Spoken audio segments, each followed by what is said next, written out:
It's Madden NFL 24, and we've got the Chargers' versatile running back. He had a great week to build off of last time out, reaching triple digits and adding 2 touchdowns. It's the Chargers and the Rams, and it's coming right up on EA Sports. EA Sports coverage of the NFL brings us to the City of Angels, Los Angeles, California. Today, after a topsy-turvy opening weekend, it's on to week 2, and we've got a good one here, as it'll be the LA Chargers and their Southern California rivals, the Los Angeles Rams. Along with Charles Davis, I'm Brandon Gaudin, and Charles, you look at this Rams team as they interplay. An early season tilt, and when it's an early season tilt, should be ready to roll. Well, let's face it, the aches and pains haven't really set in yet, and both teams eyeing a really good start to get things going. Meanwhile, the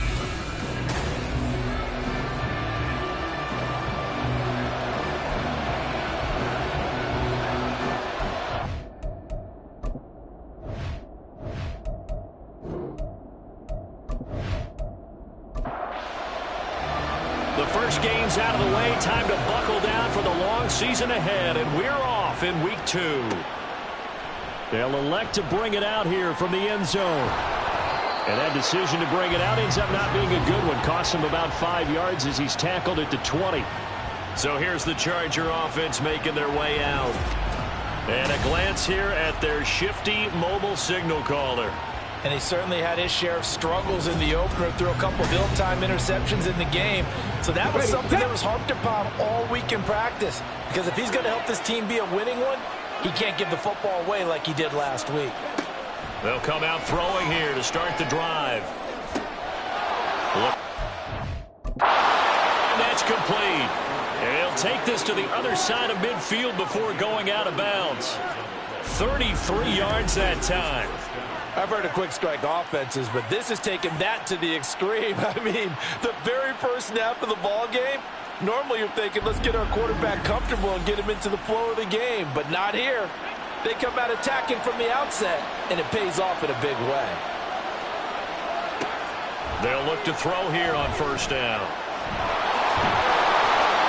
Nice work to get 7 out of that, and it's second down. You know what I like about that play? He didn't try to do too much on first down. He took what the defense gave him, put together a solid game to bring up second and manageable. Now they have a couple of plays to pick up just a few yards in a new set of downs. 9 yards to pick up there, and it's a first down.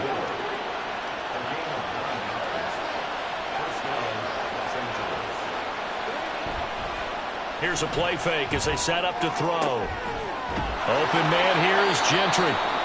And he's taken down, but not before reaching the 10-yard line. And it appears we've got a member of the Rams shaken up on that last play. Well, the medical staff is going to come out here and take a look, and we will take a short break. They'll run with Pollard. He can't get him down. And the stop will come inside the 5 at the 4. A good run of 6 yards there. Gets him closer to the goal line with second down coming up.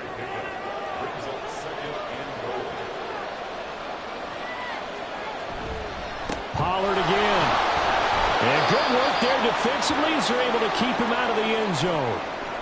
And it appears we've got a member of the Rams shaken up on that last play. While they come out and take a look at him, we will step aside for just a moment. 3rd and goal now, mere inches from pay dirt. And they'll let the fullback try and take him home. And he's into the end zone. Touchdown, Chargers. A great effort there. His first touchdown here of the new campaign. And the Chargers are on the board first on the road here in L.A.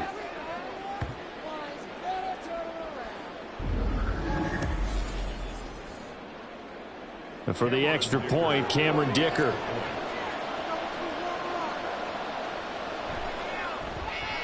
And the Chargers grab the 7-0 lead. So this drive spans 7 plays, and it ends with the Chargers getting into the end zone. From a yard or two deep, here comes a return.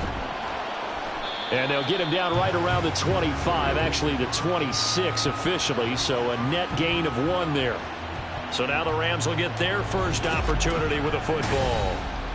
And their quarterback, well, everyone knows he's got height, standing at 6'6". Would you say that last week's performance by him, workmanlike in terms of numbers? 1 touchdown, 1 pick, but obviously a loss. Yeah, and that's the bottom line for him. All he cares about is how do we find a way to win the game. Maybe leans on a few other parts of the offense, and hopefully springs a receiver or 2 free. The former 3rd overall pick, Quinnen Williams, there to bring him down. And they get to him right out of the gate. And this defense hoping that that's a harbinger of things to come. Yeah, when you give up a first-play sack, makes your quarterback wonder if he's going to go to the sidelines and talk with his offense coordinator and head coach and say, hey, you know that game plan we put together? We might need to change it right now. Baker to throw on 2nd down. He finds Parker. So they'll get nothing out of that play. And they're going to face an uphill battle here on 3rd and long.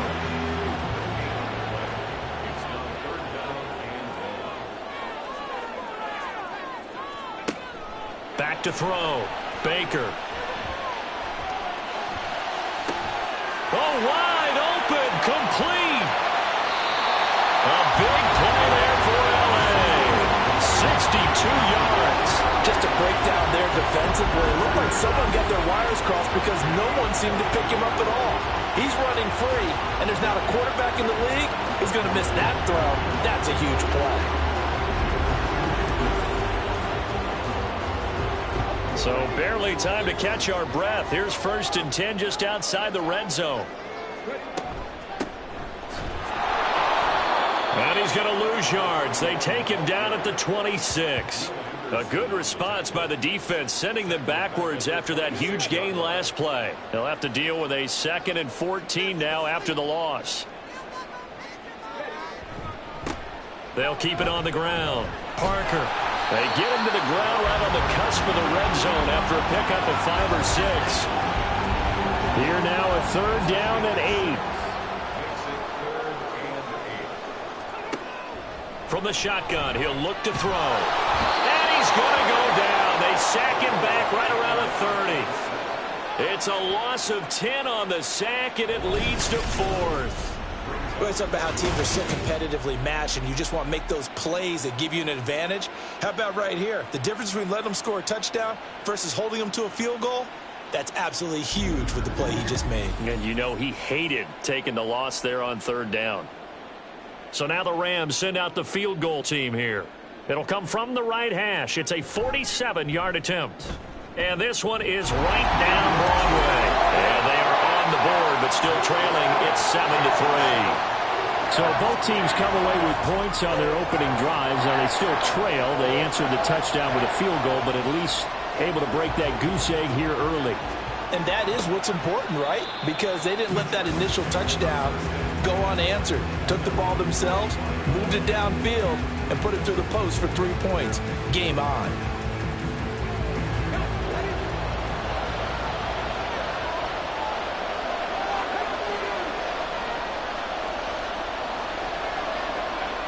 They'll try and start this drive in the air. Firing quickly here, and that's complete.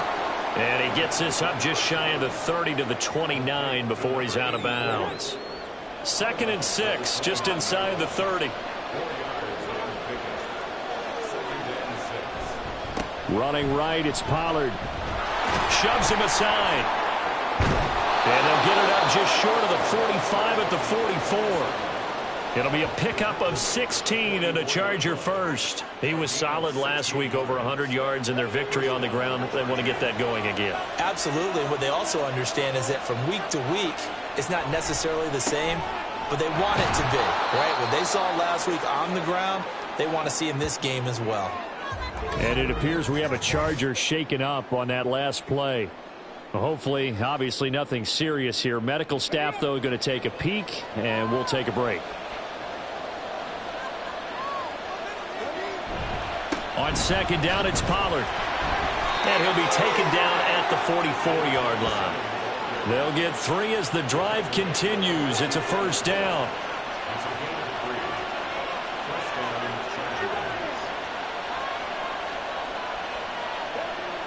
Now back to throw. And that is incomplete. He couldn't hold on through the contact. Brings up second down.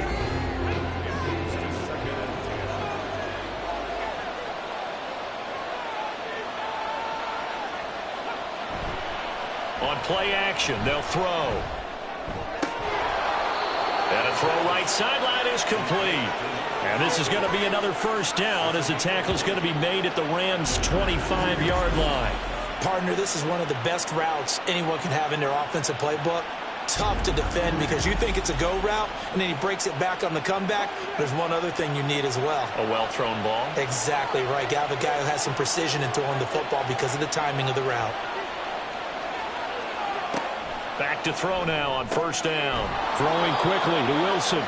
And they'll work it inside the 15-yard line before it's all said and done. A good gain again. That's now 31 yards combined on those last two plays. They'll go with Pollard here on first down. And they get to him quickly here as he's stopped right around the 13. Ernest Jones there for the tackle. They work now on 2nd and 9.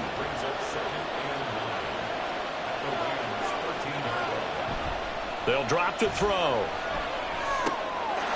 And this is caught. He's got it. Touchdown, L.A. Garrett Wilson from 13 yards out. And they are able to add on to their advantage. Well, this offensive unit, yeah, they were solid in the opening week victory, and now they are looking just as sharp here in week 2. And that's exactly what you want, too, because you want to get better each and every week and really ramp up as the season goes on.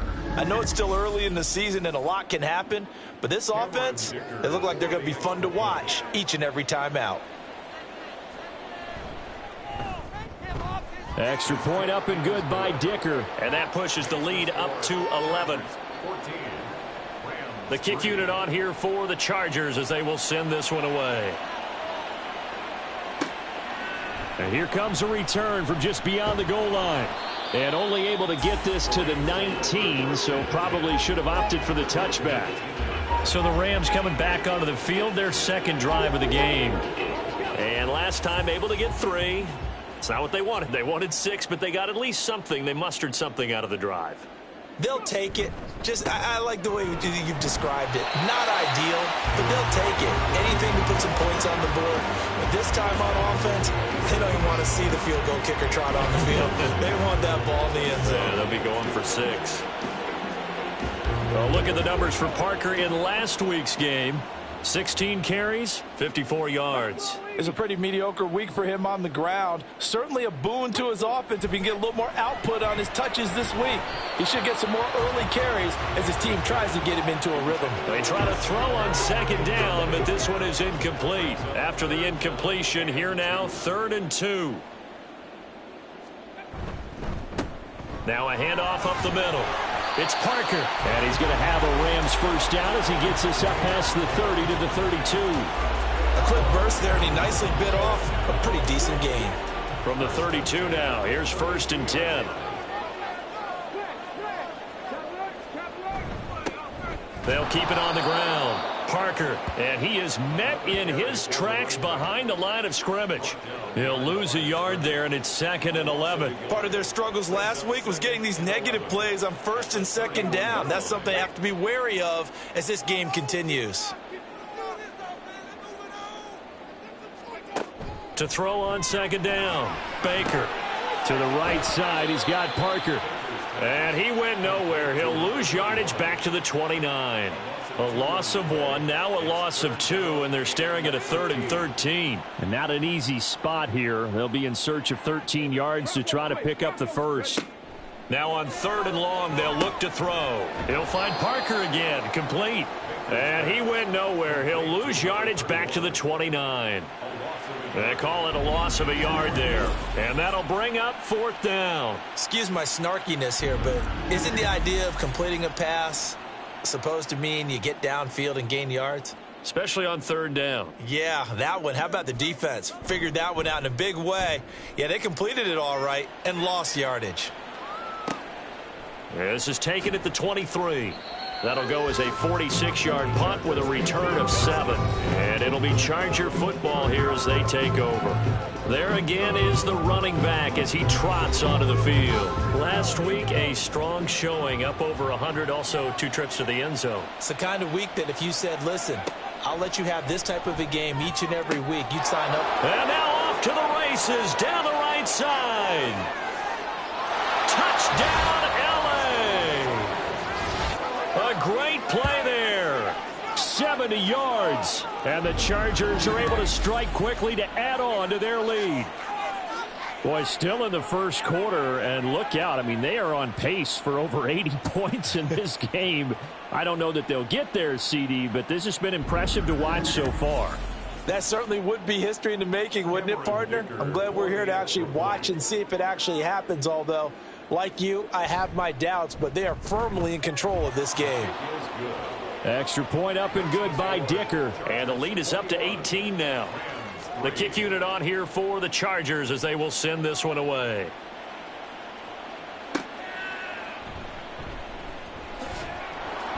And his guys will get the football right at the 20-yard line. Now the Rams offense, they work their way back on the field. Over on the sideline, hoping to hit that reset button between possessions. Last time out, they had to punt it away. This time hoping to finish this thing off in the end zone. Now a play fake here on first down. Now a quick throw there, but it's going to be incomplete. Christian Kirk, the man he was looking for, and it's second down. But you talk about the defense for these Chargers, and they come into play number 12 in the NFL against the run. And that play right there shows exactly why they're so good against the run. Held the line of scrimmage, held the point of attack, and stuffed him for no gain. Now a deep ball there on second down, but it'll wind up incomplete. Now they face a 3rd and 10 after back-to-back incompletions. Looking to throw. Baker. And that will be incomplete. Give them credit for excellent coverage, tight coverage. They're doing a lot of things that we talk about in basketball. They're causing disruptions in the passing game. And as long as that continues, it'll be tough for them to gain any momentum throwing the ball downfield. Fair catch called for and taken right near the 30-yard line. So possession goes over here on the punt. And they will take over 1st and 10. The Charger drive about to get going. But Charles, they're really stringing these possessions and scores together early. We're still in the first quarter, but if they can score again here, look out. Yeah, and as you taught me when we're broadcasting games, one word we're supposed to avoid, and that's blowout. But that's exactly what's going on here. Down 3 possessions just the first quarter. That goes beyond any worst-case scenario we might have thought coming into this game. And another touchdown here, that should eliminate any hopes for any type of a comeback. Charger football to start quarter number 2 as they've got it facing a 2nd and long situation. They'll look to throw here. Caught by Wilson. And he's upended at the 33 following a good pickup of 8. 3rd and 8.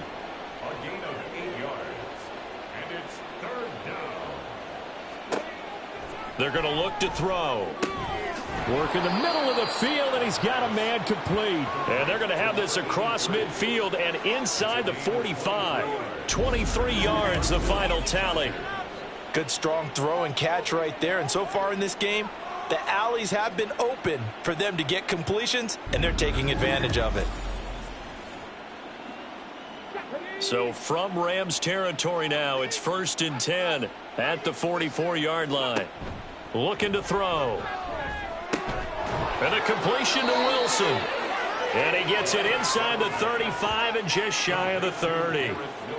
From the 32 now, here's 1st and 10. First down, Chargers. They'll look to throw again. Swinging this out for Pollard. And they'll get this one to about the 20-yard line.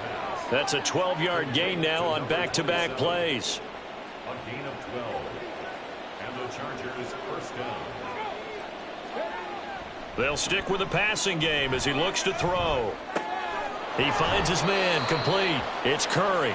And he'll be out of bounds, taking it just shy of the 10 at the 11 or the 12. He's out of bounds Just need a yard here. 2nd and 1. A gain of 9 brings up 2nd and 1. Back to throw again. To the end zone, but it's incomplete.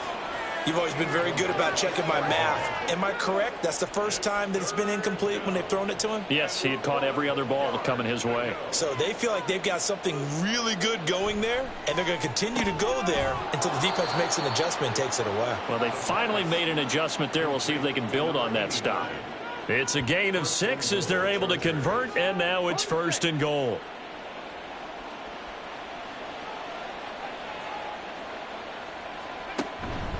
They run straight ahead here with Pollard. And he's in for a Charger touchdown.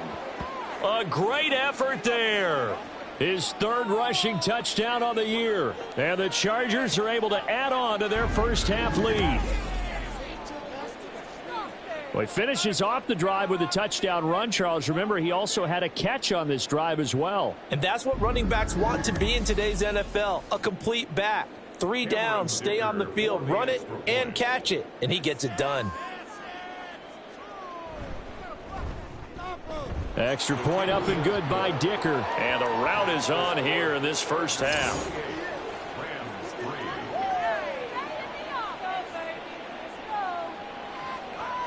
The kickoff team on the field now as they will send this one away.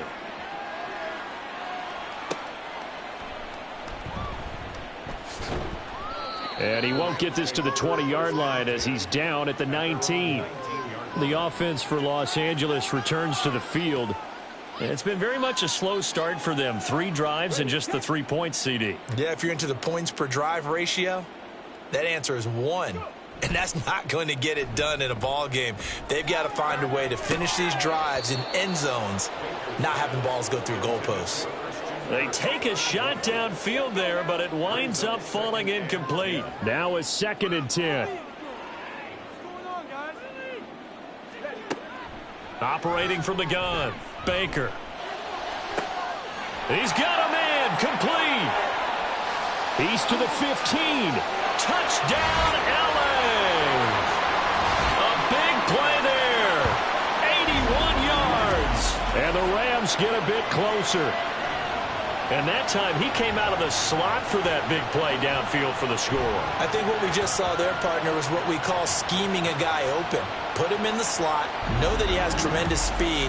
What you're doing with your other receivers is likely running shorter routes to draw the attention closer to the line of scrimmage, to give him a chance to get downfield and turn it into a one-on-one route, often against the safety. You like your odds when he's running against the safety. His speed usually wins, and it did on that play. Is the kickoff unit as they run up and send this one away.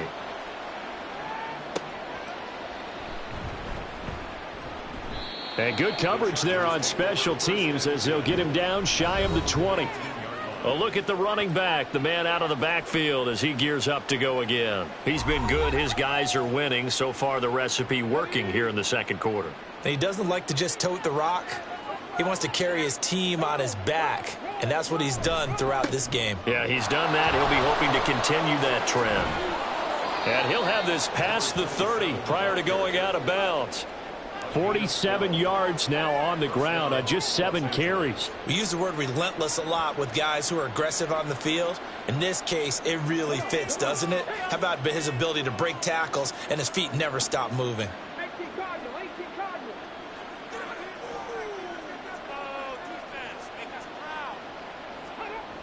Now on 1st down, he'll drop to throw it. Oh, he rifles one, and that's going to be intercepted. Picked off by Ernest Jones. And his crew will take over with a football at the 35-yard line. That's now his 2nd interception in as many weeks from his linebacker position. And think about all the different techniques he has to employ in a passing situation. Is he spot dropping because it's zone? Is he picking up man-to-man? Is he having to run with a running back or a tight end? In any event, great eyes, head on a swivel, and excellent hands. Yeah, versatility and showing those hands.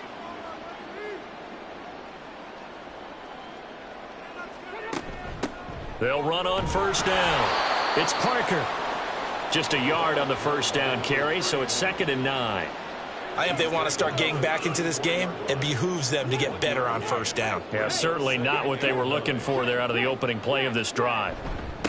On second down now, it's Parker. And he'll get a little over 2, maybe a full 3 down to the 32-yard line. Well, good field position to start the drive, but under the gun now here on 3rd and 8.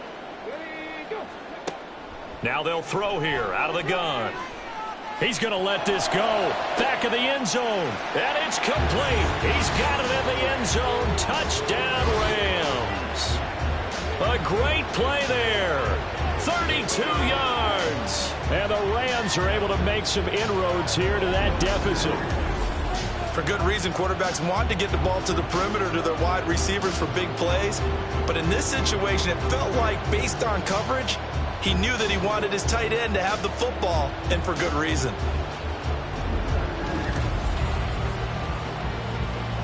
No going for 2. They'll kick the point after.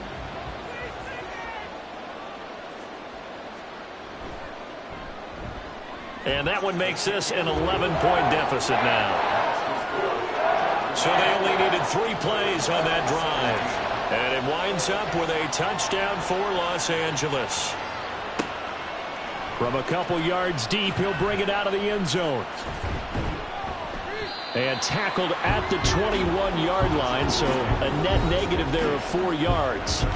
Getting set to go again as we look at the back, heading onto the field again. He's over 40 yards here in the second quarter. Been nice and effective for them, hasn't he? He has definitely been dependable, and really shouldn't underestimate what he's getting done here, because anytime you're on a pace that's going to approach 100 yards, you've really done some damage in an NFL game. And now he's looking just to add to his totals.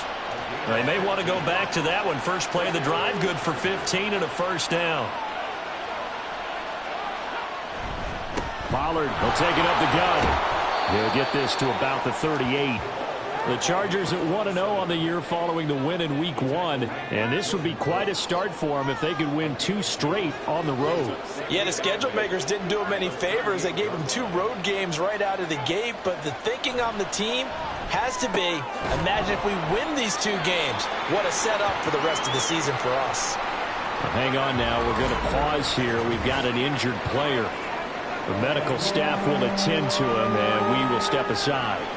The offense on 3rd down tonight, a perfect 3 for 3 as they look to keep that streak going. They're looking at 3rd in the nose of the football. He's got his target. That's complete. And this is going to be another first down as the tackle's going to be made at the Rams' 40. And it appears we have a Charger shaken up on that last play. Well, now they're going to come out and take a look at this injury, and we'll be back in a moment.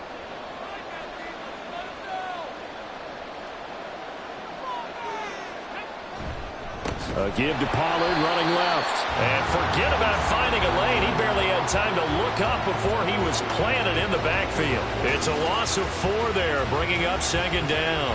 With his size, he's a tough man to bring down, but they do a nice job there stopping his progress and not allowing him to get back to the line of scrimmage. 2nd and 14. A quick throw, but incomplete. I see the surprise in your face there, partner. That is a rare incompletion from him. He's been on point this entire game. He has percentage completion-wise way up. Not that time. They'll set up to throw. And he's got it. What a catch on the sideline. Able to convert on 3rd and 14. A terrific play call. Well, he looked his way quite a bit in this first half, and with good reason. You can see it there. He is such a handful defensively. Just too hard to keep him under wraps. It delivers a big play here for this offense. And now following that last play, I do believe we're going to get a review here. Yes, indeed, the red flag is out. Did he keep those feet in bounds? That's the question they've got to decide. And I got to say, watching it in real time, it was awfully close. Yeah, it certainly looked like a heck of a catch because he didn't appear to bobble it, which could complicate things. But even with the benefit of replay, that's pretty tight. Well, here's the call. Winds up a very good call there defensively to challenge that one, as that now will wind up an incomplete pass. And he missed it. It's no good, and this will remain an 11-point spread. Wow, partner, it's almost a little jarring to see a holder set up on the other side of midfield. I haven't brought out my binoculars to make sure on that one. That is showing an awful lot of confidence in the kicker to try and hit from 61 yards, and this one winds up no good. Here's a Los Angeles offense as they get set to take possession. A strong showing their last time out. They scored the touchdown, but, Charles, they look up, and they're still down double digits, so you feel like just to keep pace, this drive probably needs to end in the end zone as well. Yeah, and I think the best move for them is to not worry about how far they are down on the scoreboard, but to just remember the last drive and how it ended. Go ahead and try and repeat that. Then you can look at the scoreboard and see where this game is. On second down, it's Parker. And the running lane's non-existent in this first half as they'll stop him behind the line. That's a big loss of 3, and it brings up third down.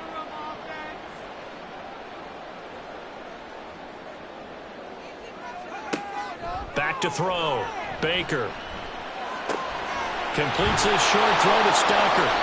That'll give him 8 that time, and that's going to bring up a fourth down. He wasn't the primary target, but I think it was almost like a check down situation, wasn't it? Yeah, hoping he can break some tackles, a big tight end, but he couldn't do it. Yeah, get it to that big frame and hope he can scatter some bodies, unable to get it done. And this will depend on the spot as it sails out of bounds, and they'll say it sailed out at the 10-yard line. And the LA offense ready for this next possession. And the way their last drive ended, boy, it was frustrating. They had a pretty good drive going. It was sustained, and then it stalled out, Charles, and they missed the field goal and got nothing out of it. Is that insult to injury? Because they had such a sustained drive, as you noted. So you know for the head coach, it almost felt like a little bit of failure to send out the field goal unit and then to not even see the ball go through the post. What a bummer on that last drive for them. Got to pick themselves up from that one. And he's able to get up here to the 26. 52 yards rushing for him now on what was his 10th carry of the ball game. 2nd and 2 is prime time for a little bit of a gamble, isn't it? Open up the playbook, go play action, toss that bad boy deep. But in this situation, go ahead and give it to your back. Let him pick up a first down. Keep the sticks moving. And he's going to be dropped following a pickup of 7 past the 30 to the 32. They'll operate from the 32-yard line here, 2nd and 3. They toss it down to Pollard. And he is not going to go anywhere. We're going to get to him behind the line, and that is going to get us to the 2-minute warning. He lost 4 there, and it's third down. So 7 yards from the first down here as they come up to the line of scrimmage. On third down, he'll drop to throw. Pass taken in by his big tight end. And he is going to have the Chargers first down as they're able to get the third down conversion. We often hear the phrase sure-handed tight ends, and he certainly fits into that category. Plus, he's got a quarterback who knows to look his way when they need a big pickup. And on this play, he finds him for the first down. On first down, he'll drop to throw. Short pass caught by the tight end, Gentry. So just 3 yards on the completion there. And that'll bring up second down. Brings up 2nd and 7 at the 43-yard line. From the shotgun, he'll look to throw. Open man here is Gentry. And this is going to be another first down as the tackle is going to be made at the Rams' 44-yard line. The Chargers passing game rolling a bit here. They've got another first. The Chargers going to signal for the first of their timeouts as the clock stops here with 46 seconds remaining in the first half.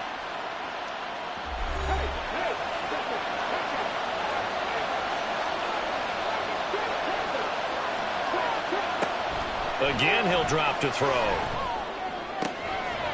And a quick throw here, that's complete. And he's got this down a yard or 2 shy of the 40 before he's out of bounds. Here's 2nd and 7.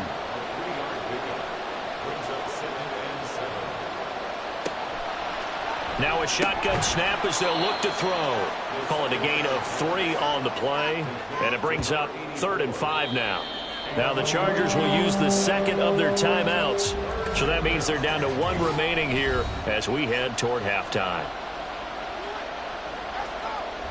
They'll come up facing 3rd and 5. Back to throw. is caught. And this is going to be another first down as the tackle is going to be made at the Rams 18. Defense. So the penalty declined, and they will keep the yardage on the completion. And you could almost see him compartmentalize there throughout the route. Fought hard at the line of scrimmage. And he can't get rid of it. He's taken down. He couldn't get rid of it. He takes a sack for a loss of 6 to bring up second down. And with just 4 seconds left in this first half, a timeout call. It's interesting, partner, that most defenses try and guard the 35-yard line actively because they think the way kickers are nowadays, about a 52-yard field goal, they're kind of giving up points. But you get even deeper into territory, you get into the red zone, they're going to guard it even more, which means more pressure, more blitzing. So he missed his first attempt, remember, but this time he gets back on the bike and knocks it home. Yeah, and sometimes that first one can really impact you moving forward. It can just stay with you too long and affect everything else you do during the game. In this case, though, able to shake it off. He's riding high again.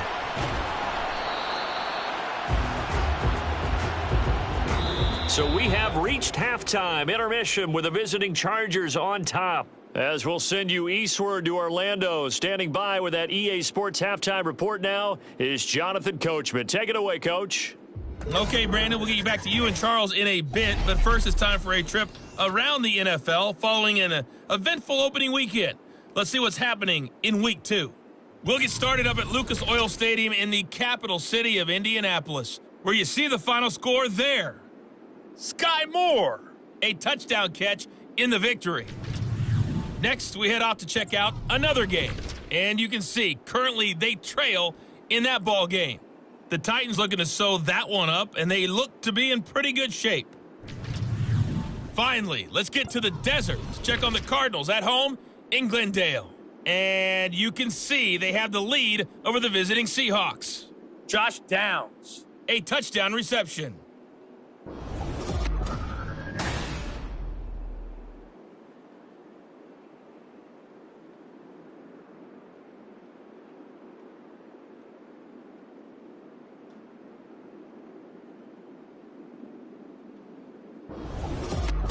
All right, Coach, thank you, and we welcome everyone back for quarter number 3.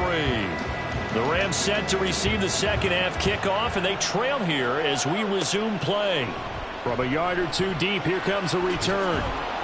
And the decision to come out of the end zone is going to cost him 5 yards as he's taken down right at the 20.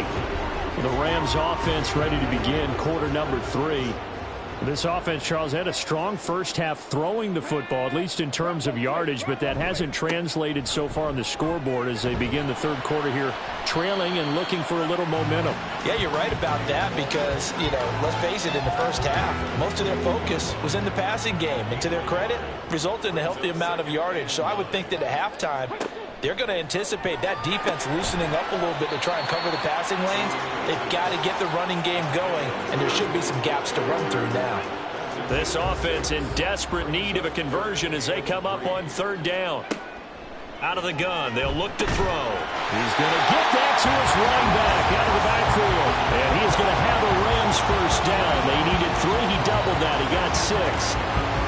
From the 34 now, here's 1st and 10.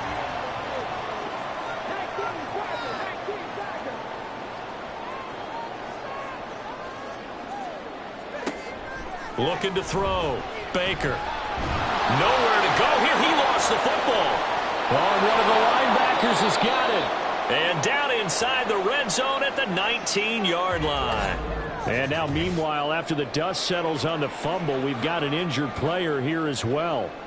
So as the medical staff takes a look, we'll step aside.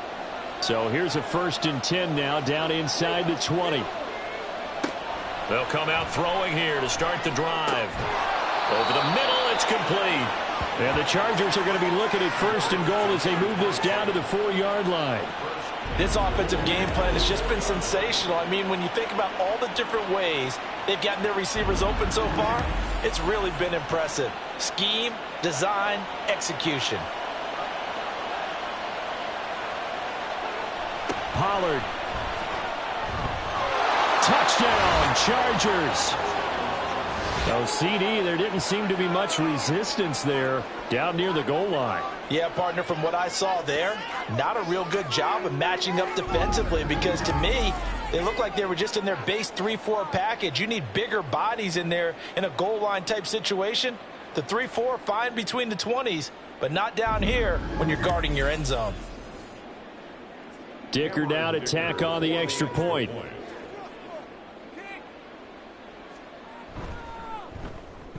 And he's been a busy man, 5 for 5 now as he knocks another one through to extend the lead. They had the short field, and they made quick work of it. Just 2 plays to get into the end zone. And he'll elect not to return this one, so they'll bring it out to the 25 on the touchback. And now out on the field, here comes Los Angeles.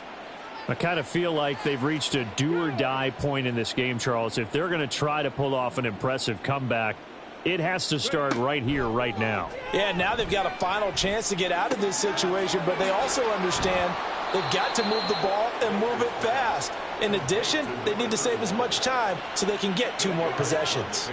Here's a 2nd and 2 now from the 33. At the 33-yard line. Up the middle they go. Parker. And he'll only get a yard to bring up 3rd and 1.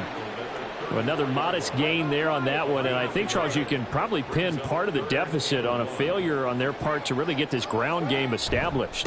Yeah, and they've really struggled to be multidimensional in this one, haven't they, partner? Because they have to be extremely one-dimensional now if they hope to get back into this game. They'll have to do it by throwing the football and hope to have success through the air. So from the 36 now, 1st and 10. Motion man left is Kirk. On 1st down, Parker, and they're going to get him behind the line yet again as his nightmare afternoon continues. That's going to wind up a loss of a full 3 yards on 1st down. After the loss, they'll come up 2nd and 13. Now they'll switch it up here and look to throw. And that's going to be incomplete. We've got to give out a little applause on that play. It has to go to the defense. More good work by them. They've taken away the passing lanes all game long, and you can see the frustration that it's causing because he just about threw that one into the first. And the Chargers rush is going to get there. Down he goes. Tui Pelotu picks up his 2nd sack of the afternoon. Looks like another empty possession here, partner, and I don't think with 3 scores down in the 3rd quarter, they can truly afford any more the rest of the way. No, especially the way their offense is sputtering. I think you're exactly right. They got to find some answers quickly. Here comes the Rams punter now as he'll punt it away for the 4th time today.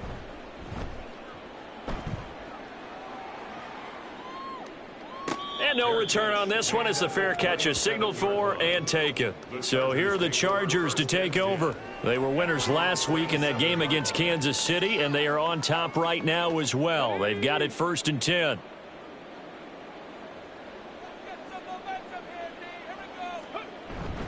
So the drive's going to start with Pollard. And he'll push his way forward to about the 32. Give him 5 on the carry there, and it'll be 2nd down. It's a gain of 5. Brings up 2nd and 5. He'll look to throw. Drops this underneath for Pollard. Short completion, just 4 yards. And they'll be faced with a 3rd and inches. That's a gain of 4. Brings up 3rd and inches. He'll drop to throw. Short pass caught by the tight end Gentry. And he is going to have the Chargers 1st down. At least it would appear that way. He didn't get it by much, but yes, they do get the conversion on 3rd and 1. Back to throw here. Over the middle, complete. That's Curry. So the completion good for just 3. And that'll make it 2nd down.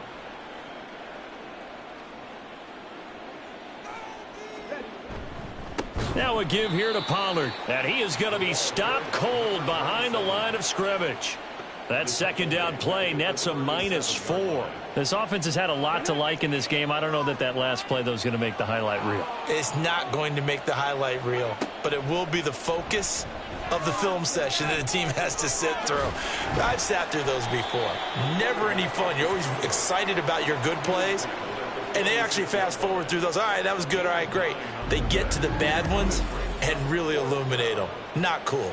That was a good effort there trying to do it on his own, but as a defender, you're in a tough spot because you have coverage responsibilities behind you, and if you take off too quick to try and get him down, he might loft it over your head. So better to track with your man defensively than try to go up and make a stop on the quarterback. Exactly right. What you're hoping is that your guys in the front seven can get him down. And the Rams getting set to go now.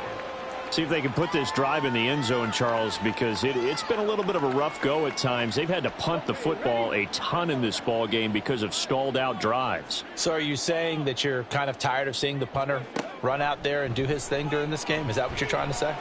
Well, I mean, I'm okay with it. I have a feeling that this offense, they don't want to see the punter again. And frankly, the punter doesn't want to run out there anymore himself. He'd love to see his offense put together a drive and give his leg a rest. To throw is Baker. Throwing on first down. Hit from behind, and he's going to be driven down. It looks like a loss of right around 11 there on first down to set him back on second. Well, collectively as a defense, Charles, I think if you get 4 sacks a game, you're feeling really good. Now they have 6 as a unit. And that type of a number is just staggering because there's so many ways to try and counteract it. But in this case, they've got no answers for this unrelenting pressure coming at their quarterback. Here's Baker off the bootleg. He finds his man complete. That's Harrison. They get 16 out of that one, but they'll still need to convert on third. This offense in desperate need of a conversion as they come up on third down. Back to throw. Baker. And the throw there going to be incomplete. Looks like another empty possession offensively. And you're at that point in the game where you can't afford too many more of these. So this is going to require some heavy thinking on the sideline to figure out what they can do to crack this defense. On fourth down, the punt team is on as this is sent away. So a change of possession here on the punt. And the Chargers will be backed up deep to begin their drive as they take over 1st and 10. The offense for Los Angeles returns to the field. They have picked up right where they left off in half number 1, just looking really dominant, extending this lead. And it's fun to see when teams actually do that because so many times you go into the half after playing well and you kind of relax a little bit. We've got this. We can kind of punch the button whenever we get good and ready. But for a team to keep the intensity and keep the execution up and come back after the half and play so well, that's actually really, really nice to see. And a pedal to the metal. That's what we're seeing right now.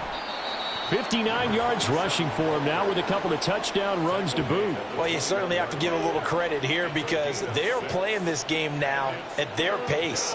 This is ball control football, sustained runs, taking their time and making it work. And he is going to have the Chargers first down. It's a gain of 6 that time on 3rd and 2. Got to say, I was a little surprised to see him, Charles, come out in the shotgun on 3rd and less than a yard. Yeah, but the way the NFL is nowadays, we hardly ever see anyone really run for it on short yardage. So they're going to throw the football more times than not. That was a nice, easy rhythm throw right there, and they pick up the first down. Able to make something out of nothing there. 17 yards and a first down. He's been making himself a weapon as a runner, and the results, they've been welcomed by his offense. My question is about the defense we're watching right now, partner. Even after he got him with a scramble earlier this drive, they still aren't devoting enough attention to him. I would expect that after that carry, they'll do a much better job going forward, spying on him on passing downs. So after 2 first downs, they get another here. 1st and 10 at the 45.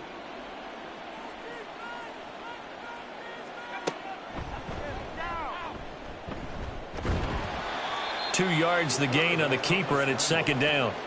The tackle made at the 47-yard line. Gain of 2. Brings up 2nd and. And they're not going to get to the line to run another play. So we will switch ends as the 3rd quarter has come to a close. We'll return with more after this break. You're watching the NFL on EA Sports. Ball on the 47-yard line. Here's 2nd down and 8. It'll be a handoff to Pollard. And a good run here as he'll rumble all the way down to the 40-yard line. A gain there of 12 yards and a first down L.A. No doubt those are the types of carries they're looking for here, Charles. The lead in the fourth quarter. This is when coaches that have a reliable running game, they breathe a little easier on the sideline. Yeah, they love the idea that they can take the air out of the football at this point of the game. That means they're really counting on that offensive line, counting on the runners, taking care of the football. Because you're going to tell your quarterback, hey, no time to be a hero. We're not going to throw it here. Just eat up that clock. And if you have the ball, they can't score. Now a throw to the end zone on first down, but it winds up incomplete. Partner, you and I have struggled with this for years. You've got the lead. Just take care of the football and burn some of that clock. But there's something to be said for not taking your foot off the gas as well, because you can never have too big of a cushion. That one, though, falls incomplete. It'll go as a loss of a yard, so now they deal with 3rd and 11. Backed up here, tough spot, needing 11 yards to pick up the first. The play-action fake. They'll look to throw. And that is incomplete. Well, fourth quarter with a 3-score lead here, Charles, but they're still going back to the air and looking for more points. Well, with this game well in hand, it's an opportunity for the guys to come off the bench and get a chance to play. And a lot of coaches, they want to run their full playbook no matter who's on the field. Well, ultimately not really sure that they're going to need those 3 points, but they'll take the 3 and they pad that lead. Yeah, this one's already wrapped up, but you and I both know if you're an offensive coordinator, you never let up on the gas unless the head coach tells you to do so. And maybe you've actually clicked him off in your headset so you can keep calling plays and trying to add to this lead. And only able to get this to the 19, so probably should have opted for the touchback. The Rams offense now making their way out to take over. Well, this game, it has had no shortage of offense. They've been able to put up a decent amount of points on this side, Charles.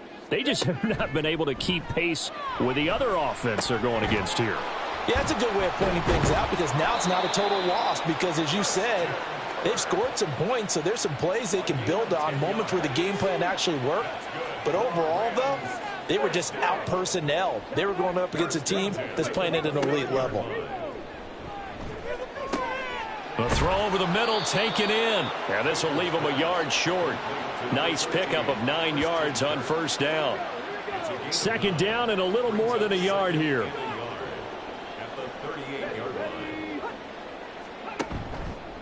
Off the play fake.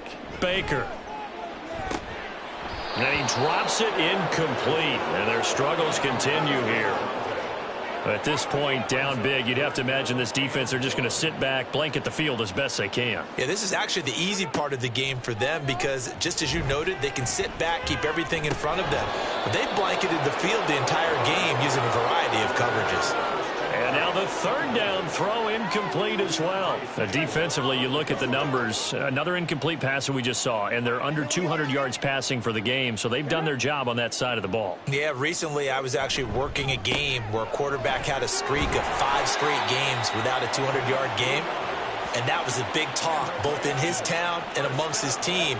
How do we get the passing game going? So big credit to them, holding them under 200 today. Baker now on first down and completes it to Kirk over the middle. A gain of 3 last play. This time they double it and pick up 6. This 2nd and 4. At the 47-yard line. Looking to throw. Baker. That ball caught by Harrison. A big play there for L.A. 42 yards. So how about this for field position after the big play? Inside the 15 now as they come up on 1st and 10. And he'll take this one inside the 10 down to the 8.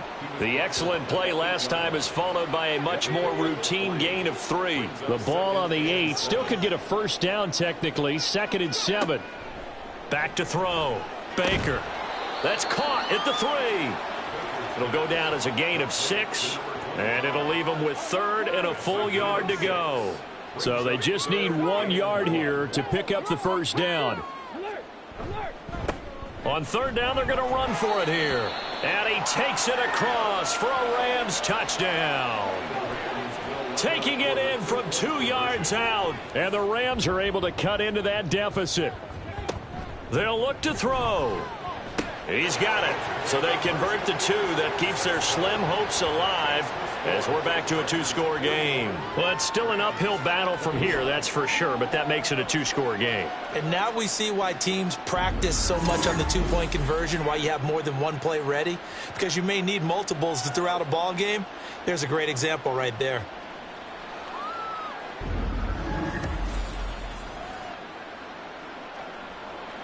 The Rams kickoff team on the field, and here we go with the ball in the air. And this will not be returned. It'll come out to the 25. Now the Chargers offensive unit ready to see what they can do here. Now there are 2 scores on the plus side. Still time here in this 4th quarter, but maybe you start thinking about playing keep away? Yeah, I think here's the situation. You're not thinking touchdowns anymore. You're just thinking first downs. To keep up with your theme there, playing keep away, first downs, they can't touch the ball. And not much to speak of. Call it a 1-yard gain up to the 26. The last play got just a yard. Here's 2nd and 9 from the 26.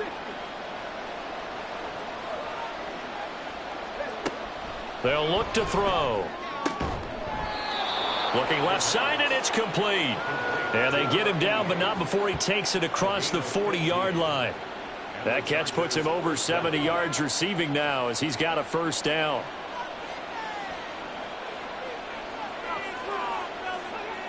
He'll look to throw. Short pass caught by the tight end Gentry. And he'll be taken down, but not before he works it past the 50. Consecutive catches for him. That good for 11. First down, Los Angeles. They'll look to throw here on first down. Throwing for the out route, he finds Wilson. And he'll go down inside the 45 before going out of bounds. 2nd and 5. At the 43-yard line. A gain of 5 brings up 2nd and 5. Back to throw again. Oh, he'll want that one back. Incomplete. He doesn't drop too many in that department. 3rd down. They'll need 5 on this play to move the sticks. They'll stick with the passing game as he looks to throw. And that will be incomplete as well. They don't get the hook up there, but you really have to marvel at how precise he's been throwing the football these last couple weeks. Oh, that's a perfect word for it, precise, because if you're at 70% or better 2 weeks in a row, you have a job as long as you want one in this league, won't you? I mean, let's face it, it's not just West Coast offense either. He's putting the ball downfield as well. And the drive stays in motion with a nice 8-yard pickup on 4th.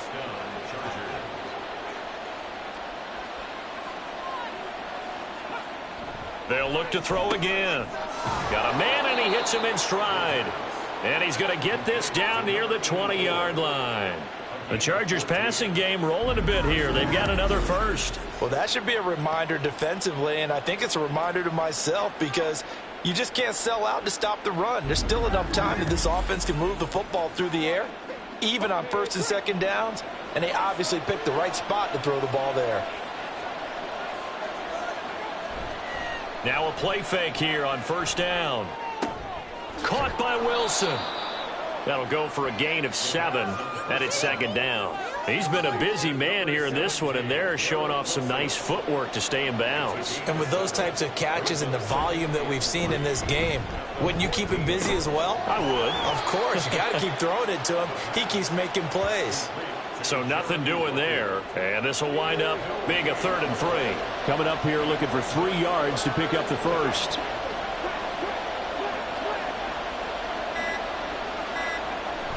Trying to run for it with Pollard.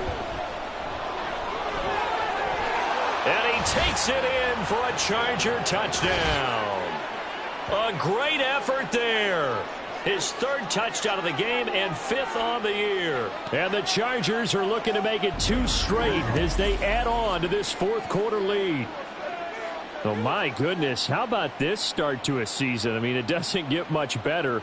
2 touchdowns, remember, last week in the opener. 3 more here. This is some kind of pace to put yourself on.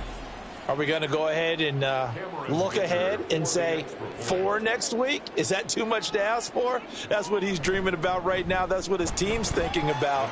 But, boy, what a start for him.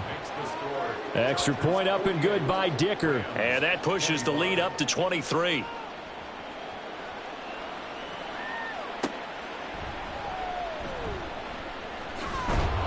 And he'll be tackled just shy of the 25. The Rams ready to go on offense. As this offense comes back out here, Charles, they're trailing in this ball game. And they've been on the sideline for a while. They did score their last time out, but they just had to watch that long, sustained drive. So we'll see if they can shake the rust off. Yeah, and that's always a question that you have when you have to come off the bench after having sat there for a long time. Are you ready to go? Are you loosened up? But even more so, are you mentally alert and ready to put your best product out there? And 2nd and 10, he'll look to throw again. And that throw behind his man, he missed him, incomplete.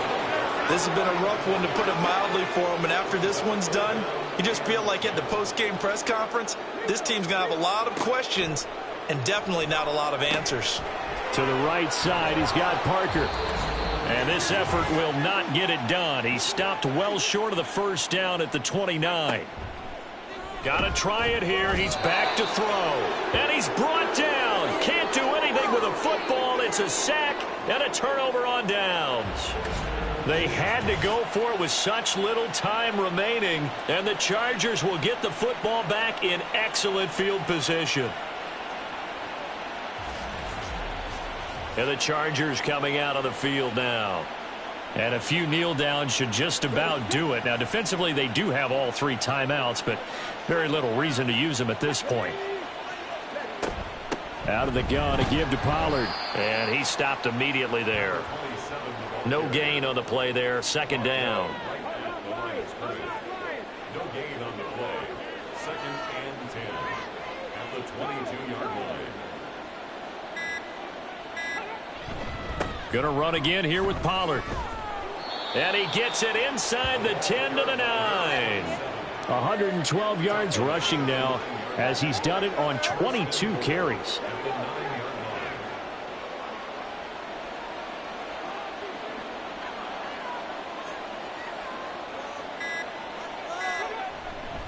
Pollard going to try the right side. And running room hard to come by here. He gets it down to the 8. Only a yard on the pickup there. 2nd and goal. It's a gain of a yard. Brings up 2nd and goal.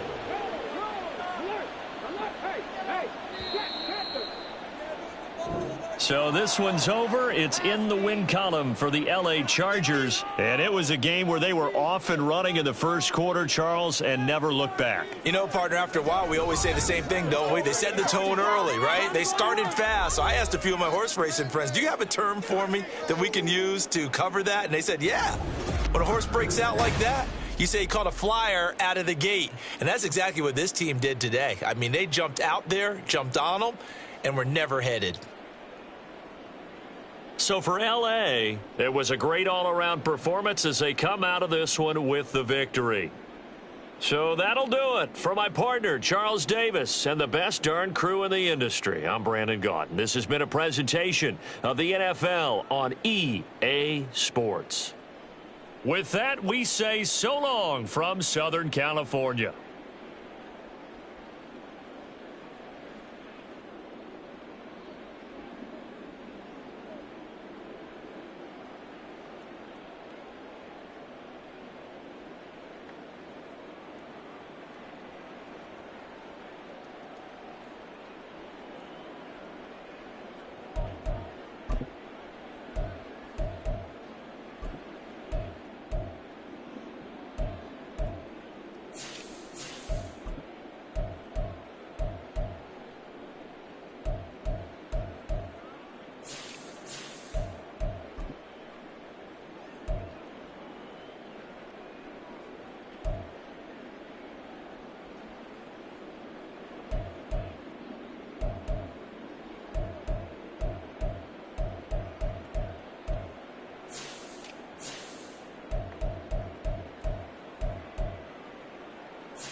It's Madden NFL 24 on EA Sports, and we've got C.J. Stroud. You can't ask for much more than his last game, a 5-touchdown effort. It's the Falcons and the Buccaneers, next on Madden NFL 24. It's the National Football League presented by EA Sports. Today, after a topsy-turvy opening weekend, it's on to week 2, and we've got a good one here, as it'll be the Tampa Bay Buccaneers taking on the Atlanta Falcons. With Charles Davis, as always, I'm Brandon Gaudin. And Charles, you talk about storylines in this one. I think it begins and ends with our two quarterbacks, certainly two of the best in the business. And nowadays, I don't think you can get by for long periods of time without a top-flight quarterback. The way the game is played, with all the responsibility he has and how the game flows through him, if he's not on the top of his game,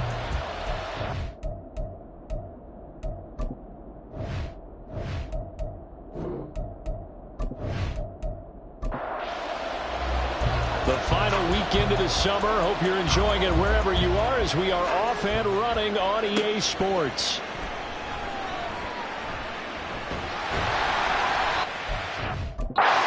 Turn sets him up pretty good here right at the 30-yard line. So here come the Falcons now to get the football for the first time. And a look at the man under center, now in his 8th season in the National Football League. and he comes off an incredible performance in the opener. 5 touchdown passes. Now, look, you always want to start strong, but I think that's more than anyone, including himself, could have expected. Now a first carry here for Robinson. And he'll get this to the 32. The numbers in last week's ball game for Robinson: 14 carries, 61 yards. Not a horrendous week last week running the ball, but definitely room for improvement for their numbers. No doubt they made some slight adjustments to how they're going to call plays this week in hopes they can kick those numbers up a notch. On second down, another shot for Robinson. And they get him behind the line, so that short gain on first down quickly negated. The tally there, -2 yards, brings up third down. Right where this set of downs started, they need a full 10 here to pick up the first down and move the chains. Now throwing on third down there, but he cannot connect. That was their first third down try of the game, and clearly something was off in the execution of that play. Good news, they've got a whole game left to clean that up and start clicking on those key third down throws. Only 2 punts for him last week in the loss as he gets this one away. Fair catch made at the 21-yard line. So out come the Bucs now for their first drive. And they'll be led by their 5'11" quarterback, and a mobile one at that. From Temple, it's P.J. Walker. This is a guy who truly believed in himself coming out of Temple. He bounced on and off practice squads for 3 years without an opportunity. And his big break, it came in another league. The unofficial MVP of the revived XFL, led his team to an undefeated record with 15 touchdowns, only 4 interceptions in a shortened season before the league folded. A little bit on the small side, but he showed in his journey outside the NFL, he has what it takes to lead a team. These are his numbers from last week's contest. 24 carries, 99 yards. And we all know he had a big workload last week, so I'm eager to see if they decide to back him off a little bit. Personally, I hand it to him 20-plus times again. When a running back's locked in like he is, I want him to keep touching the football. From the 34 now, here's 1st and 10.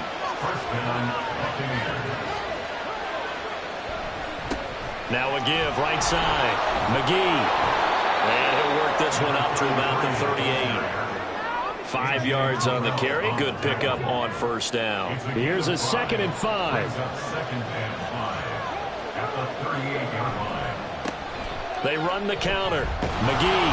And he'll be taken down at the 46-yard line. 7 yards there and a 1st down. Couple of nice carries back-to-back here, establishing the ground game a bit. Yeah, these aren't bare-bones runs now. I mean, they're getting substantial yardage, the kind of yards you're looking for, right? Let's go ahead and use a cliche. Stay ahead of the change, right? 5 or more yards each time, that's what you're looking for, setting a tone and getting your offensive line going. Good sign on the opening drive. Walker now on 2nd down. Now he'll dump it underneath to his running back, complete.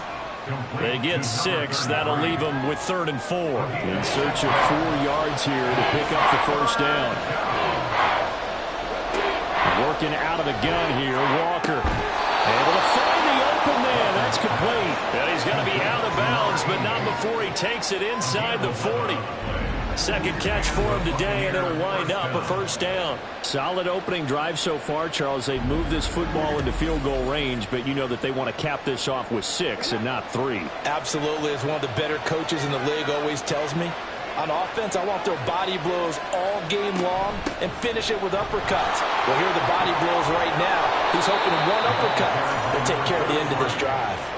Another nice gain, 13 yards that time, and another 1st down. That's a very nice game there. Confidence-building run. Love the execution up front, and the way he pressed the hole, absolutely perfect. Right back to him on 1st down. Credit him with a 1-yard gain there to make it 2nd and 9. No doubt about it. A really nice job there by the defense, not allowing him to get to the perimeter. But that means your defensive ends, your outside linebackers, the guys that you pay big money to sack the quarterback, they also have to have interest in the running game as well. And they did a nice job there of holding the point of attack and not giving ground. 3rd and 5. Well, if you're a football guy, that's a pretty run because everyone is in sync right there. Obviously, the guy carrying the ball, but how about the people up front? Leverage, athleticism, they created some nice space for him.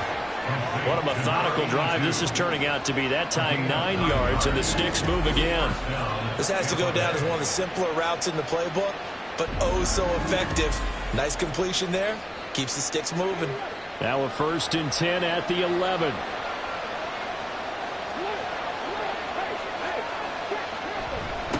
Now a handoff up the middle. McGee. And he's going to be brought down just shy of the 5 at the 6. That's a strong pickup right there on 1st down. And as this drive goes on, we're seeing an offensive line and running game imposing its will. Now Walker. And he's got it. Caught in the end zone. Touchdown, Tampa Bay. A great play there. His first touchdown of the new season. And the Bucs will jump on top with the game's first score here this afternoon. An ideal start for them, really. You force the punt, and then you go down and score. And you've got to see a fist pump on the sideline from the head coach, don't you? Because he's turned into his bench, and he's telling his team, this is how we prepare. Force the punt, go downfield and score. I told you guys, it's just like a boxer in the gym preparing for the fight. Now we get to turn it all loose. And here comes a return from a few steps into the end zone. And a good return as he'll be stopped just shy of the 30-yard line. So for the second time in this one, we get set to see the Falcons offense. Early on, you know, Charles, every game could be called a measuring stick game. But I think when it comes within your division like this, it's a measuring stick game with a little extra intrigue. I would agree with that totally because all division games have a little extra to them. But I like where this game is situated because at this stage of the season, it has that little extra juice. But at the same time, it's not a make or break if this were, let's say, week 15, 16, somewhere in that neighborhood. And they'll throw it with Stroud here, 1st and 10. Got his man complete over the middle. That's Davis. And he'll take this from 147-yard line to the other. A gain of 6. Here now, 2nd and 4. At the 47-yard line.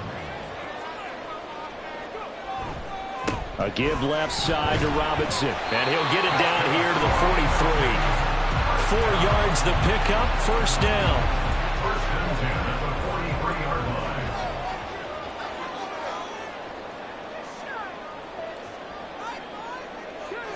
Here's Stroud. Caught out left side by Robinson. No gain on the play. And it's 2nd down. The Falcons had 0-1 on the year following the loss in the opener. And listen, they knew last week they were in for a tough fight on the road. But now here's the home opener and a chance to get things right. And I like the way that you presented that because the bottom line is they didn't come out of that loss discouraged. They just came home and said, hey, if we do what we're supposed to do, protect our home turf, we'll be just fine. The line to gain is the 33 on 3rd down. 3rd and 6. Stroud out of the gun here. Over the middle, and there's a diving catch. His first catch of the game, good for 11 and a 1st down. Every guy that plays this game has plenty of people around him that are concerned for his health and well-being. He had no regard for his body on that catch at all, did he? Middle of the field, diving to grab it? No, he didn't.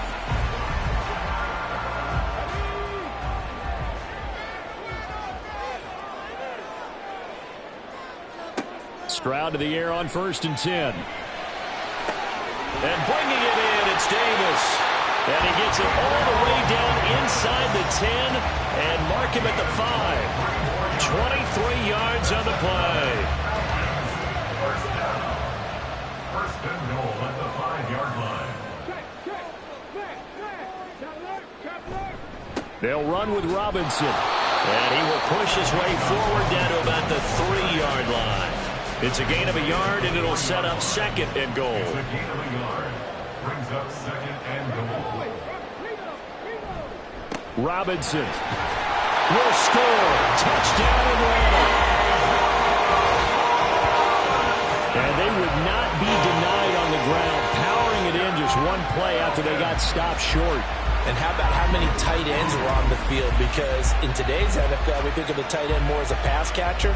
But this group, they tell them you've got to be able to run block to stay on this team. And they committed to it and got it done right there. Koo able to connect on the extra point. And we are tied at 7. That time, a 9-play drive. And it was Bijan Robinson who took it home with a touchdown run. So all even at 7 now as they kick it away. And here comes a return from just beyond the goal line. And only able to get this to the 19, so probably should have opted for the touchback. Tampa Bay, they're getting ready to set up shop here for their 2nd drive. A lot of time for this unit to game plan on the sideline after that drive that they watched the other side just score. But remember, last time they were out, they scored as well. We'll see if they can seize that momentum right back. And they have had a lot of time to cool off from reaching the end zone the last time. So have they been able to keep themselves mentally sharp and into this game, even though they haven't been on the field? And you and I both know, one big play, though, gets them right back up to that level. And this is going to be a Bucs 1st down as he'll take this up to about the 33-yard line. And the Buccaneers 1st down. Running game working. They'll stick with it on 1st down. And he'll get nothing there. Stopped right at the line as that will wind us down to the end of this 1st quarter of play. These two teams all tied after 1. 2nd quarter now, and it's Buccaneer football. 2nd and 10. As they've got it as we resume action. Walker eluding the pressure right. And out across midfield down to the 45. No one there to help out downfield, but no problem. Scrambling for 22 and a first. Well, here's your first example of how this guy can beat you in more ways than one, because they took away his arm, but he was more than happy to dissect them with his legs for that first down pickup. From Falcon territory now, here's 1st and 10 at the 45-yard line. Up the middle they go. McGee. Just a yard on the pickup there, and it'll bring up a 2nd and 9. I know the speed is the hallmark of today's NFL game, but the key to good rushing defense is still having your linebackers set the edge.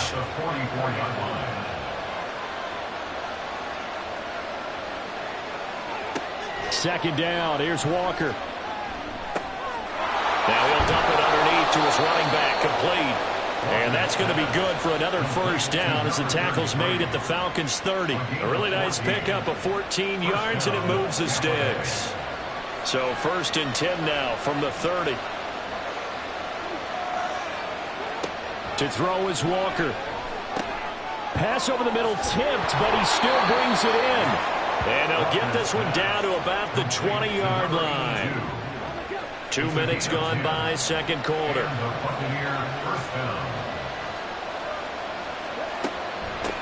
They'll run on first down. McGee fights through it. And he was able to shed one tackle but could not get away from there.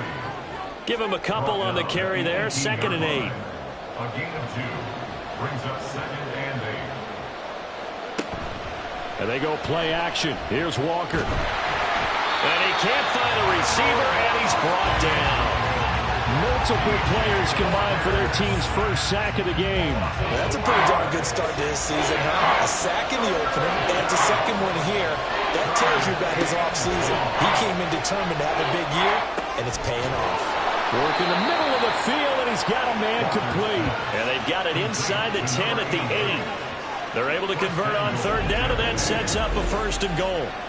And that could be one of those turning point plays in a ball game. A field goal gets you the lead here, but they want to make a statement and get 6 points. And they're certainly going to get that opportunity as they get the conversion and set up 1st and goal. They'll try and run for it on 1st and goal. And that'll move him a little closer as he takes it from the 7 down to the 4-yard line. 2nd and goal from inside the 5.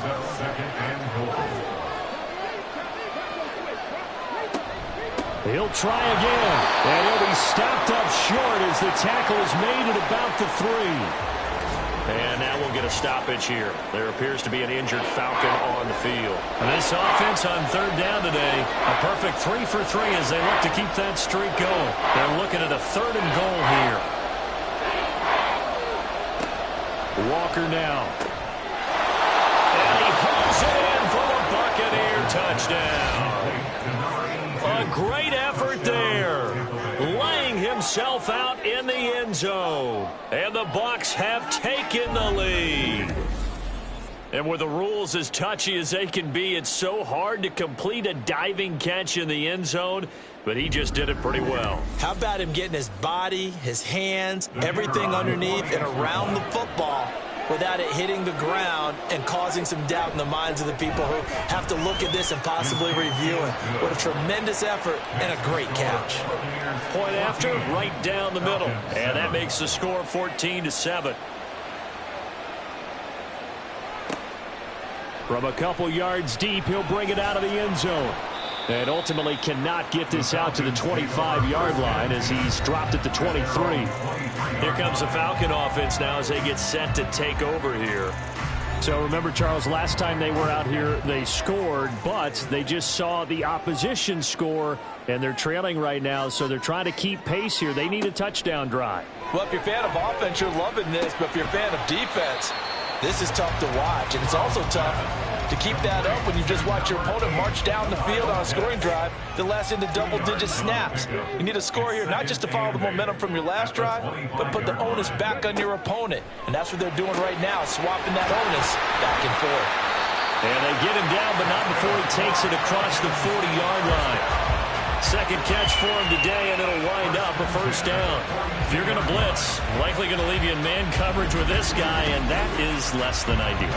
It is, because just about any offense that has an elite receiver, if you blitz and have him in man coverage, you're going to him, even if he has an elite defender on him, because he usually knows where the ball is before the defender does. Stroud now on 1st and 10. Short throw caught by Pitts. Call it a gain of 6 on the play, and it'll be second down. Nice rhythm throw there on 1st down. He located his tight end, made it a nice easy pitch and catch. Hoping he can break a tackle or two. Wasn't able to do that there, but still good yardage. Now, meanwhile, here's a second down throw that's knocked away and incomplete. An incomplete pass on that last play, and that means they'll need to come up with something here on 3rd down. Now Stroud. Pass taken in by his big tight end. And he's going to have a Falcons first down as they're able to get the 3rd down conversion. I got kicked out of that one, partner. You and I talk often about trying to hide receivers in certain situations, but a guy of his size can't really hide him. But the tight end drag route, definitely an effective way to sneak him across the formation for an easy completion and a first down. And he'll take this ahead for about 4. Second down coming up. From the 39-yard line, here comes second down at 6. They'll run again here with Robinson. And he'll work it inside the 30 to the 29-yard line.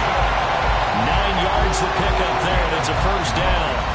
Even though they gave up more than they wanted to on that play, it actually illustrates how well they bottled them up throughout the game, because that was his longest run of this contest.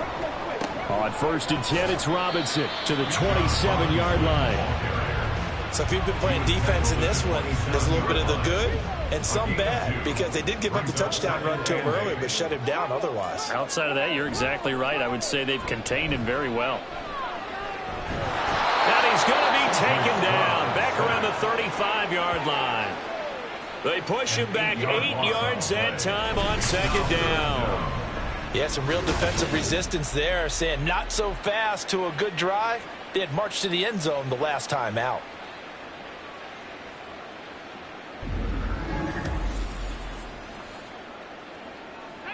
How to approach this. 3rd down and 16 yards to go. Stroud looking to throw. Looking left side, and he's got a man. That's Davis. And just 3 yards on the catch there. He couldn't get away. And that's going to make it 4th down. That's certainly playing down a distance very well by the defense, isn't it? Take whatever you want underneath, by all means. Koo knocks this one through the post. And they'll cut the lead back down to 4 now at 14-10. So they're able to end that drive with 3 points in this one-possession ball game. And ideally, you want to end every drive with points. Most quarterbacks would tell you, let's end it with a kick, right? A PAT, that's number 1. Field goal you'll take. Punts, you really don't want to do that. In this case, they'll take the field goal and get prepared for the rest of the game. The offense ready to go, and again it's P.J. Walker at quarterback. 5 for 5 that last drive. Touchdown pass as well. He was clicking. Receivers, I don't want to be cliche, but running really solid routes too. And what I love about it is when you look across any team, all right, the body types of the receivers are usually different.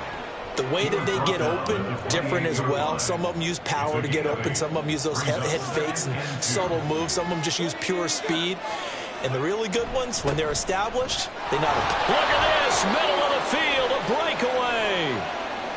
breakaway. Inside the 20. And finally taken down at the 4-yard line. 125 yards rushing for him, as he has been tough to stop here in this first half. So down inside the 5-yard line. I have to say, really just a poor job defensively there. You're exactly right. As a former defensive back, that was not played well at all. But give credit to the offense and give credit to the guy running the football. He gets it down all the way inside the 5.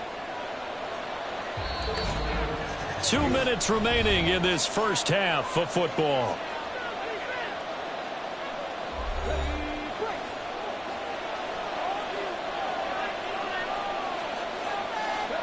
Here's Walker. And he's into the end zone. Touchdown, Buccaneers. P.J. Walker. His third touchdown of the game and fourth on the year. And the Buccaneers add 6 to their lead. So, Charles, that's 3 touchdowns on 3 drives, and it's just been an offensive barrage so far. Great word, partner, using barrage right there. I'm going to add another word if you don't mind. How about perfection? No surprise that they're leading right now. Absolute dominance throughout this ball game and no signs of slowing down. Extra point splits the uprights, and that makes it a 21-10 game. So the drive there, they went 80 yards in 3 plays. And it results in a 4-yard touchdown run. The kickoff unit is out on the field, and they will send this one away. This taken in at the goal line. And he'll get it up past the 20 to about the 22. So out come the Falcons now. They'll look to make some inroads here, trailing 21-10 as they come up on a 1st and 10.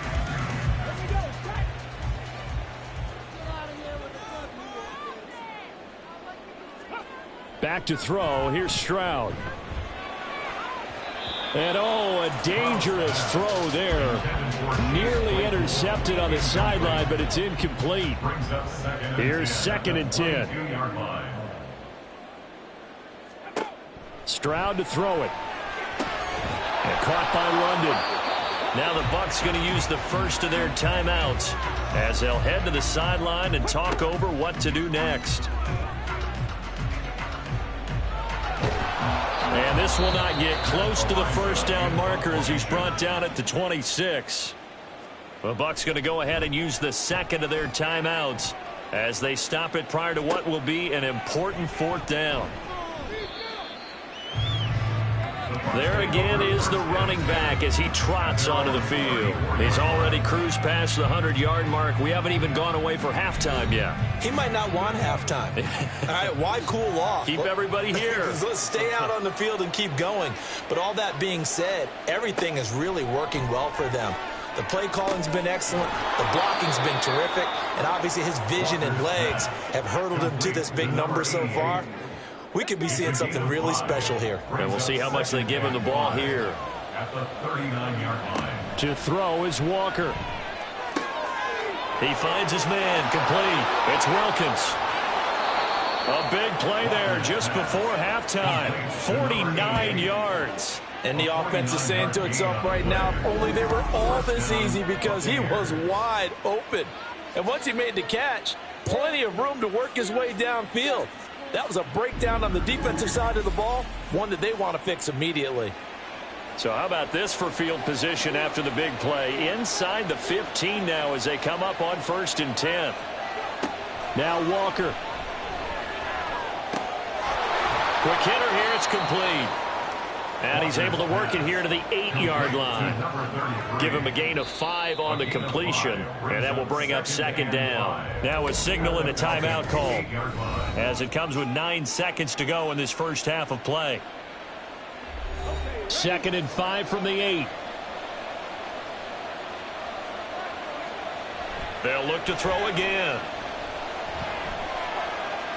That's to the pylon and incomplete. So many times we've seen him try to escape the pocket and do something with his legs, but in this case, the pressure was too intense and he made the wise choice to just get rid of the football and make sure no one was going to get it. And his kick is indeed good, and the lead grows to 14 and 24-10. So a capper there to a pretty good first half. And I love the way that they put a chokehold on the clock and pretty much drained everything before they put the field goal on the board as they headed into the half.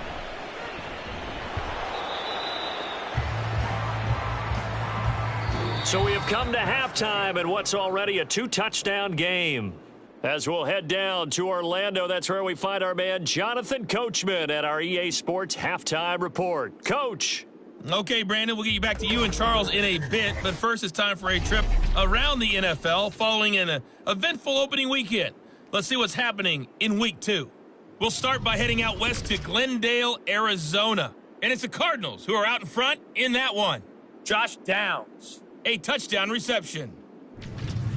From there, we're off to check out another game. And you can see, currently they trail in that ball game.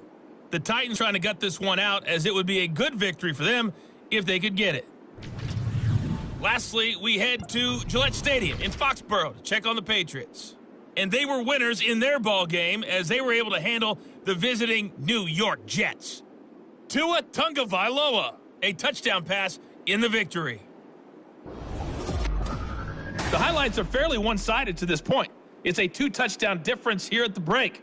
But I wouldn't call this one over just yet. I think there could still be some fireworks yet to come.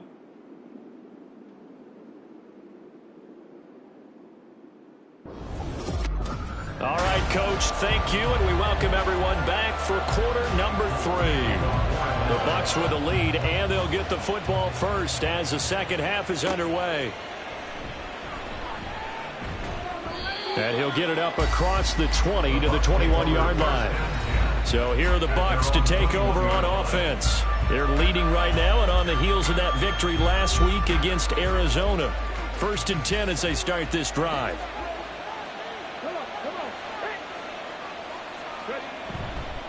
They'll start this drive out on the ground. And for one of the few times here today, this run's not going to go anywhere. So after the run for no gain, here's 2nd and 10. 2nd and 10 at the 21-yard line. They'll keep it on the ground. McGee, and he's able to plow forward up to about the 29, just shy of the 30. 134 yards for him on the ground now as he has been terrific here this afternoon. That is caught. And he'll be taken down, but he does have first down yardage. They get 5 out of that one, and it moves the chains. From the 34 now, here's 1st and 10. That was a route run not just with dexterity, but with intelligence. Found the hole in the zone, made sure the quarterback saw him, and was able to make the sure catch and flip the down marker back to 1. From the 41, here's 2nd down and 3. Brings up 2nd and 3. Off the play fake, Walker. Oh, you saw that one coming. It's intercepted. Throwing back across his body. Picked off by Eric Stokes. And the Falcons will take over possession here up at the 44. Well, pretty much everything went their way offensively in the first half, but now an interception on the opening drive of the 3rd quarter. As we know, the key to everything here, don't get careless with the football. The problem is you've got to stay aggressive as well. So where's the line between being aggressive and attacking and being overly aggressive? I think they just crossed it on that one. Very good starting field position for the Falcons offense as they come up 1st and 10 at their own 44. And Stroud now to throw. This is Chase Claypool on the receiving end. And he's brought down. First play of the drive going for 14 and also going for a first down.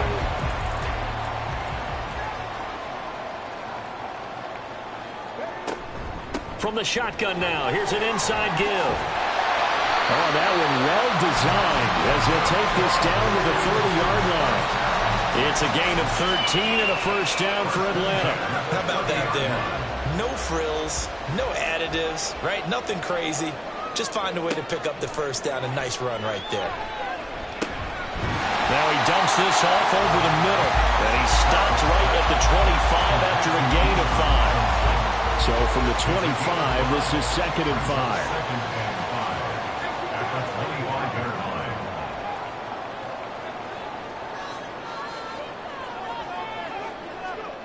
Stroud. Throw over the middle, going to be caught here by Pitts. They get him to the ground right on the cusp of the red zone after a pickup of 5 or 6. Here now, 3rd and a yard.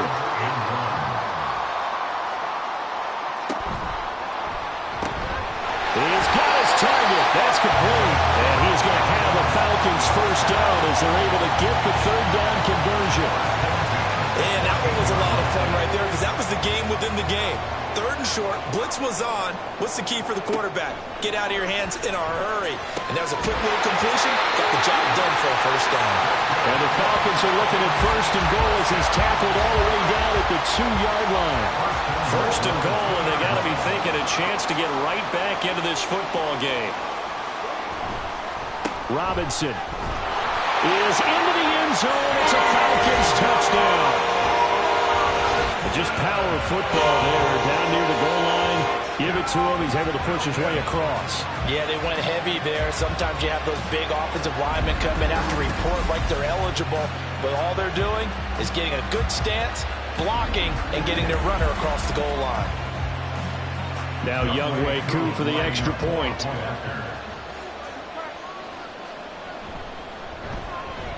He's got it, and it's 24-17.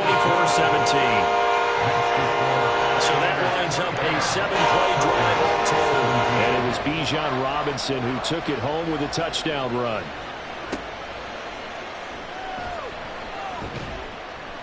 And not much happening on the return as he'll get this to about the 23. The Tampa Bay offense set to go again. Pretty important third-quarter drive for them. Momentum has sort of shifted the other direction after that last touchdown as they nurse this small lead. On 1st and 10, Walker. And he's got his man on the out route. That's good. The completion there for 7 yards, and it'll be 2nd down. Second and 3 at the 31-yard line. Now Walker. Firing quickly here, and that's complete. 7 yards there and a 1st down. And defensively, they were in zone coverage there. Do you have to be a little careful? You're losing playing against a good quarterback like he is to not play too much zone? Yeah, you have to be careful about how much time you're giving up. I think it's a good point you just brought up. So maybe if you still want to play zone, you go to a zone blitz scheme, and you can drop anyone out of your defensive front. Defensive end, defensive tackle. It doesn't matter. You just exchange someone to bring more pressure towards the quarterback and still try and cover downfield. And they've got it well across midfield down to the 40 before it's all said and done. 163 yards rushing for him now as his sensational afternoon continues. Now that's a big-time run. Lightning in a bottle, forget it. He exploded out of the bottle for that type of a pickup. Working with the lead, trying to get to 2-0. Here's 1st and 10. And working out of the gun here, Walker. Going to throw right side here, complete. And they're able to get this one past the 30 to the 25-yard line. Now we're going to get a timeout. Appears we've got an injured Buccaneer. Well, the medical staff is going to come out here and take a look, and we will take a short break.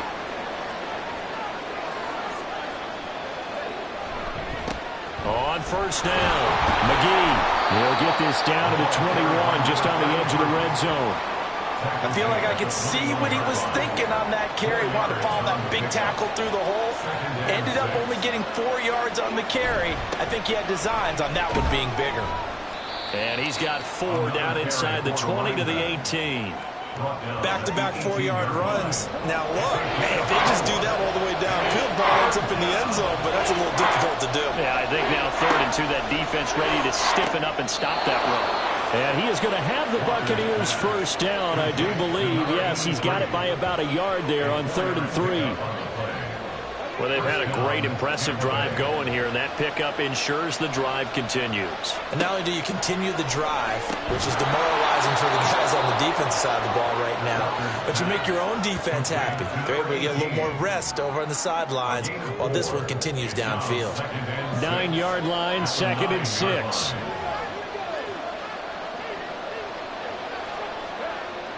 Looking to throw. Walker. And he's got it. Caught in the end zone. Touchdown, Tampa Bay. A 9-yard touchdown grab. And the Buccaneers go up by 2 touchdowns.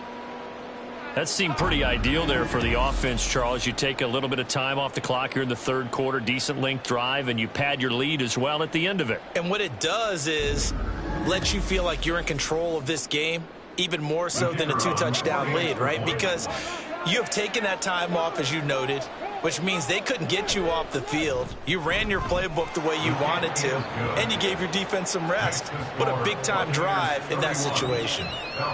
Set now to kick this one away, and off it goes. From a yard or 2 deep, here comes a return. And that decision to bring it out ends up not being a good one. Costs him about 5 yards as he's tackled at the 20. Atlanta regains possession of the football. Right now, Charles, it just feels like they're trying to keep pace. They did score the touchdown last time out, but they still trail by double digits here. We'll see if this offense is once again up to the task. Yeah, and I think that after the last drive, they've gotten pretty revved up, don't you think? Everything they were doing was working pretty well. They go back out there with the same mindset, play at the same tempo and the same pace. Still a lot of time left to make something happen in this one. Oh, and this one may need to go back to the drawing board. He's going to be swallowed up right away. This offense in desperate need of a conversion as they come up on third down. Here's Stroud. Sets up the screen to Robinson. Able to avoid him. And he gets this one just shy of the 40. They'll mark him down at the 39. It's a gain of 13 and a first down for Atlanta. Well, they certainly had their share of troubles running the football in this one, but this play is almost an extension of the running game right here. They set up the screen, let him work out in space on the perimeter, and he turns it into a big pickup. So from the 39 now, they'll come up on a 1st and 10.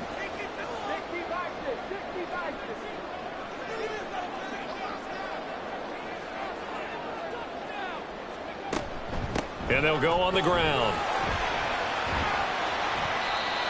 It's a pickup of 4, and it'll bring up 2nd down. Final minute now of the 3rd quarter. 2nd and 6. Throwing now is Stroud. That's out wide here for Robinson. And they're well past midfield, just a yard or 2 shy of the 40. It's a gain of 16, first down Falcons.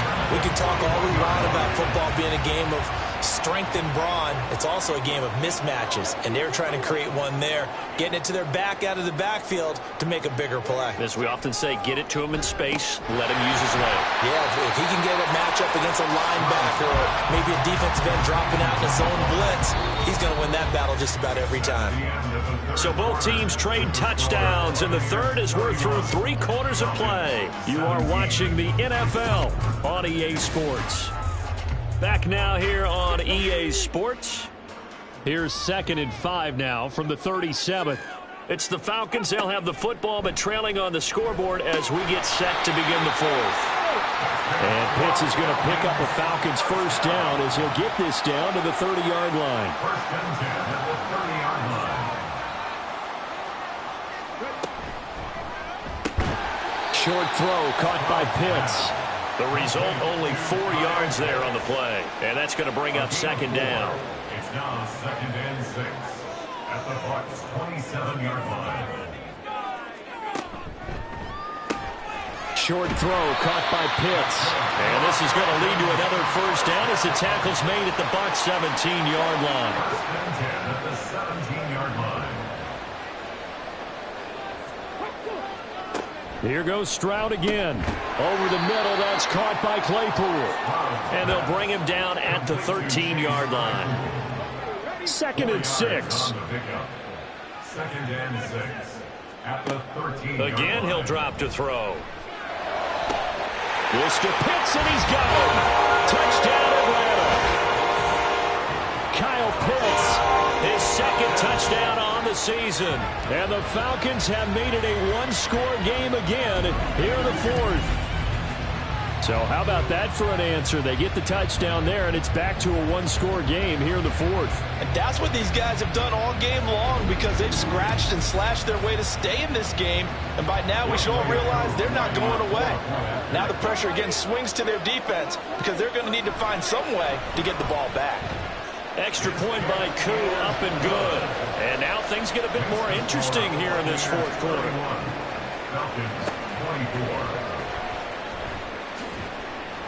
And he won't get this to the 20-yard line as he's down at the 19. A look at the running back, the man out of the backfield as he gears up to go again. He has a chance to hit that often elusive 200-yard mark on this drive. And most of the time during a game, people aren't keeping track of individual statistics. Are you sure? Well, a lot of the runners kind of know. But I'll guarantee you someone has sent word into the offensive line that he's got a chance to get over 200 on this drive. That should give them a little extra motivation because they love it when backs break that barrier. Absolutely. Let's see if he can do it. From the shotgun, it's Walker. He's going to find his running back. It's complete. And he gets this one just shy of the 40, down at the 39. 15 yards as Tampa Bay picks up the first. But they certainly had success throughout this contest, getting him the ball in the passing game, and there he picks up another first down. Whatever they saw going into this one, they've been able to capitalize on it, and no adjustment has been made to take it away.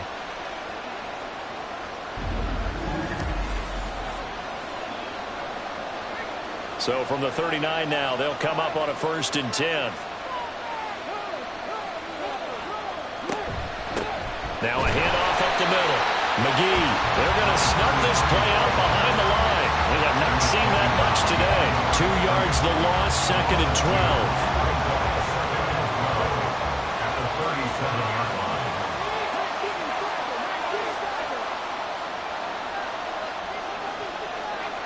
12. Walker now. And a quick throw here, that's complete. And this winds up a pickup of 2, maybe 2.5 to about the 39. The Bucs on 3rd down. Can't be any better than a perfect 6 for 6. This is 3rd and 10. And look at this. They get the turnover they needed. It's intercepted. Breaks through the contact.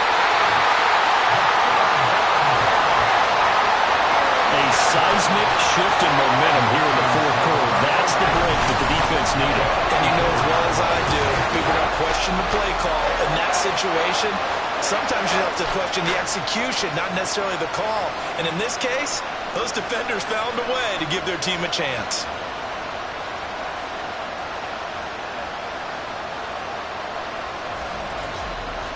Here comes the Atlanta offense now ready to take over here. The interception sets them up with an opportunity to erase this 4th quarter deficit. Now, this series could very well determine our outcome.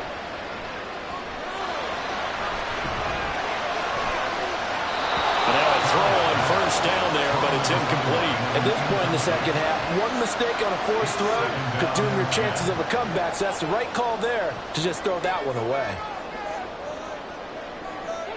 2nd and 10. Here's Stroud. He's got his pass-catching tight end. That's Pitts. And taking it to the 15-yard line before he's brought down. His big game continues. 10 catches now and another 1st down.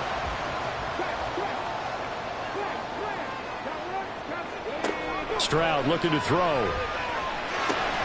Checks this one down to Robinson. And he'll go down here at the 12-yard line. They'll give him 4 yards there, and it'll be 2nd down. At the Buccaneers' 12-yard line. Now Stroud. No gain on the play, and it'll bring up 3rd. Late in the game, he's certainly doing everything in his power to buy time for his guys to make a play, but in this case, he's surrounded, and all he has room to do is to get back to the line of scrimmage. Stroud on 3rd down now. And it'll find the open man. That's complete. And the Falcons are going to have 1st and goal as they try to finish off this drive with 6 points. Like the design that we're seeing right there. This is what they need. Down by a touchdown here in the 4th. They just need to keep working their way downfield. And when they see openings, take their shots. A looming decision to make on the conversion, down 7. But first things first, they need to score as they... And he gets in. Touchdown. Bijan Robinson. His 3rd rushing touchdown of the year. And the Falcons are an extra point away from tying this game here in the 4th. We are set up for a fantastic finish now. A 4th quarter touchdown here. We're an extra point away from a tie football game. And I know they're thinking about possibly going for 2, but I'd go ahead and kick this one and just get it back to level. Don't forget the extra point. It's up and good. And we've got a tie game here in the 4th.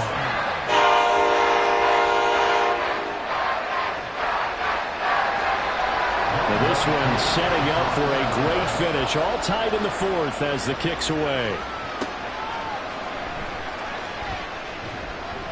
And he returns this to the 22.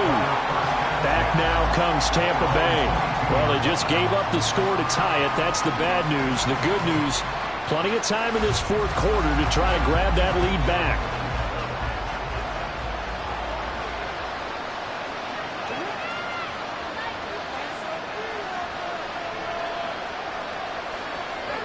They go back to the air here after the INT on the last drive. He finds his man complete. That's Wilkins. They'll wind up getting 7 on the play, and that'll bring up second down. Brings up 2nd and 3 at the 28-yard line. To throw is Walker. And he's got his man in stride, complete. And he takes us up to the 40-yard line before being corralled. A gain of 12. First down, Buccaneers.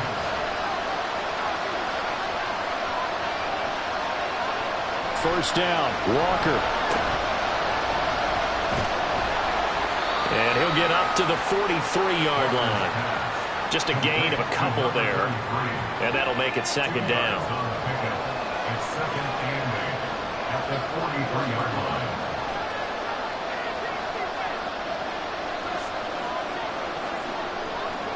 Walker. It's a short one here, complete to the tight end. And he'll be taken down, but not before he gets into enemy territory. From Falcon territory now, here's 1st and 10 at the 46.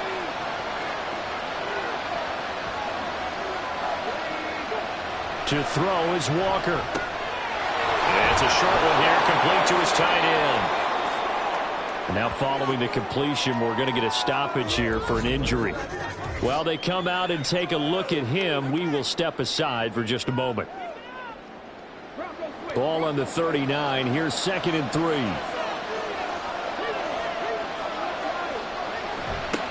Now a give right side. McGee. And maybe a measure of revenge there. He's had his way in this one, but this time they get him behind the line. It'll be a loss of a full 3 yards there, and it also brings up 3rd down. They are in need of 6 yards here if they hope to move the chains. Now Walker. And he is caught. He's going to pick up the first down and then some. Touchdown, Tampa Bay. A big play there. 42 yards. And the Bucs answer back with a touchdown of their own to break our tie and take the lead here in the 4th.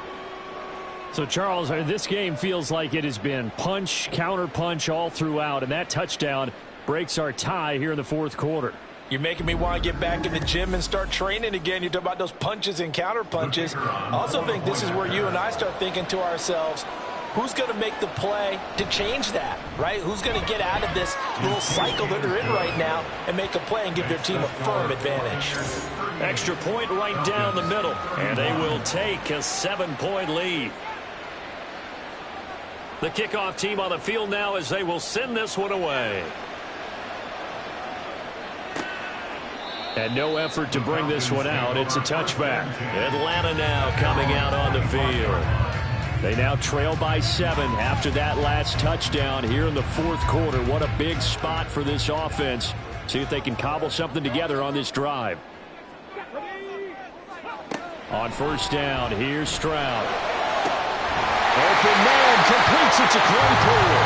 And they work this well upfield across the 45. Tell you what, he's been able to put the ball in some tight spots all game long. That throw, no different. Yeah, a lot of people would call it a gutsy type of a throw. I think he looks at it as, I can do it, so it's not that big of a deal to me, and I'm going to keep firing. All 3 timeouts plus the 2-minute warning. Here's 1st and 10. Back to throw. Here's Stroud. He'll get this one complete to Davis. And that'll be good for 8 yards to the 45. 4th quarter, down to the final 2 minutes. And we've got a 1-score game. They come up now on 2nd and 2. Stroud working out of the gun. Able to hit his target, Claypool. And this is going to lead to another first down as the tackle's made at the Bucs' 31-yard line. That's a nice job right there, partner, because they were able to work down the middle of the field, working in the seams, because I think defensively they were guarding the sidelines, trying to keep them from getting out of bounds. They took what they gave them, and it was successful. And inside the 20 before he's brought down. And this has been a nice answer to the touchdown drive against them a few minutes ago, because they've come out and reestablished the tempo. A nice throw there, and they're putting together a very strong drive as a response. And the Falcons are going to be set up with a 1st and goal coming up as they get him down at the 6-yard line. Clock's under a minute. Still plenty of time, partner. They have all 3 timeouts. That means they have plenty of options in their play calling and where they target on the field. They can throw it downfield, maybe even in the middle, and use their timeouts. Now a throw to the end zone on first down, but it winds up incomplete. Second down, goal to go.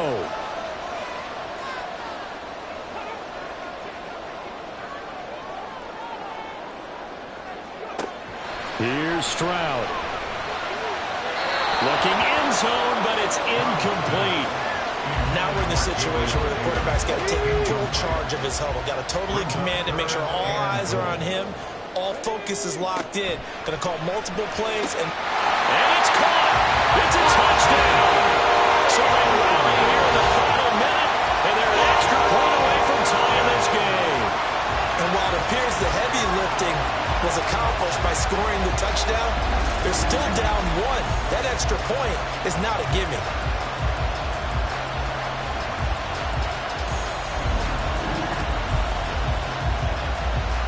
Coup for the extra point.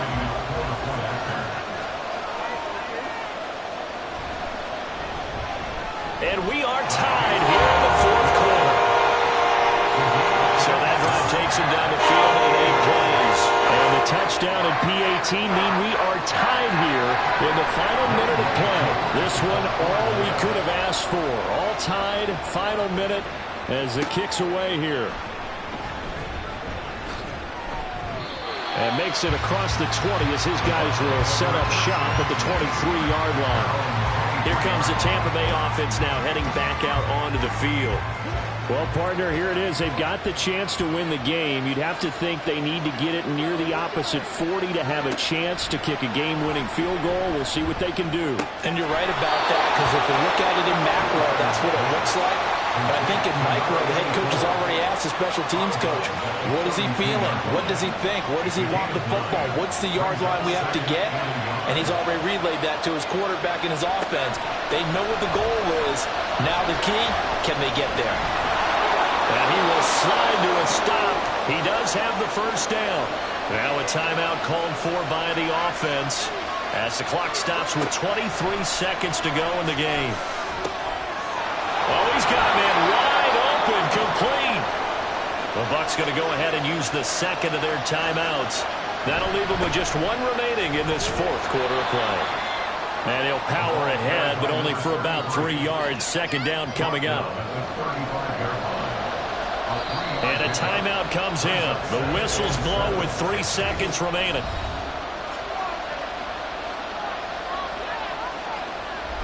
And now it all rests on the right foot of their kicker. This from 52, and this for the win. And that is no good. He gave it a good run. That wasn't more than a foot or so wide to the left. And that changes everything here in OT. And here in overtime, if the team that receives the ball scores a touchdown, it's over. If they don't, we can still have some more football. That's exactly right. If they go down and kick a field goal, the other team gets a possession to either match it or score a touchdown to win the ball game. If both teams kick field goals, the next team to score wins. But if the receiving team throws a pick six or fumbles the ball and it gets picked up by the defense and they score, the game is over at that point. This fielded right at the goal line. And he's up past the 20 to the 22-yard line. And Tampa Bay trots out there now. Charles, you think back to halftime, they had the big lead. They were in control of this game. They lost that lead. But ultimately right now, with the ball in overtime, a chance to win this thing. And you know each guy's telling his teammate, just let it go. Don't worry about it. We're starting fresh right here. What happened before does not matter. What happens right now and going forward, that's what matters. Let's find a way to win this game. One play has him to the 37 here for 1st and 10. Up the middle they go. McGee, and able to get this one across the 45 before he's brought down. And now we'll get a stoppage here. There appears to be an injured Falcon on the field. Well, hopefully, obviously nothing serious here. Medical staff, though, going to take a peek, and we'll take a break. Right back to him on first down. And this time the yards won't come so easy as they'll in fact tackle him behind the line.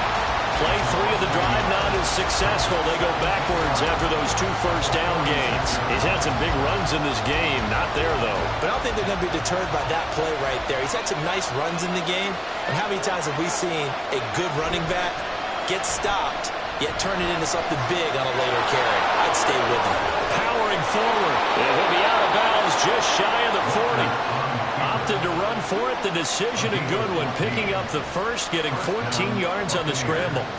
From Falcon territory now, here's 1st and 10 at the 41. They'll try the left side. McGee, and little room to maneuver there. He gets it down to about the 39. Just a yard on the first down carry, so it's 2nd and 9. Now a first throw here in overtime. Got a man, and he hits him in stride. What a methodical drive this is turning out to be. That time 9 yards, and the sticks move again. So 1st and 10 now from the 30. Off the play fake. Walker out to his left. Shreds the tackle. And inside the 20 before he's brought down. Good coverage downfield led to him taking off, picking up the first down on a 13-yard run.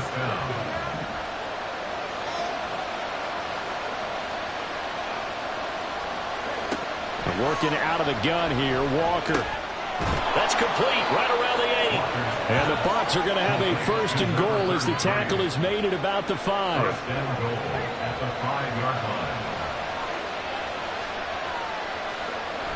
And they'll turn a power game to try to get in. And he is in for the score. And it is absolute stunned silence here as they win it on the road in overtime.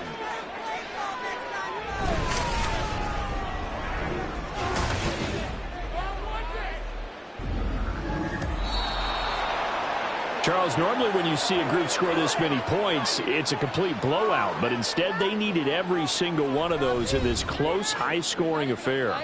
And, Brandon, I'm still on the edge of my seat after that one because when you have that much scoring and it still comes down to a one-possession game at the end, that's not something we see very often. And in this case, these offenses, they brought it. The defenses, they're going to need some work going forward. So for the Bucs, it was a great all-around performance as they come out of this one with the victory. And they'll get another road date next week as their opponents will be the Pittsburgh Steelers. Meanwhile, for the Falcons, they'll drop to 0-2. And they'll be on the road next week for a matchup with the Carolina Panthers. And for Charles Davis and our entire crew, I'm Brandon Gaudin. You've been watching the NFL on EA Sports.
It's Madden NFL 24.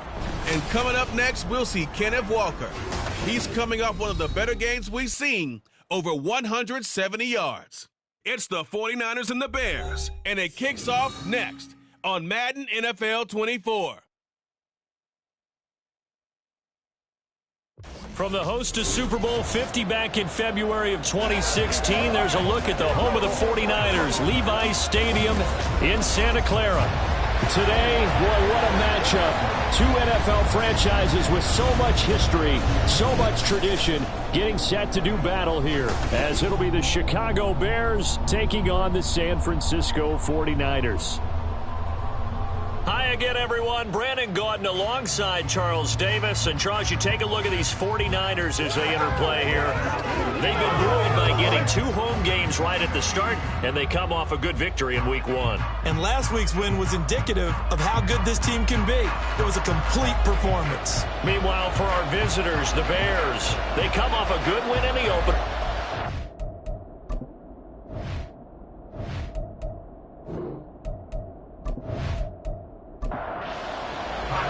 Two teams here, each off to 1-0 starts as this one is underway on EA Sports.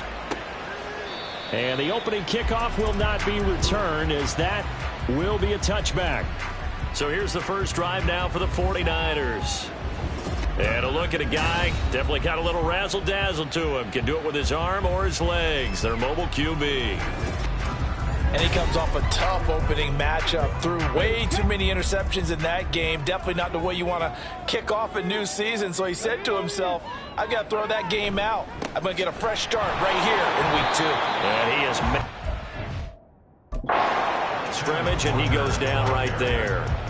Calling no gain on the game's first play. And it's second down now. Brings up 2nd and 10 at the 25-yard line. He'll look to throw. And it's a short one here, complete to the tight end. And he's going to get a good gain of 9 here up to the 34. And just play number 3 here on the opening drive, and it's an early 3rd and 1. They'll try for the first with Walker. Fights loose. And it was a stiff arm there that freed him enough to get the first before he's tackled. It's a 7-yard gain and good enough to move the chains.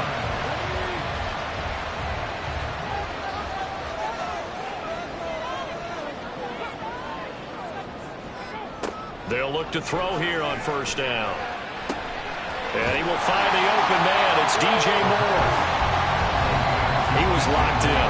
2 trips to the end zone, Charles, over 100 yards receiving. How about the combination of route running, confidence going downfield, and the ability to go up and get the football? You're exactly right. It was hard for them to stop him. Here's 2nd and 3.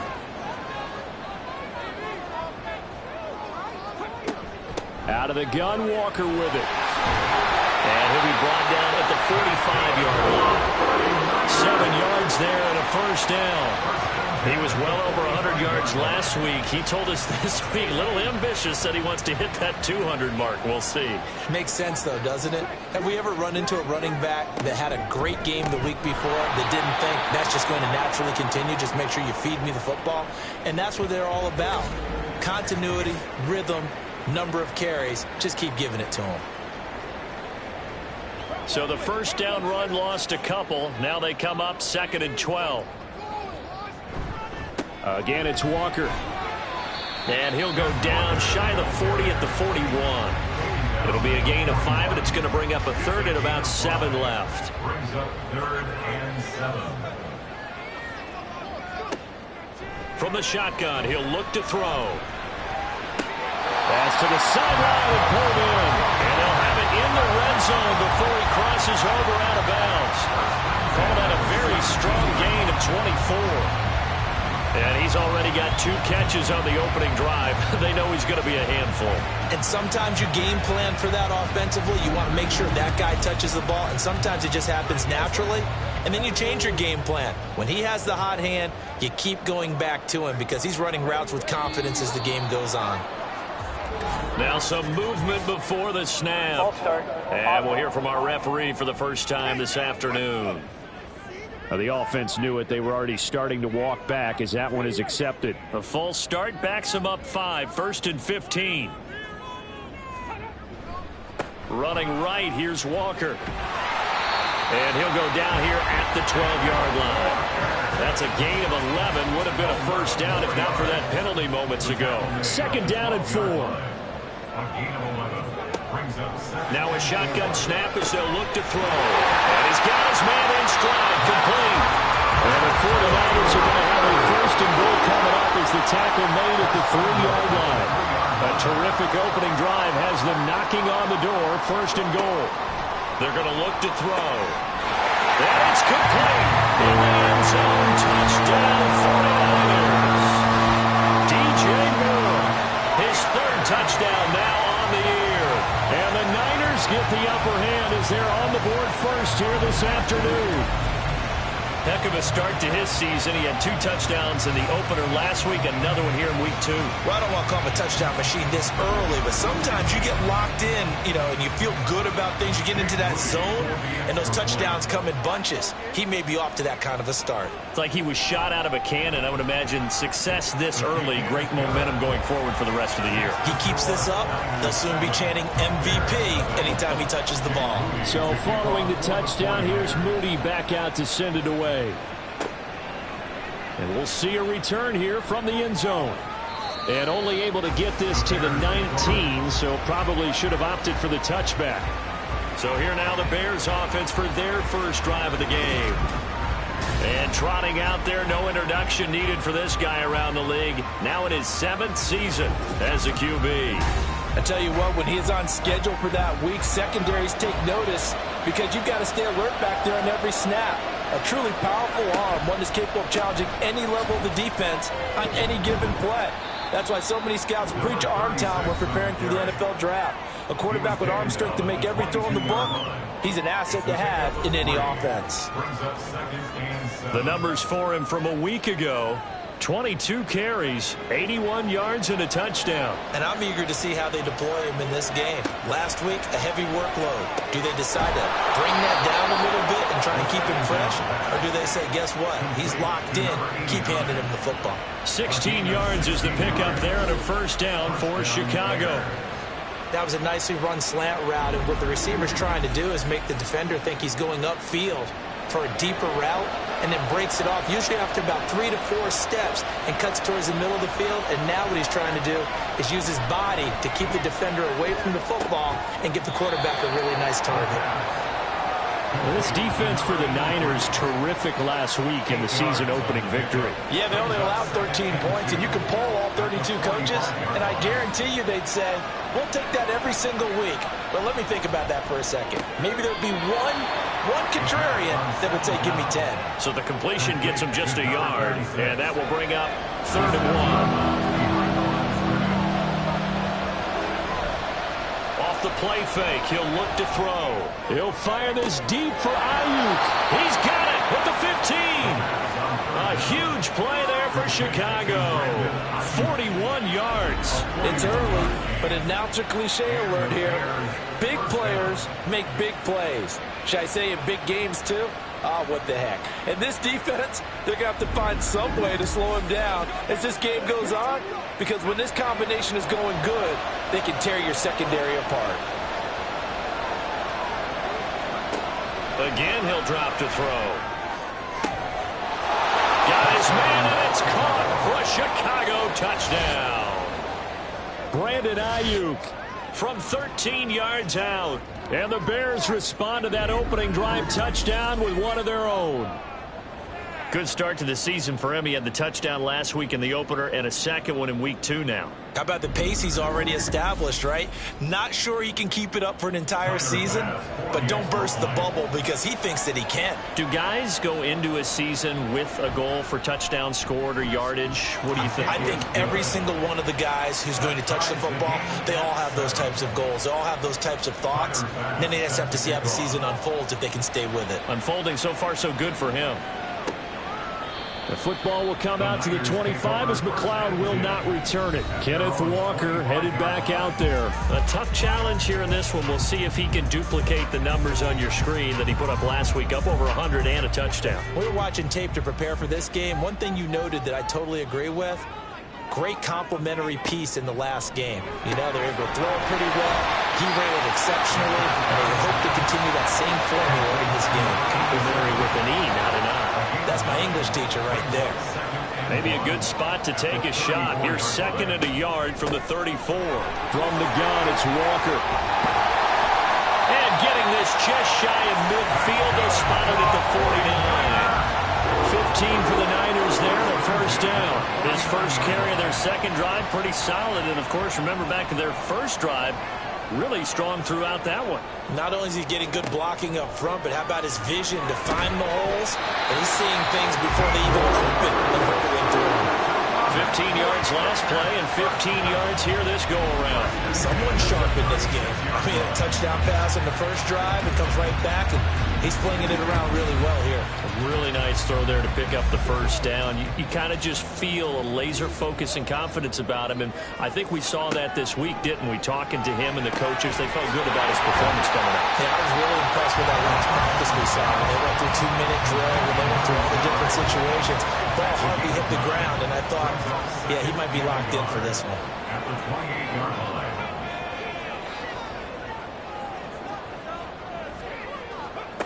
Second and 1. And he holds it in the end zone. Touchdown, San Francisco. A great play there with his first career NFL touchdown. And the 49ers have now taken the lead. So that's the rookie's first trip to the end zone, and I think it's safe to say one he'll always remember. Oh, without a doubt. That one is going to be imprinted forever. And nowadays, we're seeing rookies make a greater impact at that position at receiver than ever before. I think mainly because of the sheer volume of footballs that they catch in college. Moody good with the extra point, and that makes the score 14-7. 5 plays there on that drive, and it's polished off by a touchdown for San Francisco. Taken at the goal line. And able to get this out to the 25. Chicago works their way back onto the field here for their second drive of the game. This drive here beginning probably with a pair of motivated groups. Remember, the offense scored a touchdown on their last time out. Looking to repeat that in Charles's defense. They were very frustrated after giving up 6 the last time on the field. And frankly, it's just a battle of wills in a lot of ways, because you know they're both motivated. They both game plan for this drive, and they both have specific outcomes in mind. To me, it just comes down to who can execute better and which side can step up and assert its will over the other. It'll go as a gain of 4, and that's going to bring up 3rd and 2. They'll come to the line needing only 2 yards to gain the first here. On 3rd in short. They'll try and pick it up through the air. There's a short throw. It's caught by Kmet. And he will have the Bears first down. It's a gain of 6 that time on 3rd and 2. So from the 39 now, they'll come up on a 1st and 10. He'll drop to throw. He's going to leave this for his running back. It's complete. Now we're going to get a stoppage. Appears to be an injured Bear on the field. The medical staff will attend to him, and we will step aside. From the 42-yard line, here's 2nd down and 7. They'll stick with the passing game as he looks to throw. That's Foster hauling it in over the middle. His first catch, good for 8 and a first down. Clock runs, less than a minute to go, and an entertaining first quarter of play. From the midfield stripe, they'll look to throw. There's a short throw. It's caught by Kmet. Well, that's always a good place to throw it just because he's one of the biggest targets not only on this team but in the National Football League.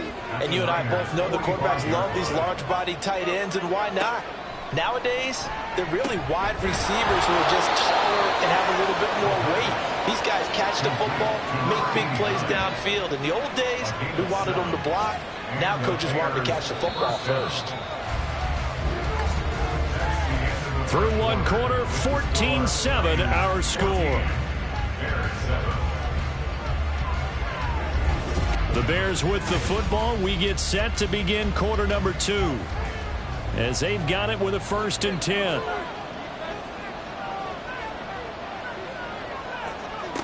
Back to throw again. He'll get that complete to his tight end, Kmet.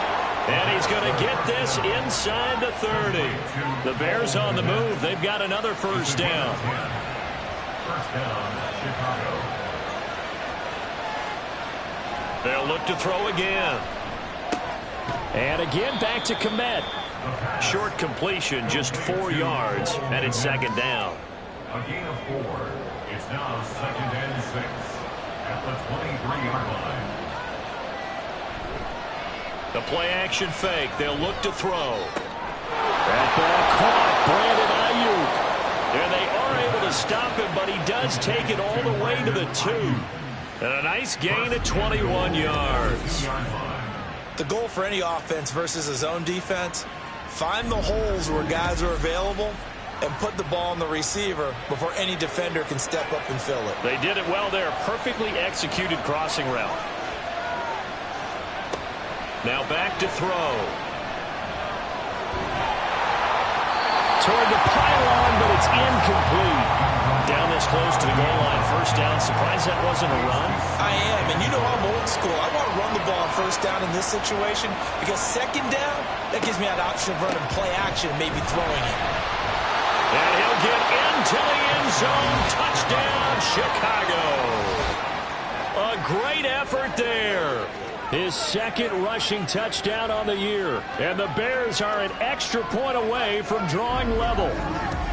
So, partner, it was a passing game that drove them down the field, but when they get close, they trust that man in the backfield, and he took them home. And they trust their offensive line as well because so many of these units, they specialize in either pass protection or run blocking. This group shows its versatility and gets both done on this drive. Extra point by Bass, up and good. And we are tied at 14. This one tied at 14 now as he sends this one away.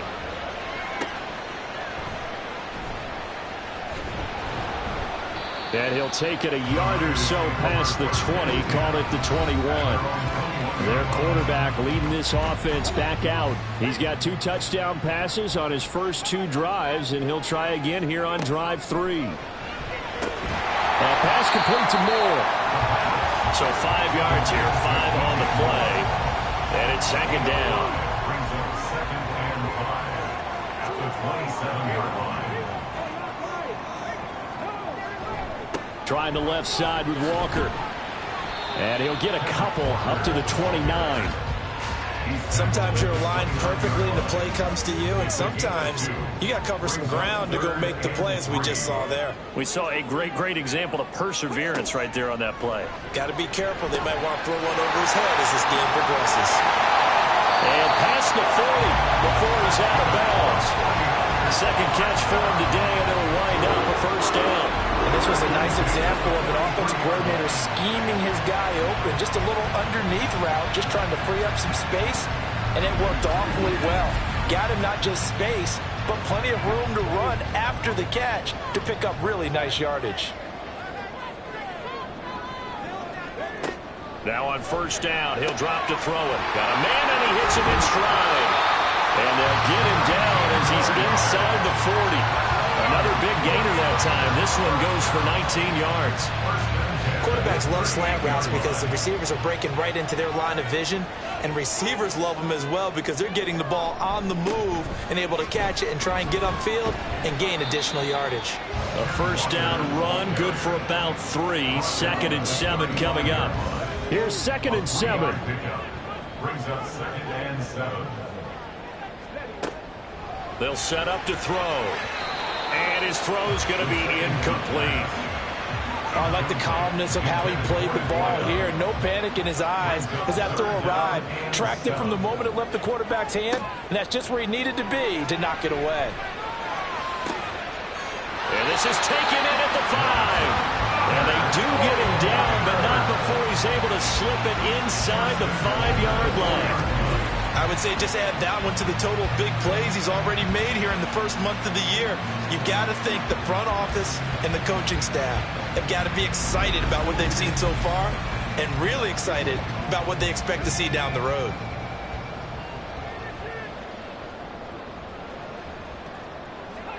Back to throw here.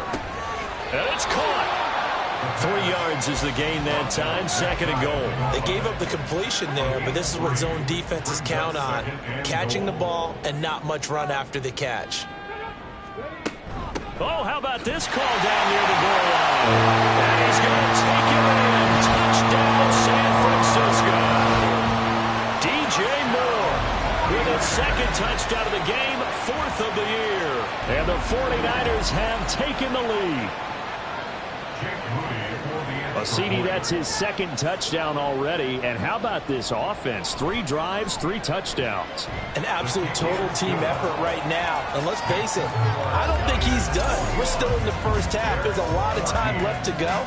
I don't know what they're going to do on the other side trying to slow him down. But right now, he's feeling it. So here's Mooney back out there now to send this one away. And no thought to bring this one out. He'll just go down to a knee, and they'll take over at the 25. And now Chicago getting ready to go as they take the field. Right now, we've got a little bit of an offensive masterpiece going on. Both sides moving the football, scoring points. It's almost like somebody put the defense on rookie mode in this one. I mean, we haven't even left the first half, Charles, and we're certainly on pace for a shootout. An excellent start for both offenses. The fans have to be enjoying this to seeing all these points go up on the board. As a former defender, you know I'm not enjoying this at all. But right now, both these teams just trading haymakers. Let's see. And I think he's going to go. They're not going to get him. And he steps out of bounds, but not before he gets inside the 35. A huge play there for Chicago. 48 yards. Despite writing it down on my notes, I never give enough credit to the offensive line, and we have to here. The protection, that's what made this play a success. Quarterback had to wait for his crossing route to develop, and that takes a little bit of extra time. Excellent job by the big fellas up front.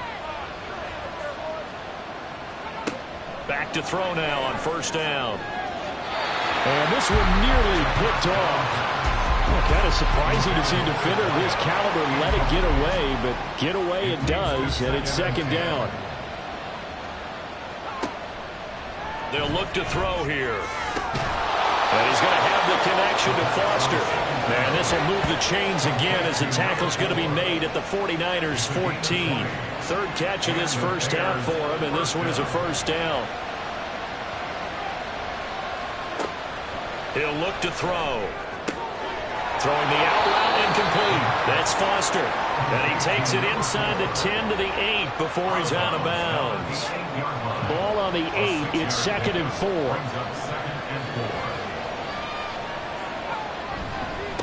One back in the backfield. He'll get the carry. And he'll be stopped just outside the 5 at the 6.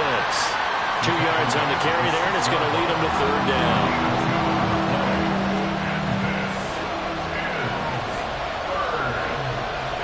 They'll set up a throw. He's got his target. That's complete. And the Bears are going to have first and goal coming up as they're able to convert there on 3rd and 2. So he turned to a trusted, familiar face in that third down situation. It paid off. Yeah, you go to your veteran receiver in that spot, so you can't underestimate him when he's on the field defensively. And he takes this one in for a Bears touchdown. A great play there with his second touchdown here in this first half. And the Bears are an extra point away now from tying this ball game. An extra point by Bass, up and good. And we've got a tie game here in a back-and-forth first half. And he won't quite make it to the 25. The 49ers ready to set up shop again offensively. Good drive last time. Really effective passing the football.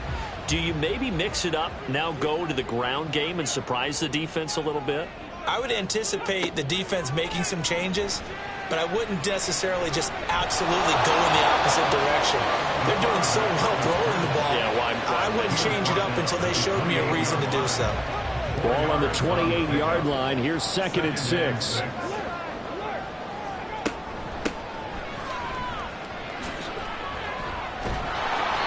No gain on the play there, so they're left with a 3rd down and 6. Defense able to get there, swarm to the football. Zilch, 0 nada there for the offense, Charles. Yeah, it really was an example of good team defense, wasn't it? Everyone handled their responsibilities, and they held them to no gain. And a pretty nice tackle there, ranging up from his free safety spot as he'll stop him about a yard short. So give him 5 yards there on the pitch and catch. And it'll be 4th down. Here comes the 49ers punter now, as he's on to punt for the first time this afternoon. And the win last week punted 4 times as this one's away. Taken in at the 22. It's a 42-yard punt, but 8 on the return. And the Bears take over. The Chicago offense set to get started. And they'll just simply be looking to build off the confidence of the last time out where they scored a touchdown. And confidence is powerful, isn't it? When you've scored once, you feel like you can go back out there and get it done again. Doesn't matter what the defense throws at them. They feel like they're in a groove right now, and they want to get out there and show it. Yeah, hoping to stay in that groove here this go-around. And now a throw on 1st down there, but it's incomplete. 2nd and 10. They'll drop to throw. Throw left side complete. That's Rhodes. And he gets this up to the 34 out of bounds there. 4 yards the gain, and it'll bring up a 3rd down. 2nd quarter, 2 minutes to go. Tie ball game. 3rd down and 6. Back to throw. And that is incomplete. So after 3 drives it ended touchdown, touchdown, touchdown, they get bogged down on drive number 4. Yeah, I don't know how excited you would be on the other side of the ball that they finally didn't score. You know, you're happy, of course, but at the same time, did you have that much to do with it, or did they just get tired? Maybe it's just a sense of relief at this point. A big kick that time, 52 yards. And the 49ers will take over deep in their own territory.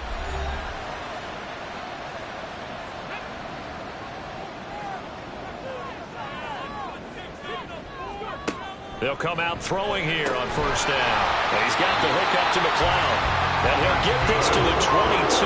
So they began the play at the 11, and it's a gain of 11. 1st down.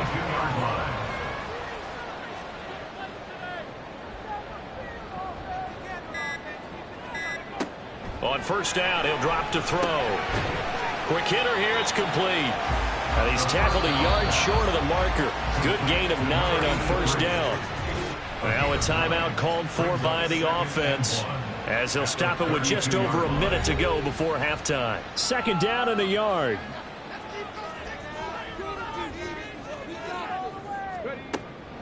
They'll look to throw. He's got the connection to Moore.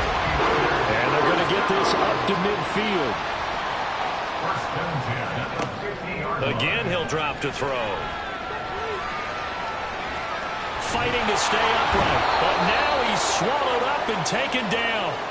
Now San Francisco going to call their second timeout, as the clock will stop with 35 seconds to go in quarter number 2. Oh, he tries to force it in, and it's intercepted.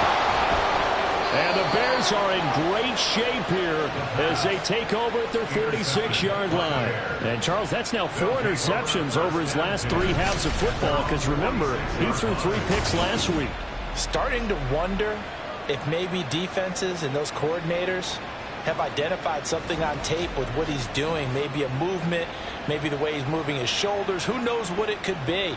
He could have a few tells out there that they're keying in on and allowing defenses to get to the football a little bit faster. People steal signals. Maybe sometimes they can figure out what the quarterback's doing just by his movements. Throwing on first down, but this one winds up to be incomplete. Even without a ton of pressure in his face, it just shows how difficult it is to pick apart his own defense. Those guys are sitting back, and they're not playing receivers as much as they're playing the eyes of the quarterback and when he delivers the ball. Open man, here's Foster. And he'll go down, but not before getting this inside the 30. Now the Bears going to call the first of their timeouts, as they'll stop it with 14 seconds to go in this first half. And he'll go out of bounds in the red zone just inside the 20. But they certainly made a point of getting him involved in the passing game here in the first half. They must have seen something in the scouting that said, hey, we can capitalize on him getting the ball possibly in the open field. And I think in the second half, that may loosen up the defense a little bit to get the running game going back inside. The kick by Bass is good. And with it, they'll take the lead at 24-21. So, Charles, they get to them with their first turnover of the game and then make it hurt a little bit extra with a field goal. And anytime you give the ball up, what's the first thing a coach tells his defense?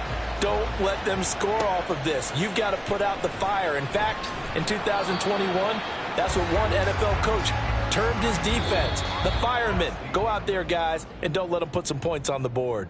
So we've reached halftime in a wild first half. We'll take a minute to catch our breath as we send you cross-country to Orlando. Jonathan Coachman is there and has our EA Sports halftime report.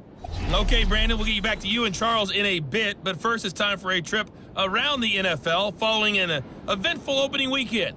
Let's see what's happening in Week 2. We'll start by heading out west, State Farm Stadium in Glendale. And it's the Cardinals who are out in front as that game draws closer to halftime. Josh Downs, a touchdown reception. From there, let's head off and check out a second game.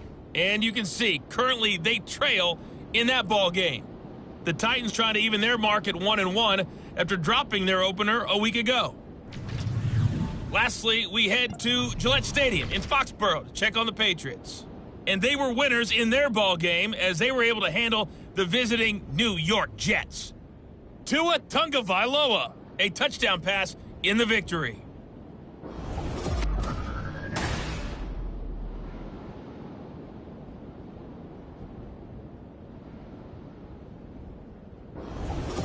Okay, this one's Coach, been as good as advertised. Just a field goal separating these two teams. This is a very level first half, and I'd expect to see more of the same after the break. This taken in at the goal line. And he'll be brought down right on the chalk of the 20. So here's the Bears offense now as they get set to start this third quarter. As this offense takes the field to begin the opening drive of the second half, Charles, remember in that first half, good through the air and really all around an outstanding offensive performance. Absolutely. They reached the end zone several times. The passing game working awfully well. And most importantly, partner, yeah, they went to the tunnel with a lead. They come back out with that lead. Absolutely. NFL coaches, we know they're perfectionists in a lot of ways, but they had to like what they saw in that first half. Only a couple there as he'll be brought down about the 28. In the first half, he was held in check on the ground, but despite that lack of production, they still have the lead. And they've got to feel fortunate about that. If they could actually get production from their lead horse, that would help open up this offense and widen this margin, too. And he's out of bounds, able to take this one up to the 35. No question that they're going to continue to look his way. 6 catches in the first half and now 7 on the game. Working with the lead, trying to get to 2-0. Here's 1st and 10. One back in the backfield, he'll get the carry. And this has been a familiar sight all afternoon as they stop him behind the line. Yikes, a 4-yard loss really sets him back now for second down.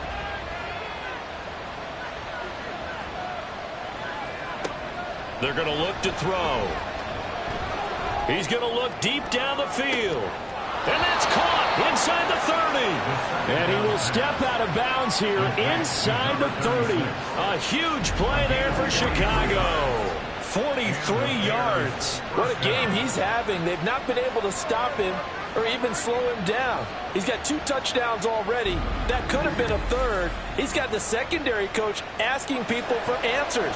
Can you help me out? Because we are not slowing him down. On first down, they'll go to the ground attack. Down to the 25. They follow up that gigantic gain with the tiniest of pickups, 1 yard. They work now on 2nd and 9. And they'll keep leaning on the running game back to the ground. And he's able to work free for about 6 down to the 18. Looks to me like maybe there's a little attrition setting in with this drive, because when you see that type of a run, I get the feeling the defense gets a little bit tired. And that's the last thing they need, especially when they look up at the scoreboard. And he is in. Touchdown, Chicago. An 18-yard touchdown run. And the Bears take the opening kickoff of the third quarter and drive right down the field to extend their lead. Well, they were looking to pick up the first down on 3rd and short. They got a little more than they bargained for, finding the end zone as well. And oftentimes in short yardage situations, you get a lot of defenders stacked near the line of scrimmage partner. So if you can get past that first wave, there's usually room to roam, and he found it. Extra point by Bass, up and good. And his guys will take a 10-point lead. After the touchdown, Bass to kick it away. The football will come out to the 25 as McLeod will not return it. Here's a look at the 49ers offense as they make their way out for their first possession of the second half. And their deficit a little wider than it was at halftime. Does that touchdown a minute ago change the thinking here at all? I think it does, at least a little bit, because now urgency has to start setting in. You can't go out there and go 3 and out and run the risk of falling behind substantially, but you have to do it without pressing, because pressing, that'll lead you into bigger errors. On second down, here's a keeper by the QB. And he's upended at the 33 following a good pickup of 8. Oh, man, that wasn't far from breaking in a big way into the secondary.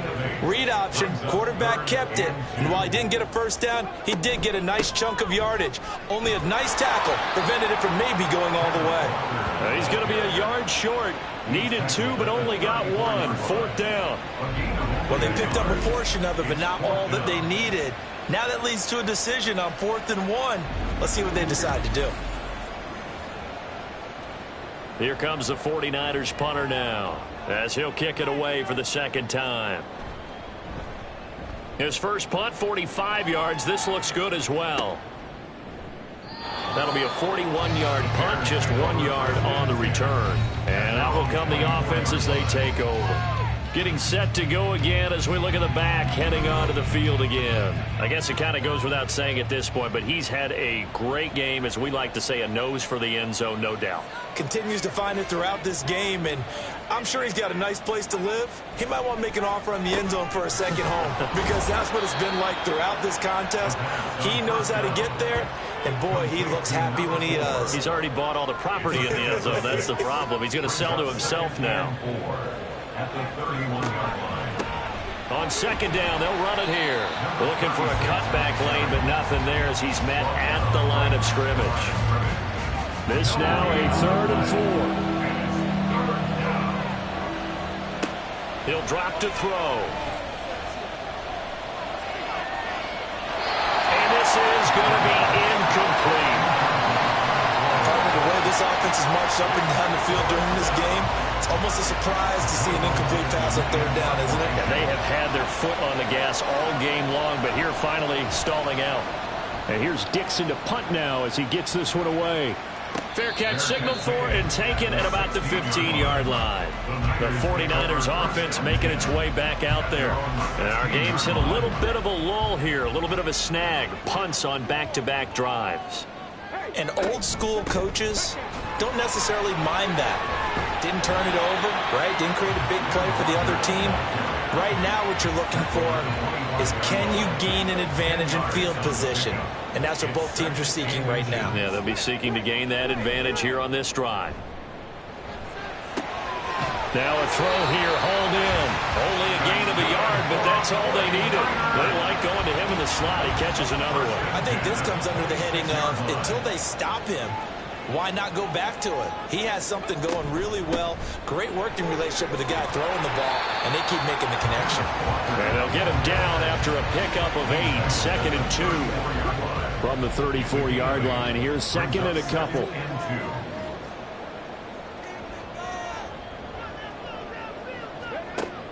He'll look to throw. It's a short one here, complete to his tight end. 5th catch of the afternoon, and that gives him a first down.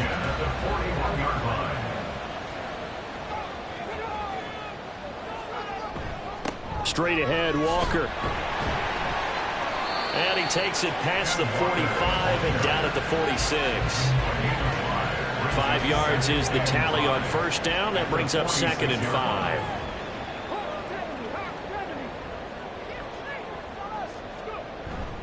Looking to throw. It's a short one here, complete to the tight end. They call his number again. It's his 6th catch and a first down.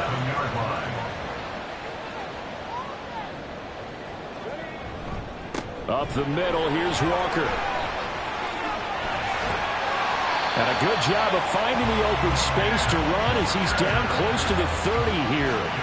88 yards rushing for him in the ball game now on 14 carries.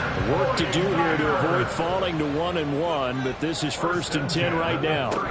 From the shotgun now, here's an inside give. Try to find a lane, but instead he'll get back to the line of scrimmage and no more. 2nd and 10 here as we roll along in quarter number 3 from Santa Clara. A give for Walker running right. And only able to get 2 here. Stopped at the 30.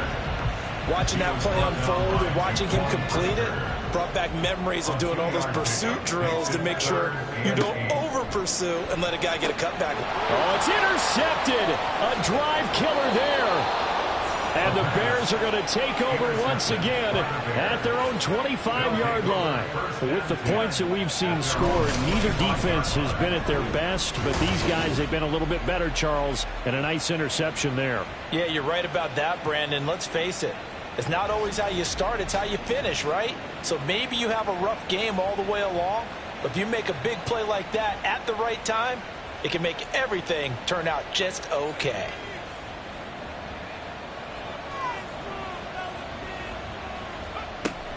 They'll start on the ground here on first down. And running room scarce here. He's going to be stopped in his tracks at the line of scrimmage. Well, they had the run for no gain. Now they'll try again from the 25 on 2nd and 10. At the 25-yard line. And he's got his man out of the backfield. That's complete. And they're able to get this one across the 35. Mark that down as a pickup of 13, and the Bears have the first. Under a minute to go in this 3rd quarter as they come up 1st and 10. Now a shotgun snap as they'll look to throw. And that one drops down, incomplete. Good coverage there, force the ball free, and it's 2nd down. From the gun, he'll hand this off. And a 5-yard gain gets him to the 42. That 2nd down play call was not to pick up the first down. It was to accomplish what they did to get them into a manageable 3rd down because they had incompletion on first down, so they were behind the sticks, so to speak. They needed to make up some ground, and they did. Now a 3rd down throw, but it misses the target, incomplete. One first down here, and that's all, folks. Good work by this defense to hold things in check and force a punting situation. Now on 4th down, on is the punt team sending this one away. And that one hits at the 7, but bounds into the end zone, and that'll be a touchback. The San Francisco offense ready to start their next drive. They go back to the air here after the INT on the last drive. And he's going to get 7 out of this before being taken down at the 27. 3 quarters have come and gone. You're watching the NFL on EA Sports. Back now here in Santa Clara. It's 49er football, but some ground to cover. They find themselves behind as we hit the 4th and final quarter. 2nd and 3. Over the middle, that's caught by McLeod. They'll get 3 as the drive continues. It's a first down. 1st and 10 at the 30-yard line. Up the middle they run. It's Walker. Slipped 1 tackle, but no more as he's knocked to the deck behind the line of scrimmage. A loss of a full 3 yards, and now it's 2nd down.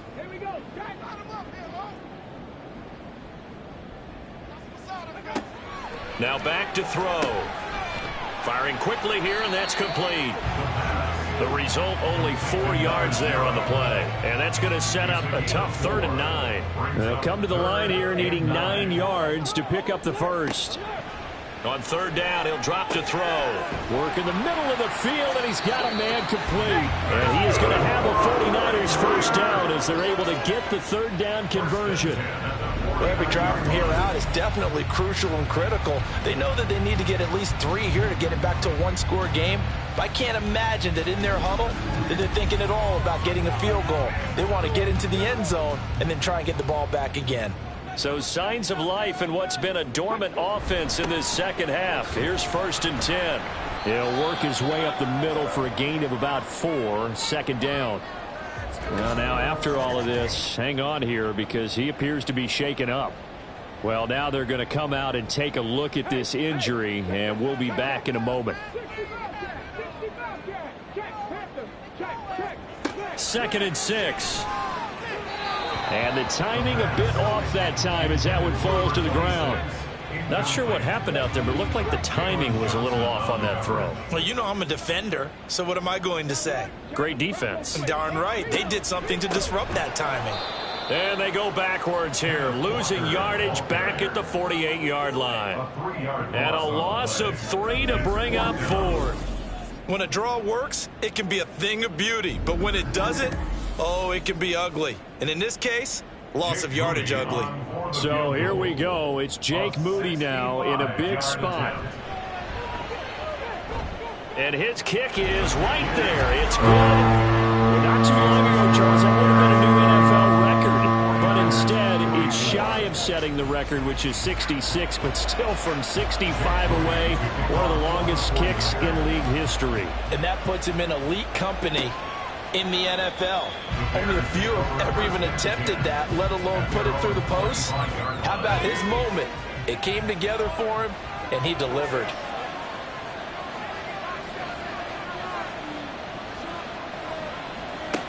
They'll try and start this drive in the air. He's got this complete to Ayuk on the out route. And he'll be out of bounds across the 30-yard line. Now we're going to get a stoppage. Appears to be an injured Bear on the field. Here's a 2nd and 2 now from the 33.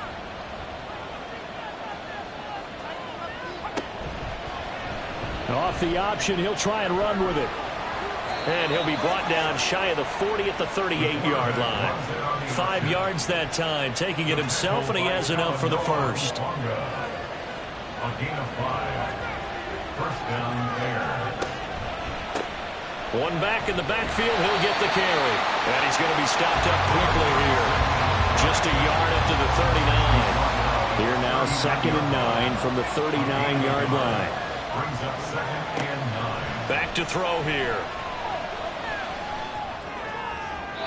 And an off-balance throw there, and it's going to wind up incomplete. And when you're in a 1-score game in the second half, now's not the time to force the football in the places where you shouldn't. And that's a smart decision to just get that one out of there. Out of the gun now on 3rd down. And the Niners get there and bring him down. And while all of that was going on with a sack, it appears, unfortunately, we have an injured player.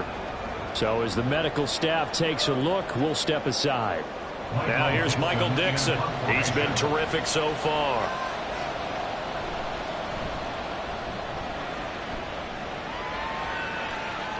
And the fair catch is taken at about the 13-yard line here. It'll be a 51-yard punt that time. And the offense will come back out deep in their own territory. Here's Walker to start the drive. Nice little juke. And he's got it past the 30 before he's hit and dropped. 107 yards rushing for him now as he has been tremendous all day long. Another carry for their leader and a good one. It's crunch time. They'll need him to continue to be productive in both the run and passing game in order for them to try and snatch a victory. So they'll come up 1st and 10 now from the 33.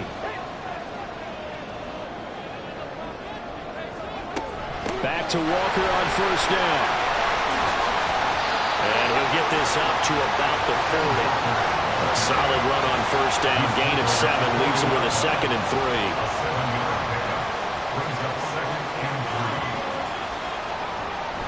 Toss left side for Walker.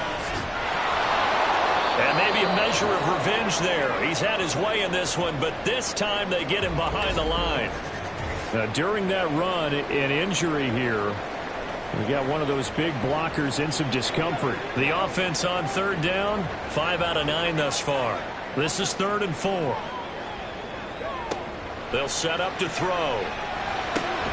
He's going to get that to his running back out of the backfield. And he's going to have the Niners 1st down by about 3 yards or so as they wind up getting 7 there on 3rd and 4.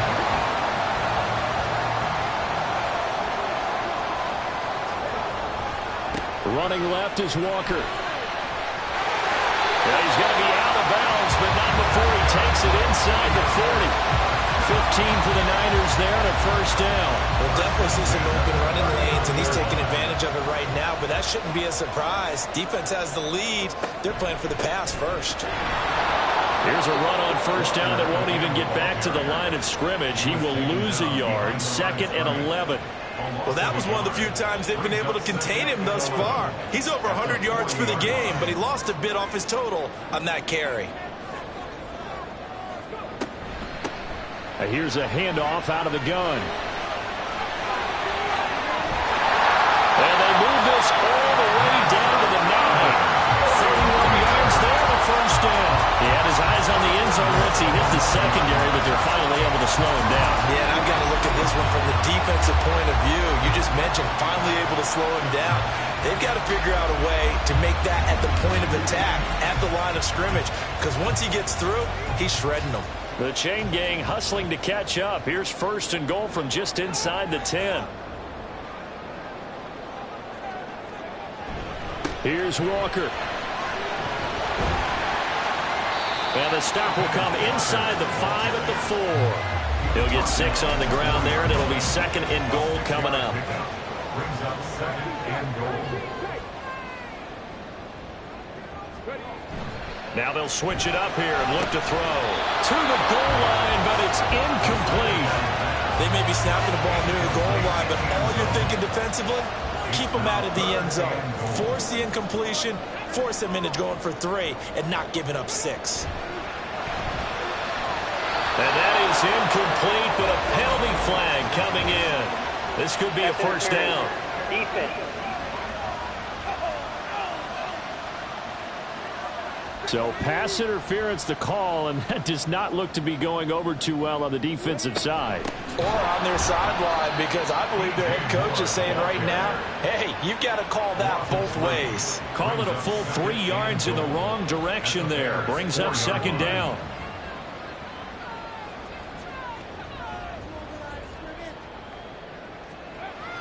They'll drop to throw.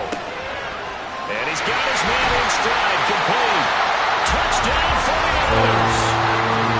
Cameron Latu, his 1st touchdown here of the new campaign. And the 49ers are an extra point away from tying this game here in the 4th. You get down near the goal line, this is where having a sure-handed tight end becomes a luxury, and it pays off big time, especially when the defense sells out against the run, and he finds himself open for an easy touchdown. Extra point try now for Moody.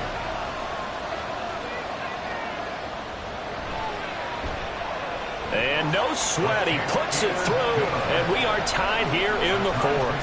Now this one setting up for a great finish. All tied in the fourth as the kick's away. And he won't return this one. He'll go down to a knee, and they'll start at the 25. The Bears offense now getting ready to take over. They no longer have the lead after that last touchdown. All tied up in the fourth quarter. And a chance for this offense to mount a potential game-winning drive right here. And his first throw here is incomplete. That certainly appeared to be a play call where they were just trying to make second down, second and short. I think they thought the coverage was off a little bit more than it was. Nice job there pressing up on it and forcing the incompletion. And they get him down, but not before he takes it across the 40-yard line. 60 yards for him on the ground now, and 3 touchdowns to go along with it. When he runs, he seems to do a nice job of knowing when to be patient and find the hole, and then when the hole is there, he goes quickly. You're exactly right. He knows how to just take off, but you know what else? Brings a little thump with him, doesn't he? He does. He packs the boom at the end of the run and finishes it going forward. That's what you want to see out of your backs. Now the result here, a pickup of 8. Leaves him with 2 to go on second down. Now a 2nd and 2. At the 49ers, 48-yard line. They'll try and run this one right up the gut. And a strong run there as he'll take this all the way down to the 35. Mark that down as a pickup of 13, and the Bears have the first. They'll come up 1st and 10 here.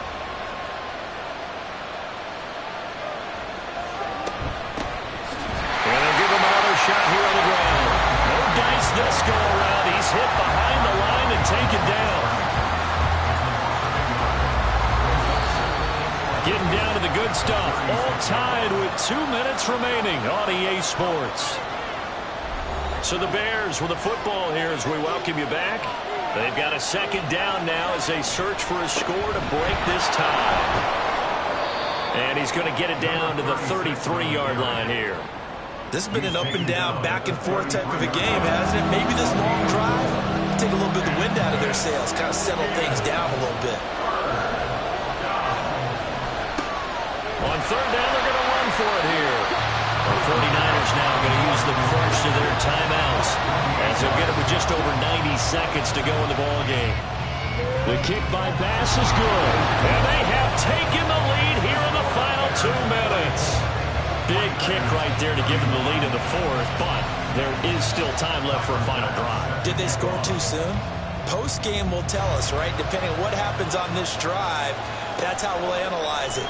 If the other team scores, they scored too soon. If they somehow hold on, they manage the clock exactly right.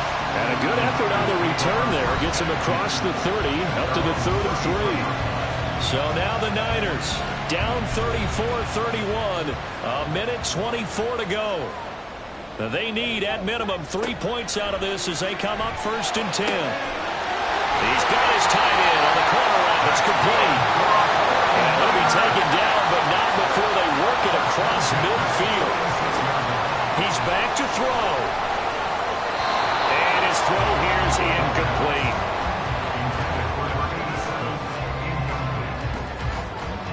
Inside a minute to go. Here's 2nd and 10 now.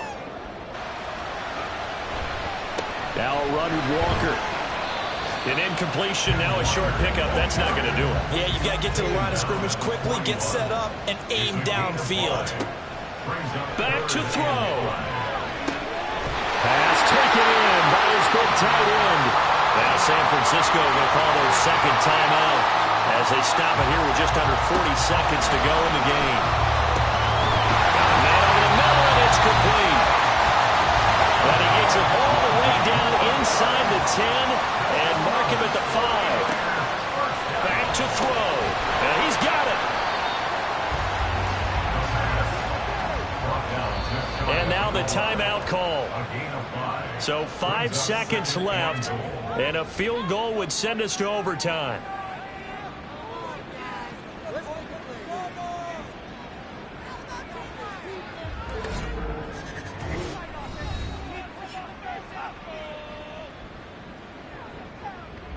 So the field goal unit is on the field as this is a big spot right here. And the clock will now stop as a timeout is called with 5 seconds left.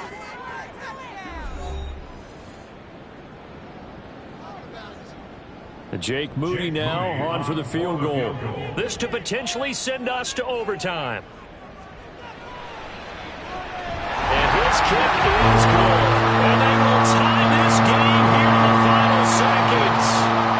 So a money kick there in the final seconds. And now, barring any hijinks on the kickoff here, partner, I think you and I were going to settle in for a little overtime. And I wouldn't have it any other way. This has been a dogfight all through regulation. No reason to think it won't continue in the extra period.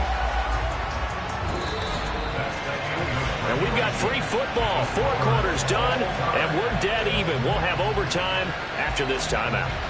It's a little teaching moment here. Overtime rules. Remind us how this goes, partner. Okay, so in the past, we had sudden death. First team to score wins, but no longer. Now, if the team receives the ball, scores a touchdown, they win the game. If they kick a field goal, though, or don't score, the other team gets a possession. And after both teams get a possession, then we're into sudden death. First team to score wins the game. And no return here to begin the overtime session. That'll be a touchback. And now Chicago getting ready to go as they take the field. I cannot imagine how these players and coaches feel, Charles, because my palms sweating up here in the booth now as we go to the 3rd drive of overtime. And as we know from here on out, any points win this football game. I'll throw you a towel as well, partner. I've got one for myself, but let's face it, our nerves, our pressure, nothing compared to what's going on that field. Both of the field goal kickers active here early. Can one of them become the hero and end this thing? And he'll be tackled right on the chalk of the 45. 97 yards rushing for him now as he is just trying to will his guys to an overtime victory. First down there.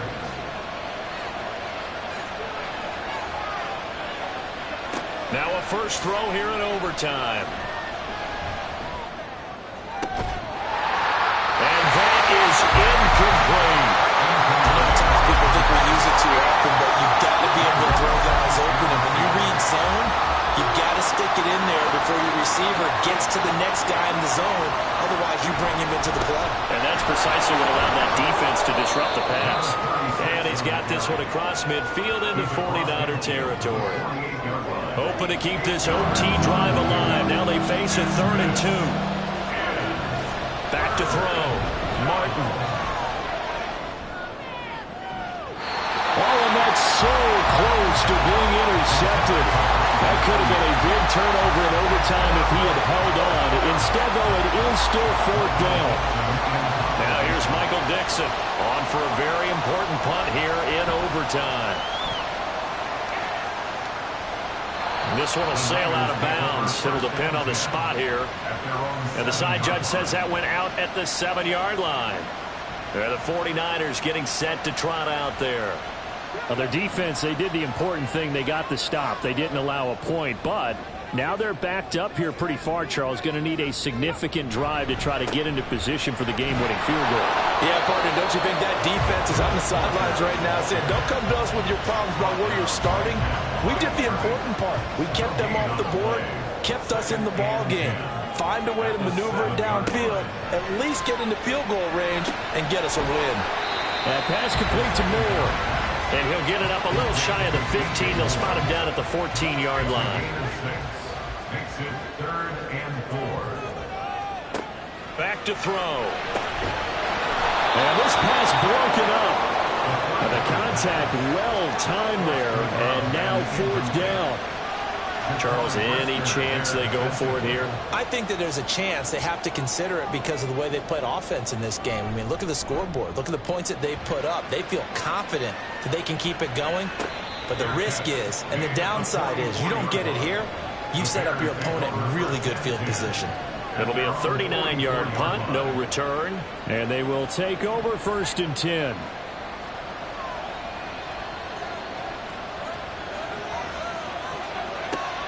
They'll come out throwing here to start the drive. And down he goes. The 49ers get there.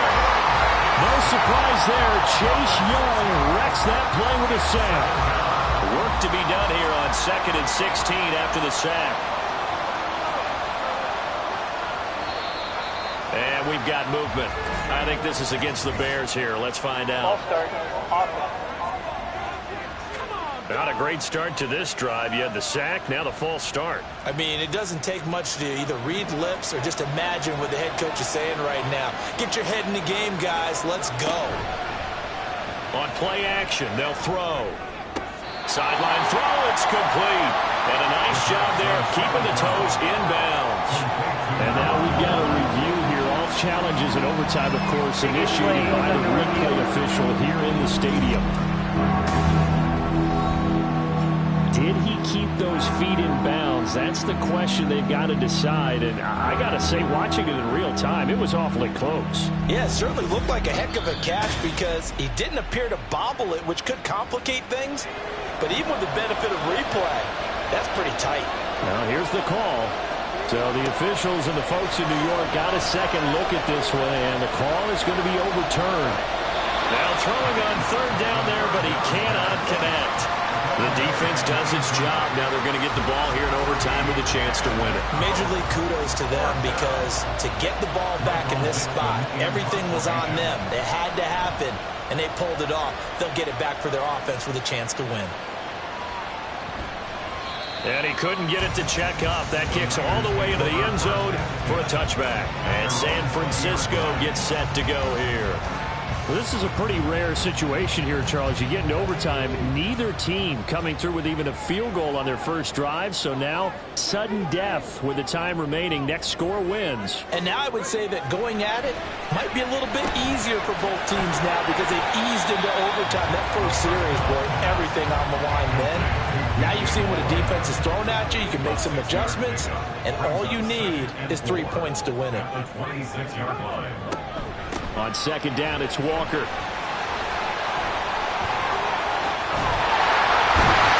they're going to have this across midfield and inside the 45. 31 yards there on a first down. And had a chance to limit his yardage, but he was able to fight off that tackle. So it's not just the responsibility of the guys who missed the tackles along the way. It's all 11 on defense. Able to stop this guy. Unable to do it on that play. They've got to find a way. How about his ability to break through and gain that yardage? So the big play gets him across midfield now for 1st and 10. Walker with another carry. And he's dropped right at the 40. Gain of 3.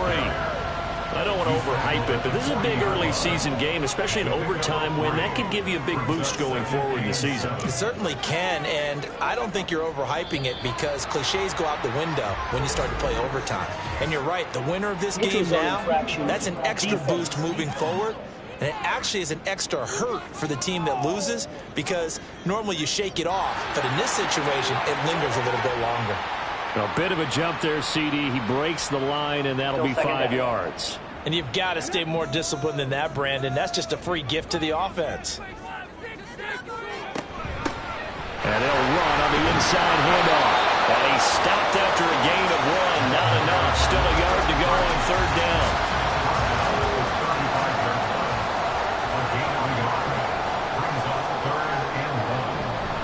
They'll try for the first with Walker. And he gets it down to the 32. I think they like this drive a little bit better there, partner. Running game helping out, picking up some of the slack. Because remember, last drive they went 3 and out. From the 32 now, here's 1st and 10.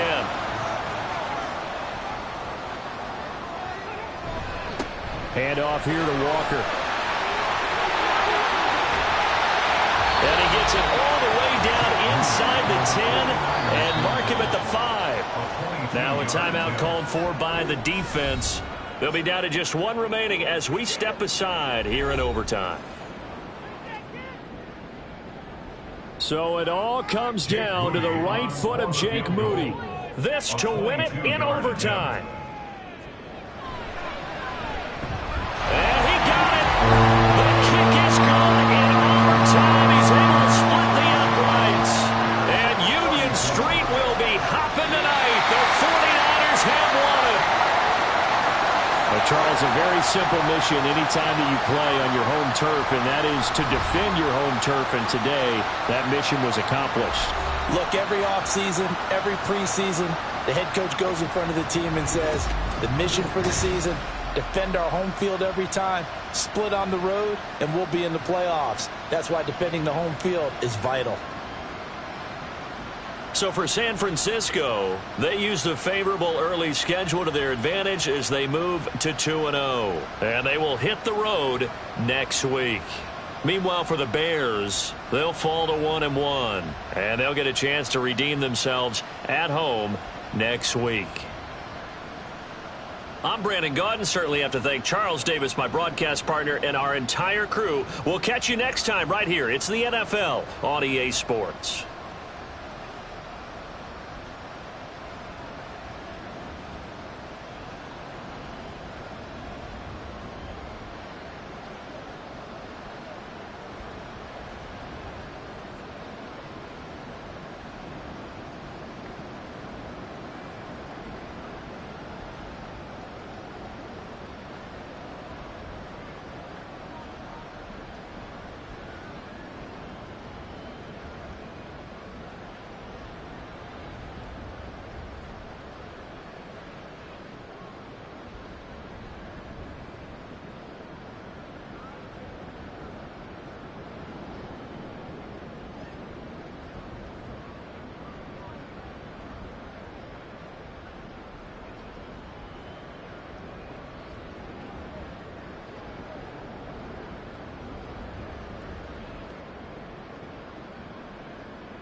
It's week 2 of the NFL, and this one features the Saints' leader at quarterback. He's coming off a nice week throwing the ball, 4 touchdown throws. It's the Saints and the Steelers on Sunday night.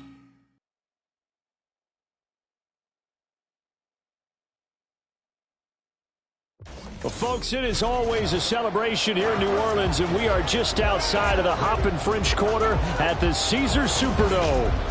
Tonight, we've got a great Sunday night matchup on tap, as it'll be the Pittsburgh Steelers taking on the New Orleans Saints. Along with Charles Davis, I'm Brandon Gaudin. And, Charles, you look at this Saints team as they enter play. They were winners last time out, so they'll be looking, Charles, to make it 2 in a row. And what I enjoyed when I watched their game tape and their victory last week is they put it together in every phase. Good offense, good defense, and some key plays on special.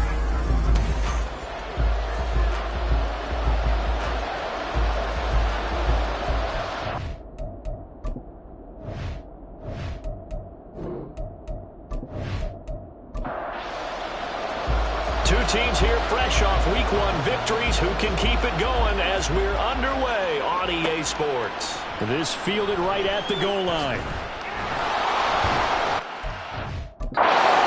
There on special teams as they'll get him down shy of the 20. So here are the Steelers now to take over for the first time. And leading them out, their signal caller, now in his 4th season in the NFL.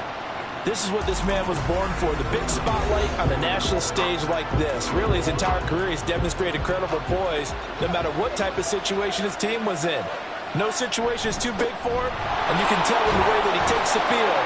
His self is evident, and he gets the job done in his mind each and every time. That's a pickup of 11 and a first down on their first offensive play. Great beginning there under the bright lights of primetime. Yeah, it takes you back to high school football on a Friday night, doesn't it? When you feel like every eye in the county is on you. In this case, every eye. And he's going to have to eat this one as down he goes. It looks like a 12-yard loss there on the first down sack. There's a lot of discussion in the offseason about him having a big year and getting to the quarterback. They held him without a sack in week 1, but how about here? Finally gets his first one of the season. In the offseason, said he changed his diet, leaner, feels so good this year. Excited to see what type of a season he can have. That huge loss on the sack makes this job much more difficult. It's now 2nd down and 22 yards to go. Here's a throw to his running back. It's complete. And they'll bring him down here up at about the 22-yard line. They need 18 yards here on 3rd down. Now they'll throw here out of the gun. And that is incomplete. Now it looks like we're going to get a stoppage here. An injured Steeler on that last play. Well, the medical staff is going to come out here and take a look, and we will take a short break. The Steelers send out their punter now. As the first drive of the game stalls out, he's on to punt. And he was called on 3 times in the win last week as his first one here's away. That'll go as a punt of 42, 7 on the return. And the Saints will take over with a first down and 10. So out comes this offense to take over for the first time. And a look here at the veteran under center, their 7th-year quarterback. And he said he was feeling good in the lead up to the season, and he proved it in a big way in week 1 with 4 touchdown passes. Had the offense moving at peak efficiency right at the start of the year. Awfully impressive. And he'll lose yardage on the play back at the 37-yard line. That's going to wind up a loss of a full 3 yards on first down. This defense for the Steelers, terrific last week in the season opening victory. And what keyed their victory? The pass rush. Got to the quarterback 6 times for sacks, and plenty of other turbulence in the pocket for him as well. Hard to throw the ball downfield, but all you're seeing is opposing jerseys come at you. An incomplete pass on that last play, and that means they'll need to come up with something here on 3rd down. They'll set up a throw.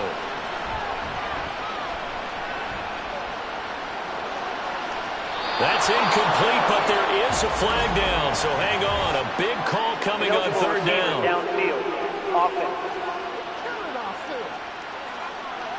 So since that last play got nothing, they'll go ahead and decline the penalty, and that forces a fourth down situation. Fourth down, so Jake Camarda is out there. He was only asked to punt once in the victory last week as he sends this one away. And this will be taken at the 13. So a good punt, but a solid 12-yard return. And the Steelers will go on offense here, 1st and 10. So Pittsburgh retakes the field for their second offensive possession. The crowd may be losing just a little bit of the edge after back-to-back punts. They want some big plays. They want to see some offense. They want to see somebody break away, whether it's through the air or on the ground. Now it'll be interesting to see where the patience is on both sides. Each head coach, can you hang in there and not try and force something that could put your team in some jeopardy? Well, that certainly has to feel good. And it's not all the time that the play caller should get all the credit. Sometimes I think in the huddle, the quarterback just says, hey, who's going to make a play for me? I just need something right here. And the end result there, nice first down. Drive keeps moving. On first down, this is McCaffrey. They juked him, and he is out of bounds inside the 35. And they get 17 more on that one and another first down. So they go pass, now they go run, and 2 plays resulting in really nice pickups. Certainly sounds like a 50-50 deal, doesn't it? Sounds like great balance. Well, you know what all those coaches have told us over the years, Brandon, that balance is? It means doing what you want to when you want to. That play call is working very well for them right now. Now it's 2nd and 10. To throw again, Roberts. And he slides and covers up at the end as he's going to be able to pick up decent yardage. Give him 7 there on the tuck and run, and they're in better shape now for 3rd. Looking to throw. Roberts.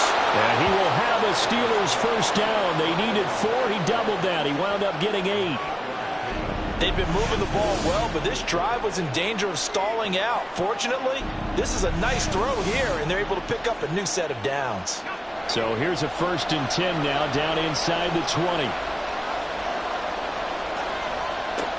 Back to throw. Roberts. Pryor has it complete. This will be stopped about 2 yards shy of the marker. 8-yard gain, 2nd and 2. Now it appears we have a Steeler here slow to get up. While they come out and take a look at him, we will step aside for just a moment. 2 yards to go, 2nd down. Looking to throw. Roberts. And he will find his man on the outside.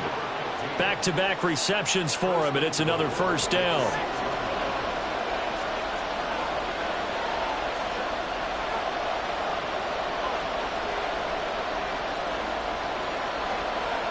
Back to throw again. And caught in the end zone. Touchdown, Steelers. A great effort there. His first touchdown of the new season. And the Steelers put the night's first points on the board as they take the early lead. On those slants, everything happens so quickly. What makes it work? The timing between the passer and the receiver. In this case, a slant route ordinarily is probably about 3 steps before you go on the slant. In this amount of time, I think it was a 2-step deal. Boom, put his foot in the ground and got inside for the pass. Got inside for the pass, got inside for the catch and the score. Point after, right down the middle. And it's now a 7-0 game. So that drive in total 8 plays. And it ends with the Steelers finding the end zone. And no return here for Perry. That'll be a touchback. New Orleans Saints, they get ready to set up shop for their second drive. And the last drive, their first drive, 3 and out. What changes here, if anything? I think it's making sure the guys that you trust the most with the ball, the biggest playmakers you have, that they touch it on this possession to try and get things moving. So get it to the horses. Without a doubt. They're the ones that typically end up in the end zone. And now a throw on first down there, but it's incomplete. So the incompletion, and now it's 2nd and 10, again from the 25-yard line. Straight ahead with Gibbs here. And he'll be upended at the 28-yard line. Just a 3-yard gain there. You look at this Steeler defense. They've been a very good unit against the pass, defending at 5th best in the league. And, hey, they were stingy in the opener. Didn't allow much of anything at all through the air. So now they come into week 2 saying, hey, let's see if we can do even better. Let's go ahead and get to that #1 spot. It'll be a Saints first down on a gain of 16 yards. He missed on his first 3 passes, was 0 for 3. Now gets a connection. Maybe that'll get him going. Yeah, it wasn't a time for panic, but there was some concern because once you start in a certain pattern, you're wondering, can you get out of it? And that flips the other way, too, when you're throwing it really well. In this case, now he's got his first completion. They think he might be off to the races. The numbers for Gibbs from last week. 17 carries, 106 yards. So coming off the opener where they established the run and established it well, their goal is to make sure that the trend continues and to serve notice to the rest of the league that they might be a run-first team. The play-action fake. They'll look to throw. Finds Gibbs on the check down. And he's able to get this one out closer to midfield across the 45. Here's 3rd and 6. He'll look to throw. This is caught at the 20. And down to the 20 he'll go before heading out of bounds. And a big 32-yard play on 3rd. Well, partner, that's how you make a long drive suddenly not so long anymore. One big play, and they're already in field goal range with designs on getting more than that. So a big play as it gets them all the way down to the 20 now for 1st and 10. Now back to the ground. Here's Gibbs. And he'll get this one down to about the 17. Give him 3 on 1st down. It'll set up a 2nd and 7. He'll look to throw. Caught along the sideline by Olave. And he takes it inside the 10 to the 8 before he's out of bounds. And they've got 3 tight ends here on 1st and goal to add some extra mass. They'll run with Gibbs. And they'll get this from the 8 to the 5. Pickup of 3. That run didn't get very far, and I think when you're looking at his dimensions, he's a little bit on the smaller side. He's counting on the big guys up front to escort him in, and they couldn't create any kind of space for him, could they? Yeah, didn't get the push. And he's got him. It's caught in the end zone. Touchdown, New Orleans. Takedown with career touchdown number 70. And the Saints are within an extra point of tying up this ball game. That's why you've got your star out there. Throw the ball to him. They did. That's simply saying we don't care what coverage you put out there. He's so good. We're going there with the football anyway, and there's not a thing you can do about it. Inside the red zone, they go to him. He gets it done.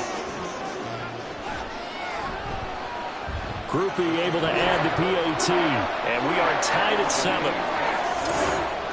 So the drive goes 75 yards, 10 plays. And it ends with a touchdown for New Orleans. So all even at 7 now as they kick it away. The return man down to a knee, and this will come out to the 25-yard line. And Pittsburgh getting set to take the field. So both of these teams, Charles, coming off touchdowns now, but this offense, they just had to stand on the sideline, watch their opponent author a really impressive drive to reach the end zone. Yeah, and I think you're not telling yourself the truth if you don't think there's some one-upsmanship going on right now, because they just had their touchdown answered by a drive of double-digit plays that also found the end zone. Now they want to do something even more impressive to answer that one. Now Roberts off the play fake. And his throw is going to be incomplete. When you look at the Saints defense, they come into this one ranked number 5 in the NFL against the run. We know it's only week 1, but the results look pretty good so far. The key is, can they do it week in and week out? Because right now, they're not awarding each. And a big loss here as he's taken down. Kayvon Thibodeau, he beat the O-line and recorded the sack. And that's their first sack of this game, but how about last week? 6 sacks, great coverage downfield, which helped that pass rush. They are really working in sync right now.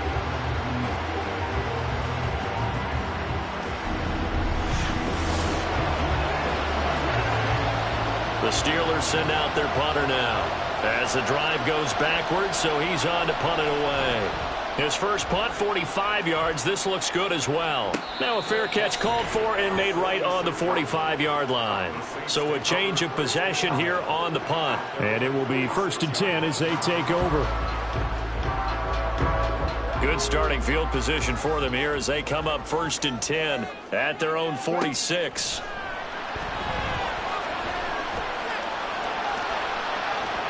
Meanwhile, they take a shot to start the drive, but this is going to wind up incomplete. Zone coverage there, and they were playing deep.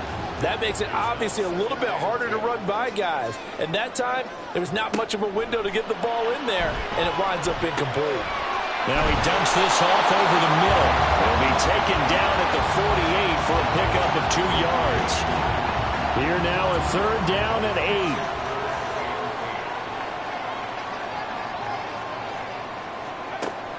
Now back to throw. And fights him off. And he'll just toss it away. So he throws it away, and that brings up 4th down. That's well done defensively. They get the pressure they needed on 3rd down. All the receivers are locked up tight, and they force that quarterback to just throw it away. And the kick's away as he angles this one for the sideline. And they'll play keep away from the returner as this one will be marked out of bounds at the 13-yard line. Pretty good spot. And Pittsburgh getting set to take the field. These guys definitely hoping for a better showing than their last appearance. They couldn't really even move the football much beyond the shadows of their own goalpost, Charles. We'll see if they can get a better, more sustained drive going here. Yeah, and every team that we ever talk to says the exact same thing. When you start a drive from that deep in your own territory, the goal is a minimum of at least 2 first downs, because even if you have to punt then, you change the field position, right? You flip the field a little bit. They didn't get that done. This time they want to string together a nice drive and help themselves out. The throw down the field, caught by his running back. And mark him down way up close to the 40 at the 39. A first down there on a pickup of 25. And I like the idea here. Get the ball in his hands, even if it's in the passing game. 3 catches a week ago, and he does a nice job here to pick up yardage. So from the 39 now, they'll come up on a 1st and 10. Off the play fake. Roberts. And he'll find Hall. Now it looks like we're going to get a stoppage here. An injured Steeler on that last play. Hopefully, obviously nothing serious here. Medical staff, though, going to take a peek, and we'll take a break. From the 44-yard line, here's a 2nd and 5. Off play action. Roberts. And this throw incomplete. Well, the defender all over him that time, and it's going to lead to 3rd down.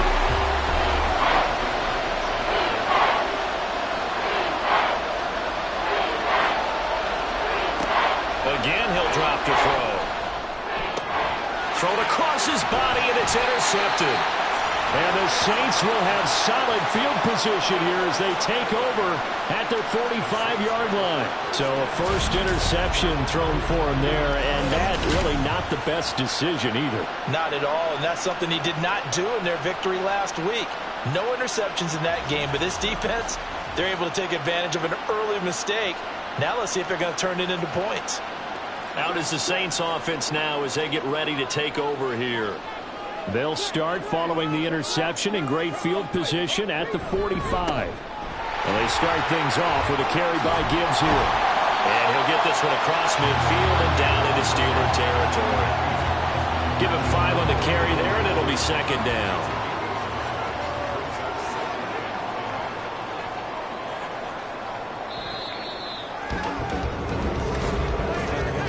7-7, our score after 1.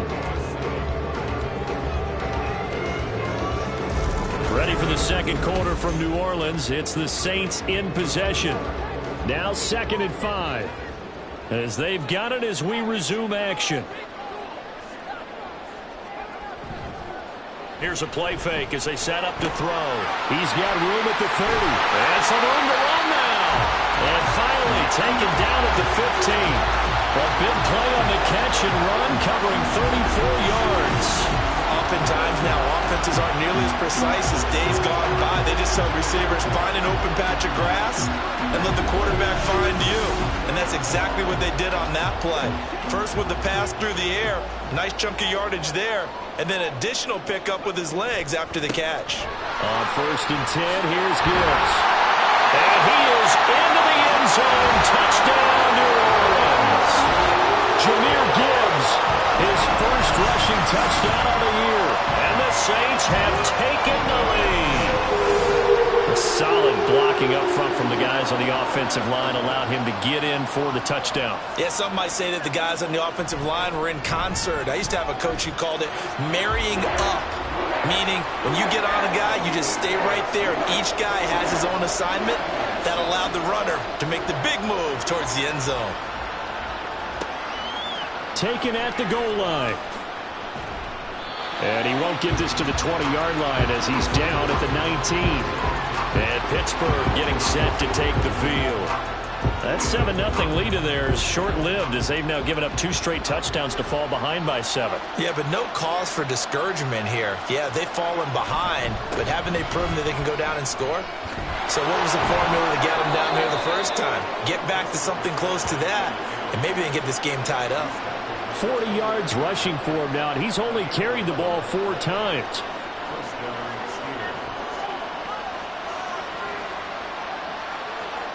To throw is Roberts on 1st and 10. And the Saints pressure gets him.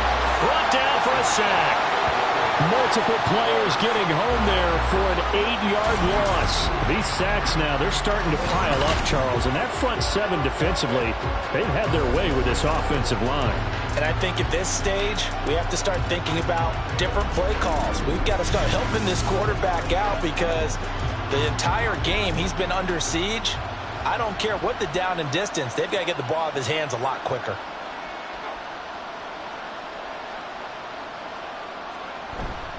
On 2nd down, McCaffrey. And he'll get this up over the 25 to the 26. 4 yards on the pickup there, and now they'll have to contend with a 3rd and 13.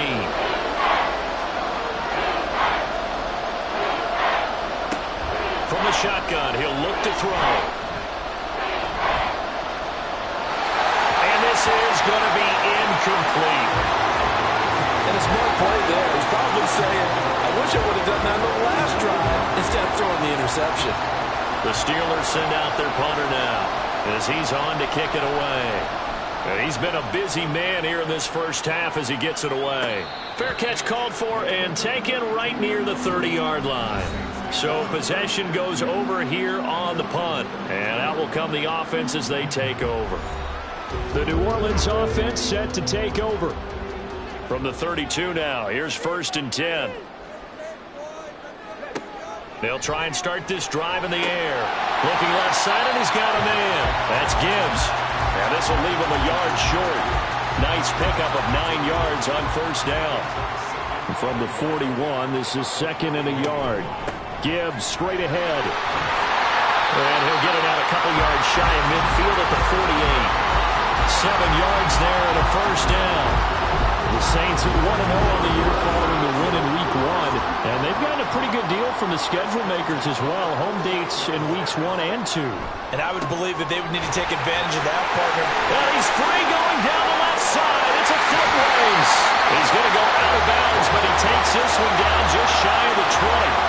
All told, it's an even 30 and a 1st down. Thought they were going to have him down a lot earlier, but he was able to shed that tackle. Shows the value of the weight room, doesn't it? Shows the value of the attitude when you run the football. Don't go down easily. Break a few tackles. Gain some additional yardage. Working with the lead, trying to get to 2-0. Here's 1st and 10. They're going to look to throw. Got a man, it's Mayer. And all the way down inside the 5 to the 4. Another big hitter there. This one good for 18. 2 big plays in succession. Not sure this D knows what hit him, but now they got to get ready. It's 1st and goal. Gibbs is not going to get a whole lot. Maybe a yard down to the 3. Only a yard that time. 2nd and goal.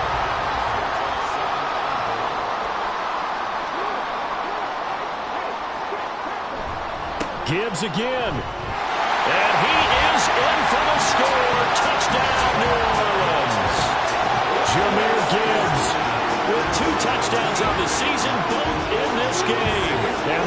Lions have taken a 2-touchdown lead now.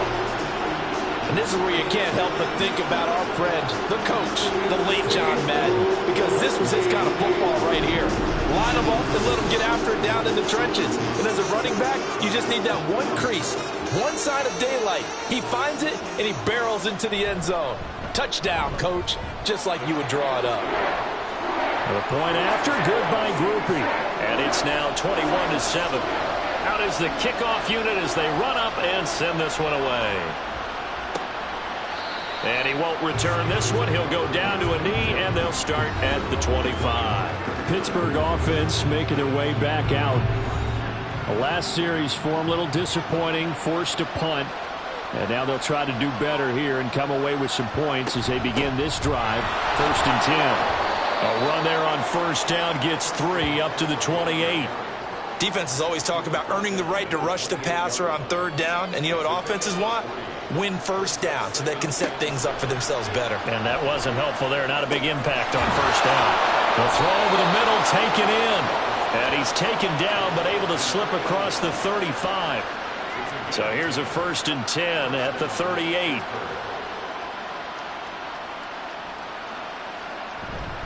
Up the gut, McCaffrey. And that'll be good for 8 yards to the 45. Offensive linemen love creating space for their guys carrying the ball, but when that guy also breaks tackles and creates extra yardage, they almost feel like he's one of them, and they really embrace him. Another run with McCaffrey on 2nd down. And a pretty athletic run right there as he's going to get this down inside the 40. The 71 yards for him on the ground so far tonight as he has been terrific in this first half. So in Saints territory now. Here's 1st and 10 at the 39-yard line. They stay on the ground. McCaffrey again. And a short gain there down to the 37-yard line. Credit him with a 1-yard gain there to make it 2nd and 9. Out of the pistol, McCaffrey. On a nice burst there as he'll take this inside the 30 to the 28-yard line. A gain of 10, good for a Steeler 1st down.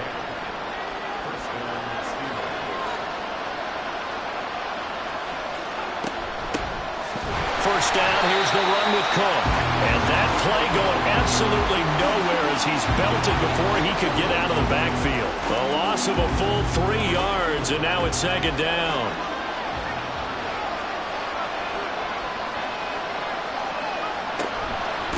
Give to Cook out of the gun. And he'll take this inside the 30 to about the 29, maybe the 28-yard line.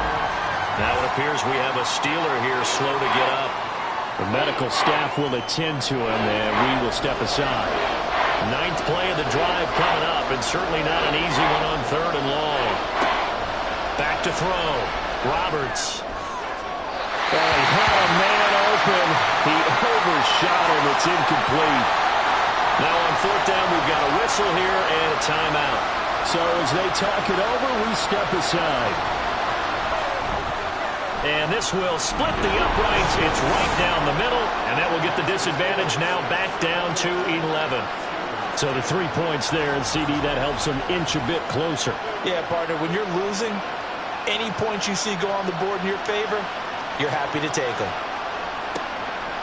And here comes a return from just beyond the goal line. And he'll get it up past the 20 to about the 22. Jahmyr Gibbs and the rest of the offense headed back out. Good returns on the last drive. He hit the end zone for the 2nd time. Good returns in this first half, really. Yeah, good returns for his team. Really good returns for the guy. And you know where I'm going. Darn right. Those fantasy guys who have him on their team, they're rejoicing right now, and they have a high expectation that what they've seen already will continue. You talk about fantasy line, but you don't. Why don't you just play? You know, I'm not good enough to play the fantasy game. I enjoy watching you do it. You're an analyst. You're an expert. I mean, you were a champ last year. Keep it up. 5th place. Okay. Well, that's a champ in my book. Now this one complete downfield on the left side. And they'll get it all the way up about 5 yards shy of midfield.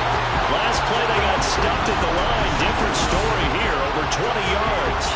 And a good quarterback facing zone coverage, if he has just a little bit of time to survey the scene, that's what's going to happen. No doubt about it. If there's no pressure, he's going to continue to pick them apart because he'll have all that time to find someone open downfield. You can only cover for so long. So maybe they want to go to a zone blitz scheme, get a little bit more pressure.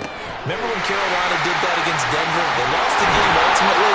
They dropped the defensive end out, and he ended up with an interception in that game in Super Bowl 50. Maybe some sort of scheme like that to try and get more pressure at the passer. So many times in my career, I've heard coaches talk about completions are one thing. But as long as we're there at the catch and we get guys on the ground, we can live with that. But if you're going to give up 10, 12, 15 yards after the catch, then your defense is going to be in a lot of trouble. Now on first down, he'll drop to throw it. That is caught by Dell. Touchdown, New Orleans.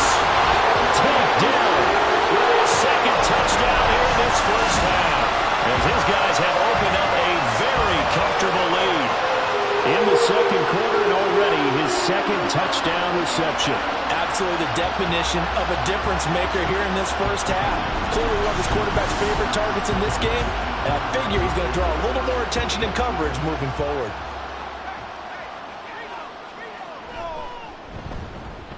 Groupie able to add the PAT, and the lead is up to 18 now. The kickoff unit is out on the field, and they will send this one away. And this will not be returned. It'll come out to the 25. Out comes Christian McCaffrey with the rest of the offense. Now he's having himself a little bit of a banner game. His team right now, though, losing. Needs a little bit of help, and I kind of equate it to a basketball game where you have the big score, and sometimes your strategy is, okay, he can go ahead and have all of his points. Let's hold down everyone else, and that's the way you win the game. And right now, he needs everyone else to start scoring, quote-unquote, as he's been. Yeah, and he's hoping to keep it close so maybe they can keep it on the ground, not start to go through the air as much. Roberts throwing again on 2nd and 10. Got a man, and he hits him in stride.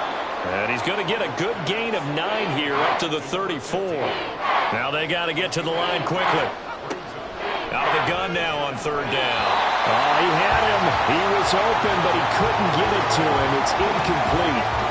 A misconnection there. He's hit on just 50% of his passes thus far. That's not where you want to be. Now you see the evolution of the game. You go back to the quarterbacks of old, 50% would be terrific because they threw the ball downfield almost every time they threw it. Now with the short passing game, you should be above 60% just to be in the average range. It's a 40-yard punt, 6 yards on the return. Out onto the field comes New Orleans. Still more than a minute to go, so there is time if they want to mount something here. Not only time, but they have 3 timeouts at their disposal as well, so that changes everything that you're doing here. Without those timeouts, you can only work the sidelines, hoping to get out of bounds. Here, the middle of the field is still available because you can call timeout and regroup. Well, following the play now, they're going to stop the clock here as a man is shaken up. Well, now they're going to come out and take a look at this injury, and we'll be back in a moment. So not quite a first down just yet as they come up on 2nd and less than a yard. Rifles one, and that's going to be intercepted. Picked off by Joey Porter Jr. And to the 43. So down inside the 45 to the 43-yard line. That's where they'll take over.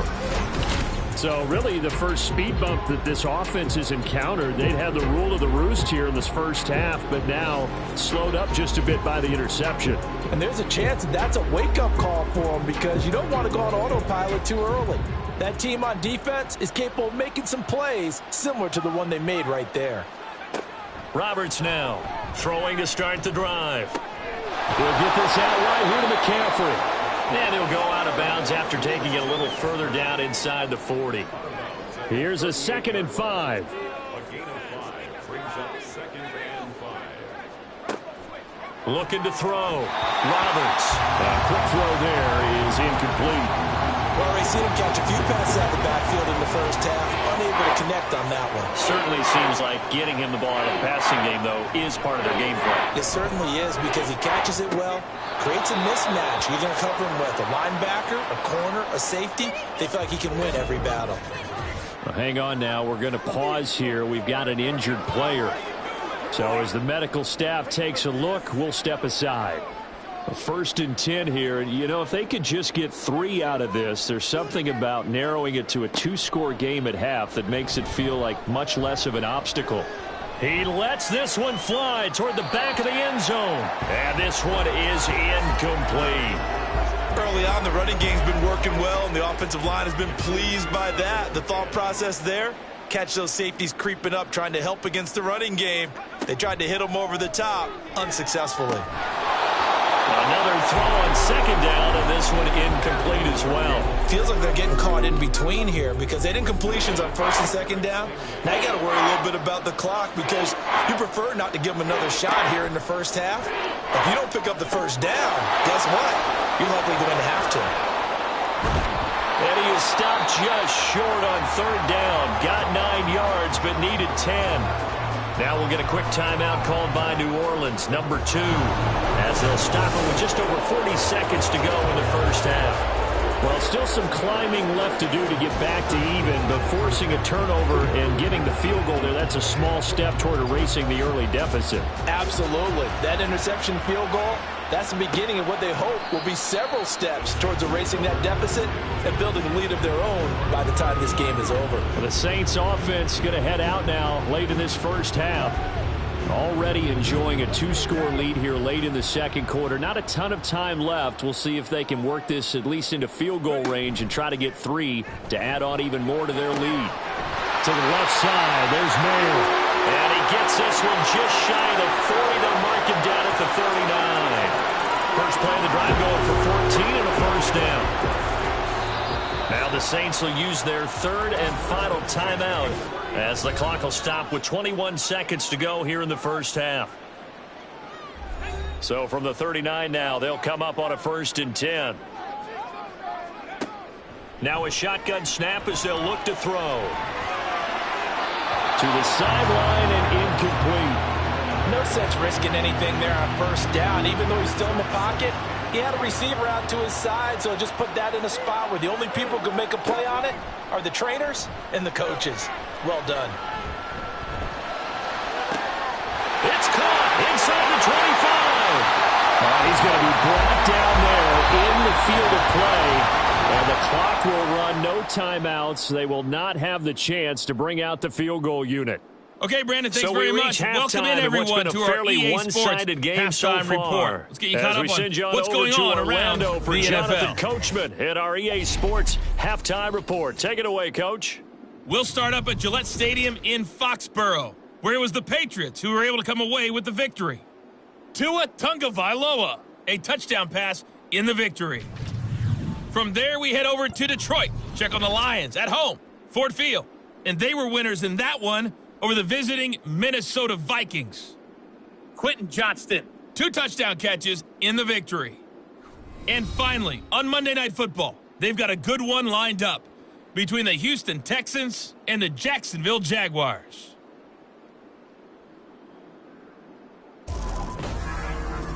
In the first half, it was the Alabama man, Jahmyr Gibbs, who had it cooking.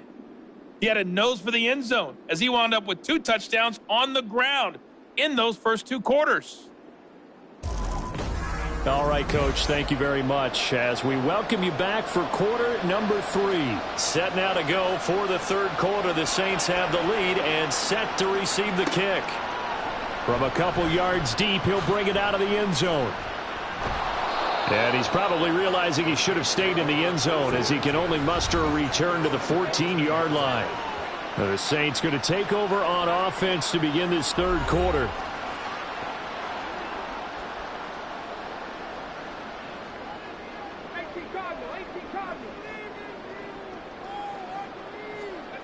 They'll come out throwing here to start the drive. And he's able to break out of 1 tackle, but then quickly brought down. And just 3 yards on the catch there. He couldn't get away. And that will bring up 2nd down. They'll look to throw. Throwing out right here, caught by Olave. And he's got it past the 30 before he's hit and dropped. He continues to deliver a first down here. He had 4 catches in the first half, and this one number 5. And now we get into the psychology of the whole thing, because a lot of teams with a 2-score lead in the third quarter, they almost become defensive with their offense, just playing not to lose. I think with this team, you got to figure at this point, this is a great spot for them to go into attack. And the Steeler pressure too much here. He's going to go down. The firing in that time, it was Nick Herbig. Credit him with a sack. So that complicates things a bit here. 18 yards to go now on second down. Out of the gun, they'll look to throw.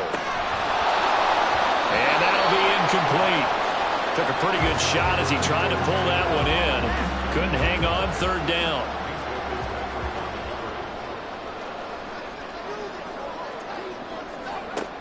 Looking to throw.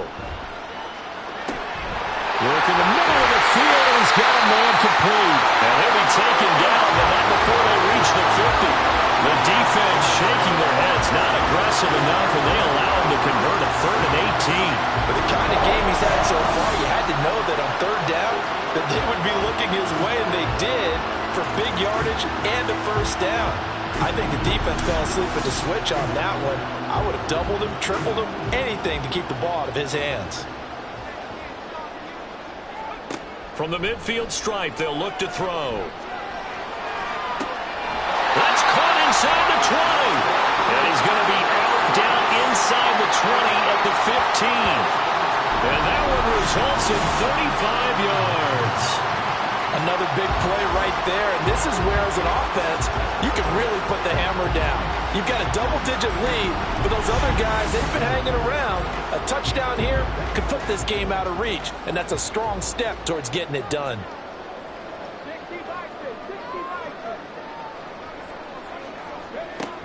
Back to throw again. And he just throws this one away. Smart decision here this close to the end zone, and it brings up second down. Here's 2nd and 10.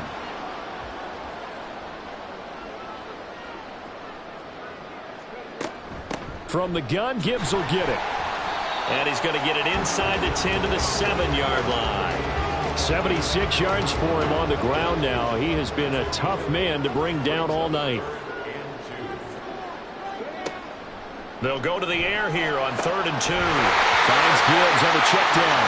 And he'll get this down inside the 5 to the 4 before he's out of bounds. Give him a gain of 4, able to convert, and that sets up 1st and goal now. A give right side for Gibbs. And he'll barrel his way into the end zone for a safe touchdown.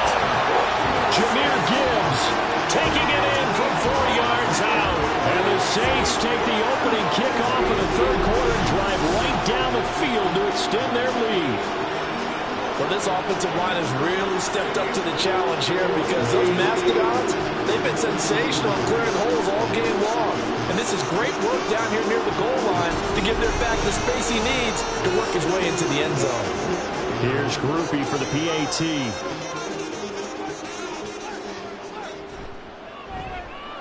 And he's been a busy man, 5 for 5 now as he knocks another one through to extend the lead.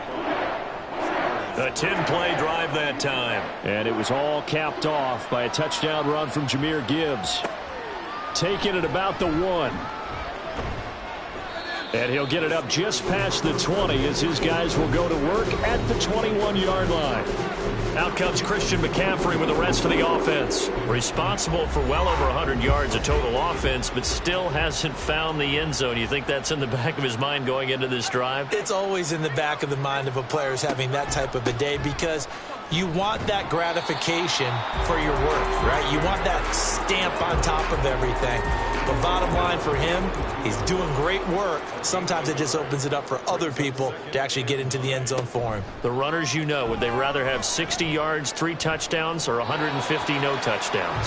I think more than likely 150 and no touchdowns. But all the runners that I know would say, I'll take 150 and 3 touchdowns. They're greedy that way. Here's Roberts to throw on 3rd down. And that is incomplete. So another incomplete distribution there. He's hitting on fewer than half his pass attempts in this one, and that is not a winning formula. Yes, let's make sure we give a little bit of credit to the defense here. They're giving him a lot to think about, a lot of different looks, and he seems a little bit confused trying to complete passes. Fielded at the 33. It's a 42-yard punt, but 8 on the return. The New Orleans offense set to take over. A long drive last time out for this offense, Charles. If you remember, they started basically in the shadows of their own end zone, marched it down the field, and a lot of that was through the passing game. And, partner, as a former defensive back, I'm having almost a physical reaction watching what's happening right now. But let's give credit where it's due because they've done an excellent job. Taking it right down Broadway. And he'll go down, but not before getting this inside the 30. Good yardage after the catch. Is that play good for 30 and a first? Well, as my dad would say sometimes, I'm just scratching my head here trying to figure out what was going on there defensively. How did you lose him in the middle of the field? If you're going to lose a receiver, make sure it's someone on the short side of things, not deep downfield, that can hurt your defense. Back to throw now on first down. Oh, he's got a man wide open, complete. Touchdown, Saints. A.T. Perry, his second touchdown on the season. And the Saints are able to strike quickly to add on to their lead. So, Charles, they're well on their way to a 2-0 start. Now, last week, they had the close victory. This one more commanding, much more comfortable. Well, the sense we got from them was that last week they felt like they didn't play their best. They got the win, but they weren't really on top of their game. But they put it all together here in this one, haven't they? What an impressive, impressive performance. The point after, good by Groupie. And that'll push the lead up to 29 now. Set now to kick this one away, and off it goes. From a yard or two deep, here comes a return. The lane opens here. He's past the 30. It's a foot race. And they are not going to catch him. He's in. Touchdown, Steelers. That was a special return, and it happened because he's a special returner. He has to have that approval from his special teams coach, his head coach, to bring it out of the end zone. But let's be honest, a lot of times when they bring it out of the end zone like he did there, they don't have approval. I mean, I think a lot of times they do, but correct me if I'm wrong. Sometimes it's just a guy getting a feel, right? You're exactly right. What's the old adage? Sometimes you just have to know when to break the rules. And if you do, you're taking on some responsibility. But he was happy to do so there.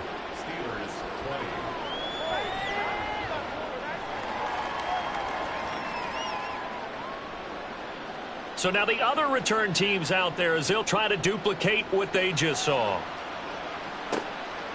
From a couple yards deep, he'll bring it out of the end zone. And the decision to come out of the end zone is going to cost him 5 yards as he's taken down right at the 20. Now the Saints, they trot their offense out here.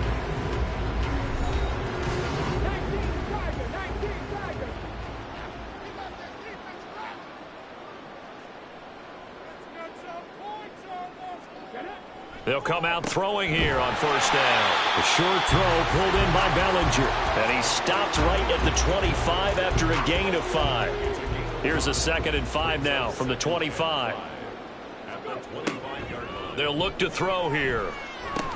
A short throw, and that's hauled in by Mayer. And from the 25, they work this to the 29, a gain of 4.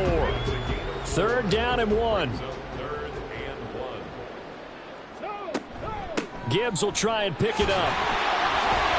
And he takes this up to the 40-yard line before being corralled. 91 yards on the ground for him now as he's done that on 15 carries. He's turning in a pretty impressive performance running the football and a big reason why they have this nice lead. And in days gone by, we would clip this out and put it up on the refrigerator, wouldn't we? Clip out the box score. Nowadays, not too many newspapers out there. Maybe you screenshot it online. So after the loss of a yard, they'll look to push forward here on 2nd down and 11. He'll look to throw. The pass caught by Olave. And Pittsburgh with 6 defensive backs in the game here on 3rd down. Now they'll throw here out of the gun. Pass taken in by his big tight end. And they're going to have themselves another first down as the tackle's made at the Steelers' 40. That one goes for and it moves and sticks. And while we may be looking at the scoreboard, this offense certainly is not, because they're showing no signs of backing down, even with a 3-score lead here in the third quarter. I think they keep taking their shots. They've seen blown leads happen throughout this league. They don't want to fall victim to it themselves. Looking left side, and he's got a man. That's Perry. And he's going to get a solid gain of 9 before being brought down. Second and right at a yard.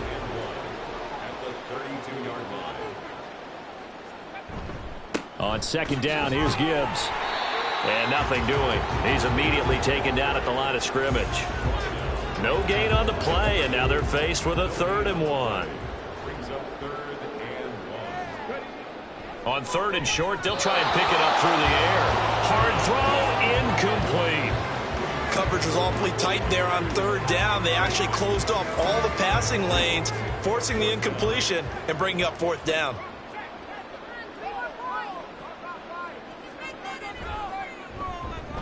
And his kick is absolutely perfect. And that will extend their lead even further.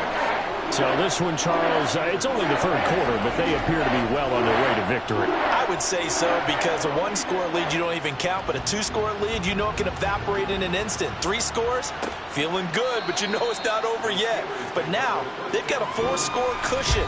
I think you can feel pretty confident in the fact this is going to go your way. And the Steelers set to take the field. Well, we haven't exactly been treated to a nail-biter in this one, CD, and if they cannot score here, this one's pretty much all but over. Are you saying that you feel like people are starting to think about getting out of here, maybe beating the traffic in order to get home or to their final destination? Yeah, I don't think there's a whole lot of reason to hang around, especially if they can't score here. Yeah, you're right about that, because it has been pretty clear who the better team has been in this one.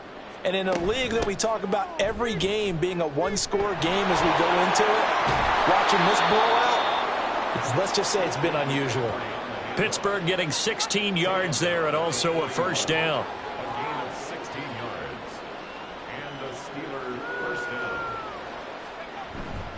down. Again, they run. Again, it's McCaffrey. And he maneuvers up the middle for 3, and it's 2nd down. Not a huge carry there on 1st down, but not all of them will be. But still, all in all, a positive play for the offense. It's all about picking up at least a few to set up what you're going to do here on 2nd down. And he'll only get a yard, maybe 2, up to the 46. But not much on that run, Charles. No, that's exactly the way to execute a run blitz there. They guessed correctly that they would move the ball on the ground, honed in on it, and stopped them. Mark that down for a win in the defense's column. And they'll find the open man. That's complete. And he'll cross over out of bounds right at the 25. Work to do here to avoid falling to 1-1, but this is 1st and 10 right now. That is caught at the 7. And he'll be out of bounds about a half to a full yard shy of the 5. It looks like a jumbo set with 3 tight ends here for 1st and goal.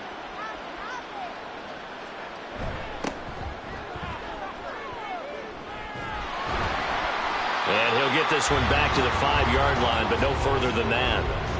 They'll say no gain on the play, and it'll be 2nd and goal. No gain on the play. Leads to 2nd and goal. At the Saints' 5-yard line. 1 quarter remains here on a Sunday night. We'll return with more after this. This is the NFL, and it's on EA Sports. Back now here live in New Orleans. 2 of their 3 red zone trips so far they've come up empty on. They'll look to reverse that trend on 2nd and goal. Over the middle into traffic, and that's complete. And he gets halfway there from the 6 to the 3 on a gain of 3. 3rd and goal, trying to make that scoreboard at least a little more respectable. McCaffrey, touchdown, Pittsburgh. Well, we talk a lot about Christian McCaffrey and what he can do in the open field, and it's easy to gloss over how tough he can be to stop near the goal line. And he shows you just how tough he is on that carry as he takes it into the end zone.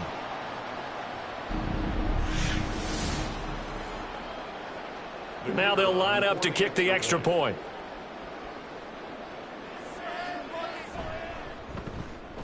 And that'll cut the lead down now to 18. makes the score. A good drive that time as they go 9 plays in all. And the last play on the drive, the touchdown run from Christian McCaffrey. And bulldozing his way through. And his guys will get the football right at the 20-yard line. Out onto the field comes New Orleans. Well, the win for them at this point seems pretty assured. I mean, still a decent amount of time left here in the fourth quarter, Charles, but you got the football. You're up 3 scores. They have to be feeling really good about where they're at. I love your observation skills, partner, because I think you saw them charge onto the field fired up about another chance to get into the end zone. Looks to me like this group is ready to crush any hope left on the opposing sideline, and they want to do it with some gusto, too. At the 20-yard line. Back to throw now on 2nd and 10. A short throw, and that's hauled in by Mayer. He is taken down at the 21 after a short gain of 2. Got to give credit where it's due. Really nice defense on that play. The pitch and catch was successful, but not any run after it.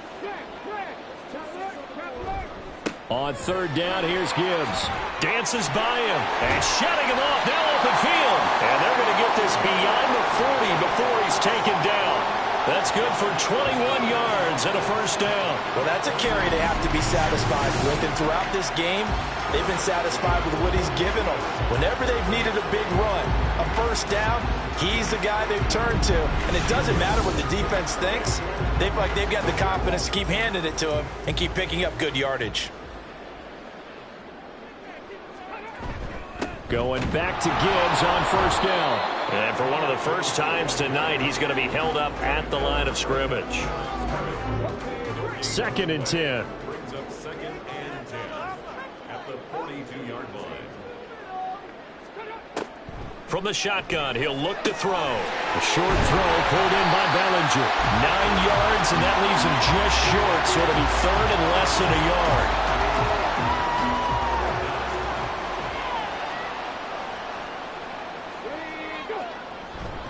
Straight ahead with Gibbs here. And he gets this one across midfield for the first down to the 46. 3 yards there, good enough to keep the drive moving.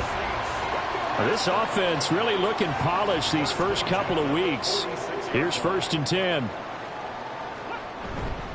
They'll go again with Gibbs. Down to the 42, 2nd down. I'm guessing you'd say this is kind of the key here. Grind out some yardage, work on that clock, see if you can continue to tick it down. Definitely, you want to bleed things out at this point, right? Continue to possess the football, gain some yardage, and put the onus on the defense. Do they have to use timeouts? What are they going to do to stop you? You're taking charge. And he'll take it inside the 40 to the 39-yard line. So 2 of 2 on 3rd down conversions on this drive, and now they face a 3rd and 3 here. He'll look to throw. That is caught. And he'll be taken down, but he does have first down yardage. It's a pickup of 6. He's been the go-to guy. They needed a big play there on 3rd down. Went his way. It worked out. Doesn't matter whether they've scouted it or that they think he's going to get the ball. He has a knack for finding his way open and completing the connection. And he's going to get 7 out of this before being taken down at the 27. Now it looks like we're going to get a stoppage here. An injured Steeler on that last play. Here's 2nd and 3. They'll set up to throw. Wide open receiver complete. And down he goes, taking it inside the 10, just shy of the 5 at the 6. A good pickup there, 21 yards. Well, normally you might say start running the football. You've got the lead here in the 4th quarter, but the way that they've passed it with such success, I don't know, maybe keep throwing it. Yeah, I think you brought up something that goes against conventional wisdom, right? In this stage of the game, and he'll take it into the end zone for the Saints touchdown. Jahmyr Gibbs, a 6-yard touchdown run. And the Saints are on their way to a 2-0 start. And that rushing touchdown, his 4th, puts him just 1 shy of the NFL record in a single game. And we all know he would love to get to that record and even beyond it, but he doesn't need to in order to impress in this one, does he? What a performance. What an absolute great game that he's had here in this one. Groupie able to add the PAT. And they open the lead up now to 25.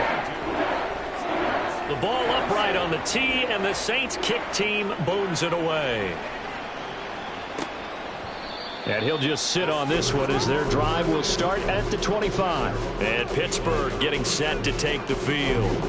Well, this game, it has had no shortage of offense. They've been able to put up a decent amount of points on this side, Charles.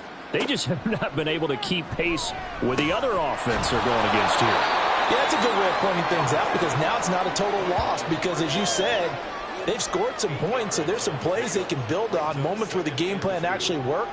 But overall, though, they were just out-personnel. They were going up against a team that's playing at an elite level. After the incompletion, here now, 3rd and 2. Back to throw. Roberts. And that will be incomplete as well.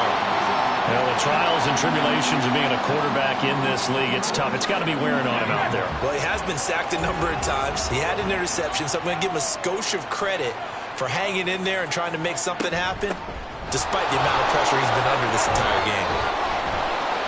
And he's got the first before he's brought down at the 39-yard line. No reason not to try it there, and they do indeed convert on 4th. The 4th down run successful. Now they look to pay it off on 1st down. Now here's a throw that's complete. And that's good for a pickup of 10 yards. And they'll be left with a 2nd and about a foot.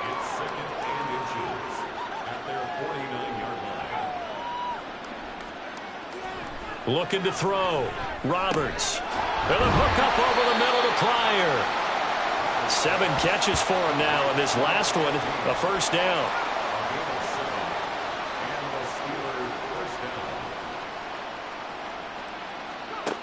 Operating from the gun, Roberts. And that one too far in front. He couldn't reel it in. It's incomplete. Well, they've been back on their heels a little bit here in this drive, but a chance to exhale just a little bit there with incompletion on 1st down. Now they have to gear up, try and get 2 more stops, and escape this drive. A 2nd down pass play there, but it's incomplete. That's been a pretty long drive. This will be play number 9, and they need 10 yards out of it on 3rd. Again, he'll drop to throw. Flushed out right. And past the 35, he'll be dropped a yard or 2 shy of the 30. A nifty bit of scrambling there. 12 yards, 1st down.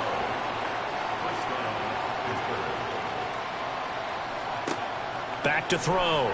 Roberts. So it looks like they still have some fight in them on this series, because it seemed like things were headed for the red zone. But this defense gets 2 more stops. They can keep them out of that area. Now Roberts. Throwing again. Throw left side. McCaffrey's got it. And he is out of bounds inside the 30. He'll get only 3 there, so it leaves him with a 3rd and 7 ahead. Operating from the gun. Roberts. Oh, this will be incomplete. The rush gets home just as he was letting that go. That could have been worse. Instead, it's 4th down. We've seen this quite a few times in this game. Offensive line unable to keep leverage, unable to keep people away, facing a lot of pressure. Fortunate just to get rid of it. One of the reasons they're down is that inability, though, to stop the pressure. We saw another example of it there. And he is going to be out of bounds, a couple of yards short of the marker, and they will fail to convert here on 4th down. Well, their first 4th down attempt earlier was successful. This one backfires for a turnover on downs. I like their aggressiveness. I like what they're doing. They got it the first time they went for it. Why not a 2nd time? I don't think they'll be daunted from attempting it again. If you're on the defensive side of the ball, though, any 4th down stop is a big momentum play.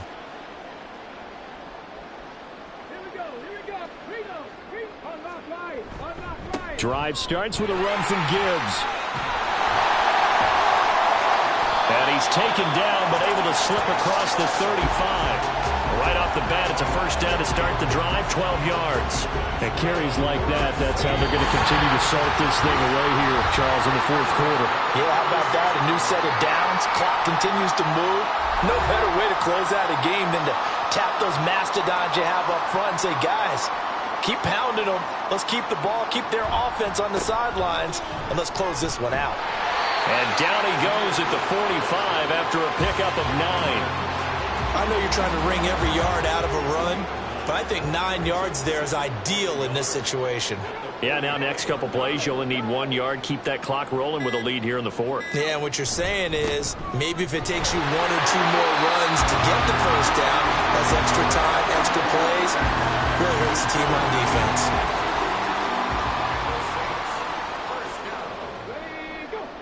First and 10 at the 47-yard line. On 1st and 10, here's Gibbs. And he'll fight his way forward to about the 48-yard line. Just a yard on the first down carry, so it's 2nd and 9. Brings up 2nd and 9 at their 48-yard line.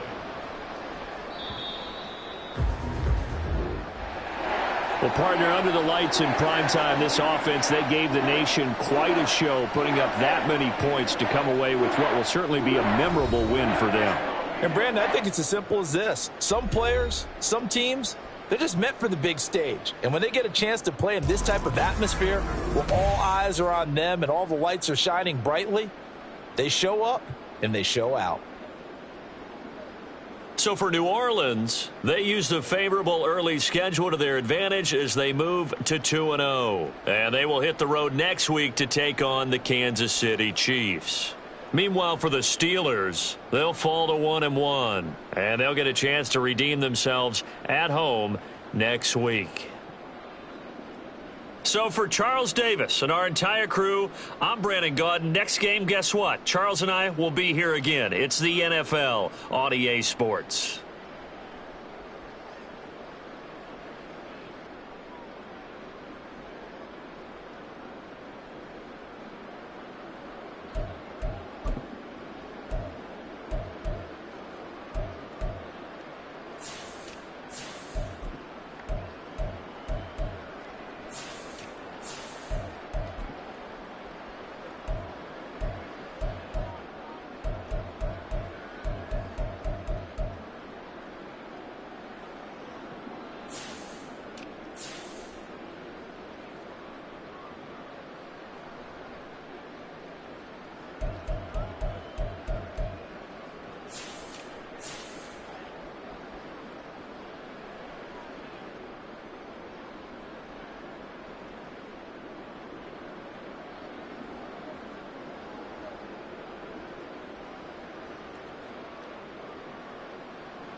It's week 2 of the NFL, and our focus is on George Pickens. It was a nice line for him a week ago, reaching the century mark and scoring a touchdown. It's the Dolphins and the Bills, and it comes your way next on EA Sports.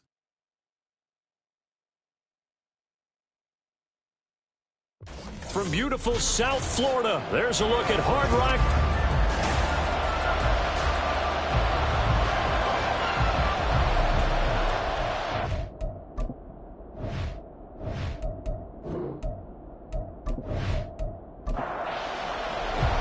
The first game's out of the way. Time to buckle down for the long season ahead, and we're off in week 2. This taken in right around the goal line. Breaks through the contact. Will make it to the 20-yard line and no further. For the Buffalo offense coming out, and it is Josh Allen who is at the helm. I remember when he came out of Wyoming, the big question mark, could he be accurate enough to be a star in the NFL? I think it's safe to say he's put all of us in our place and put those doubts to rest. He can roll out and run it. He can bomb it over your heads. Everything in between. He is an absolute nightmare for defenses to try and prepare for. And when he's on, he's an MVP caliber player each and every time he takes the field. And he stopped right at the 25 after a gain of 5. Here's a 2nd and 5 now from the 25. Throwing now is Allen. The left side completion to Jones. And he'll be brought down right at the 30 here. A 5-yard pass on the heels of a 5-yard run. Good enough for the first. Out of the shotgun, it's Jones. And he's got a good gain of 7 up to the 37. This defense for the Dolphins, terrific last week in the season-opening victory. And what I saw on film was a nearly unstoppable pass rush. 5 sacks last week. Jones hit, and the ball's out. And this is picked up by the Dolphins. And his crew will take over with a football at the 35-yard line. And without a doubt, not the way they pictured that opening drive unfolding. No, they were making progress. They weren't exactly in high gear, but they were making a few yards along the way. And now that they've coughed it up, you got to go back to the sidelines and regroup a little bit. So here are the Dolphins now with excellent field position to start things out. And a glance here at their shifty mobile signal caller. And he was terrific in the opener, threw 3 touchdown passes, and make no mistake about it, he was eager to get right back out and do it again. So I think we'll see him try to test his secondary quite a bit as this game goes on. Now Achane on 1st and 10. And he's going to get 7 out of this before being taken down at the 27. These are his numbers from last week's contest.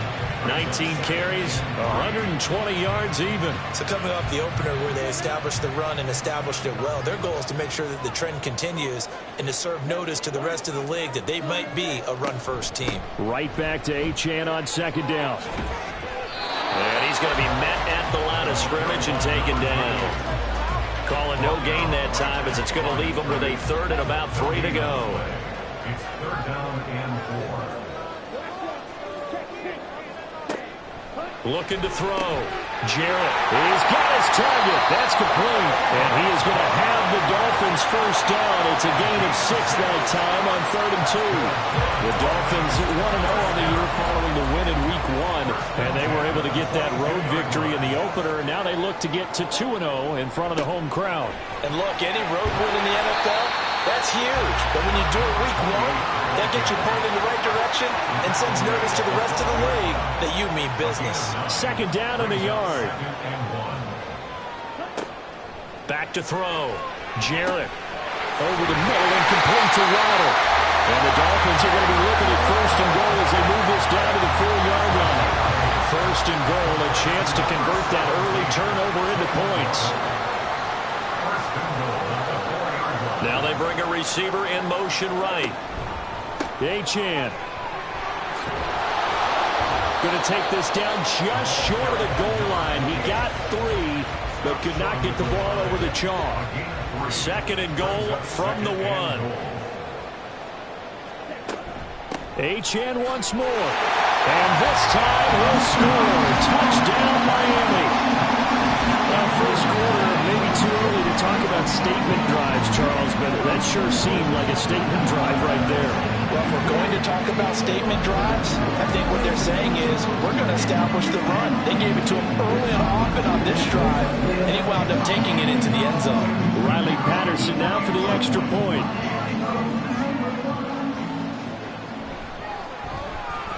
And we'll see if this rain affects the team's decisions going forward, but they kick it here, and it's good. The kicking team out for Miami as they will send this one away.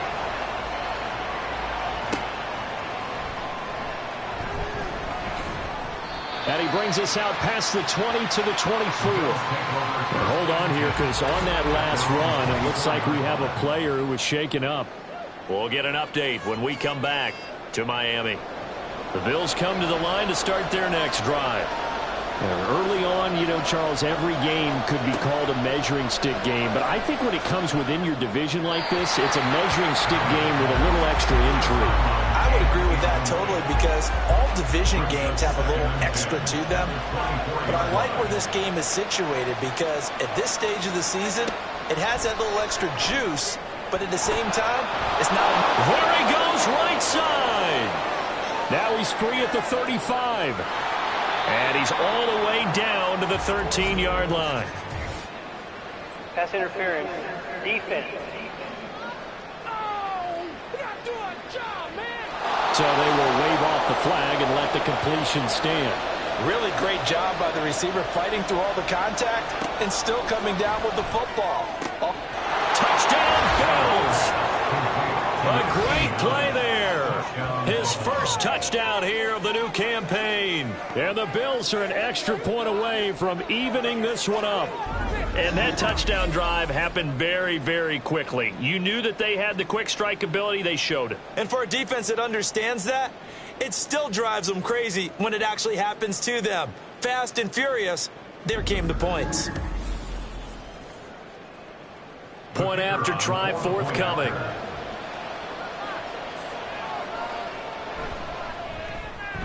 It's up and good. So these teams match touchdowns here in the first quarter, and we're tied 7-7.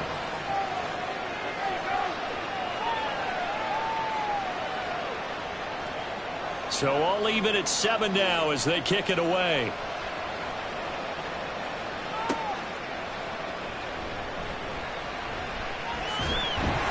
And up to about the 26-yard line, just across the 25. Devon Achane of the offense ready to go once again. And you see his numbers from a week ago. He was up over 100 yards then, and he's already hit pay dirt here once in this one.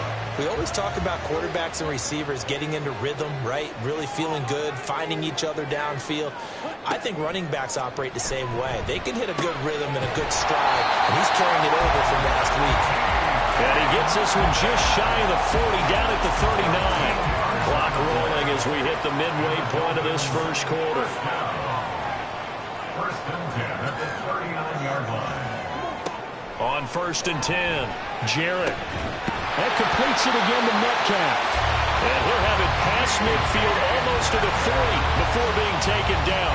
They go right back to him for 20 and a first. He's one of the bigger receivers in the game, CD, and his size that time certainly helped against double coverage. Yeah, you're still at a little bit of a disadvantage when you're going against multiple defenders when they're trying to double you and sometimes triple you. But you're exactly right. With his build, he could minimize that disadvantage, and he more than held his own and hauled that one in right there. Now 2nd and 3.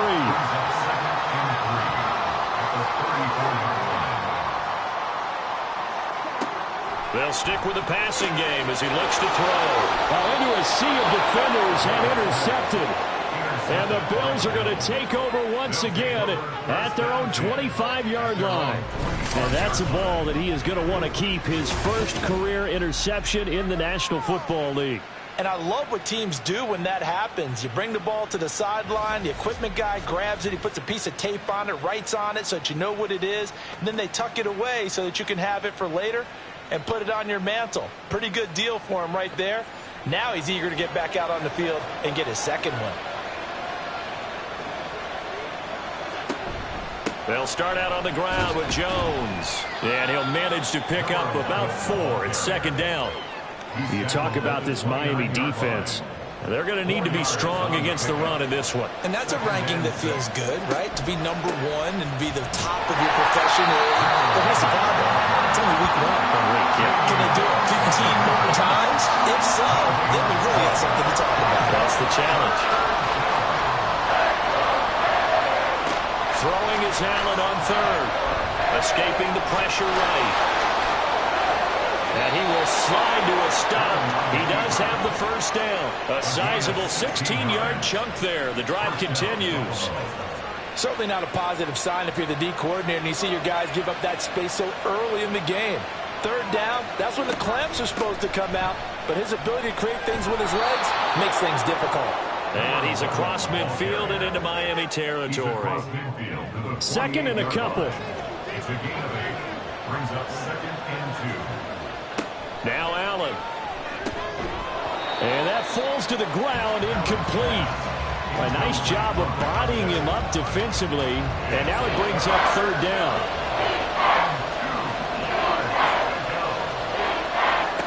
Allen going to throw. Work in the middle of the field, and he's got a man complete. And he's got another first down as he's brought down at the Dolphins' 33. 14 yards, and the Bills will get a new set of downs. And that's well executed there on third down. And I love the confidence that they had to let their tight end try and find some space in the middle of the field, right in their quarterback's line of vision. And QBs love to make that easy throw, and they hooked up there for a first down. They go back to the ground with Jones.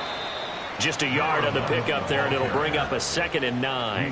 Oh, there's plenty of traffic waiting for him up the middle. But give him credit, he tried barreling through anyway. They're fortunate to get a yard out of that one. Now Allen. Throwing quickly there, but it's incomplete.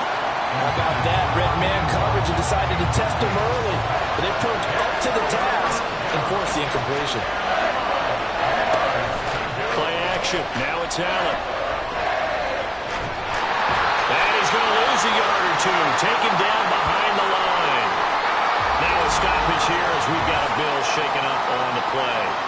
We'll get an update when we come back to Hard Rock Stadium. And now the field goal team on for Buffalo. From the right hash and call it an even 50 yards. And this one looks good. It is good. Right down the pipe, and the Bills have taken the lead. So the turnover leads to points as they add 3 there.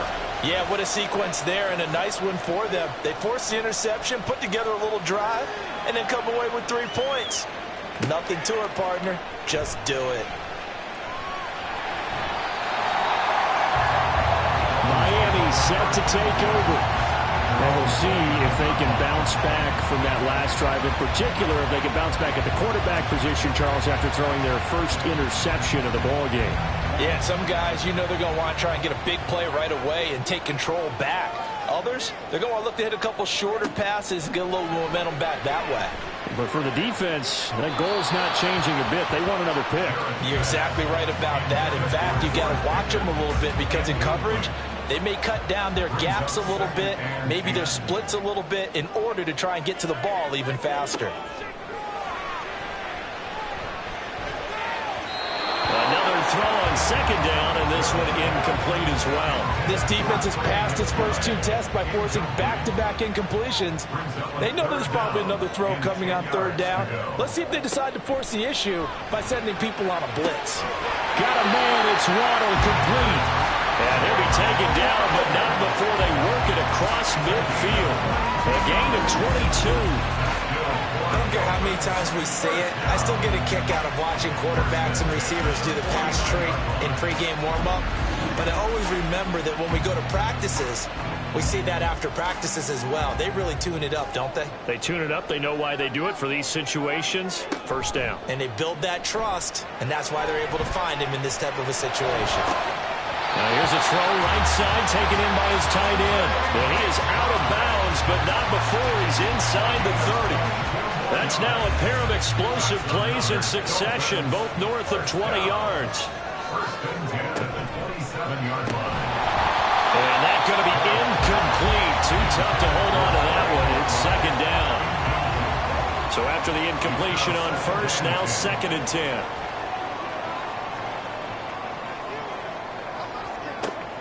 They'll look to throw again.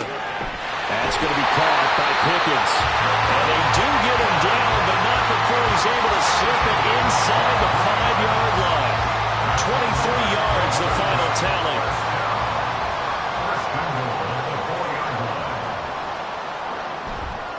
Off the play fake, Jarrett. And that will be incomplete. They couldn't hook up on what's going to be the final play of this first quarter. 10-7 our score after 1 right here on EA Sports. Second quarter from Miami. It's the Dolphins with the football as they come up now 2nd and goal. Up the middle, Achane. And he will take it in for a Dolphins touchdown. Devon Achane. His 2nd rushing touchdown on the year. And the Dolphins are able to move back in front. And we remember, of course, all scoring plays need to be verified upstairs. And I think they're going to at least take a look at this.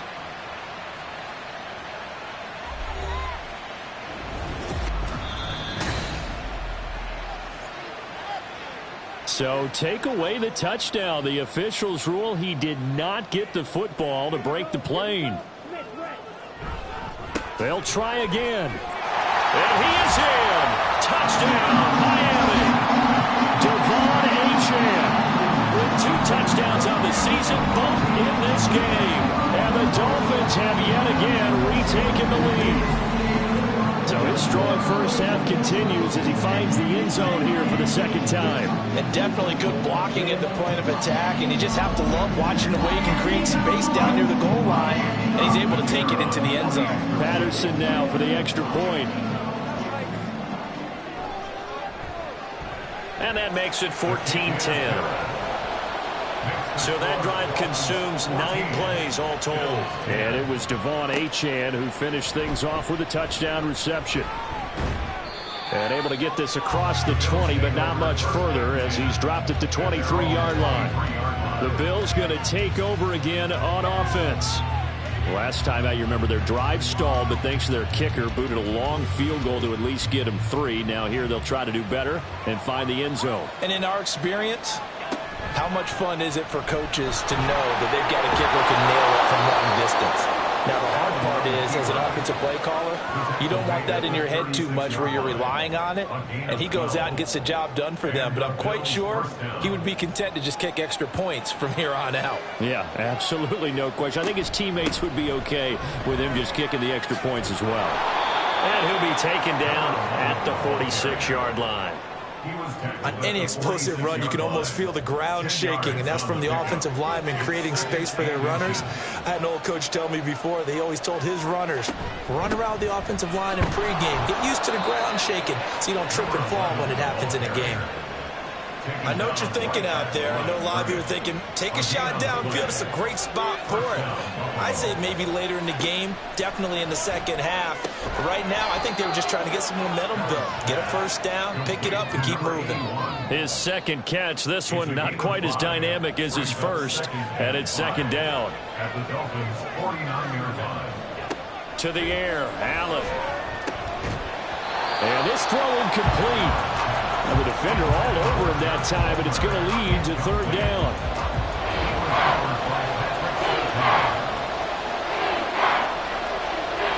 Allen. And the throw there going to be incomplete. This defense has certainly played well so far in this game, and the coverage has been tight on just about every throw. Forced a few here so far in this game, and now it brings up 4th down. And last week in the loss, 5 punts as he gets this one away. And this one hits at the 1, continues on into the end zone for a touchback. So now the Dolphins set to take over on offense. They were winners over the Jets a week ago, and they are in the driver's seat right now as well. On 1st down, Jarrett. And it's incomplete. Took a shot, couldn't connect. They decided the opportunity was there and launched a deep ball, but he was unable to get away from the defender, couldn't create space, couldn't uncover the end of the route, and that one winds up incomplete. Deep ball there on second down, but it'll wind up incomplete.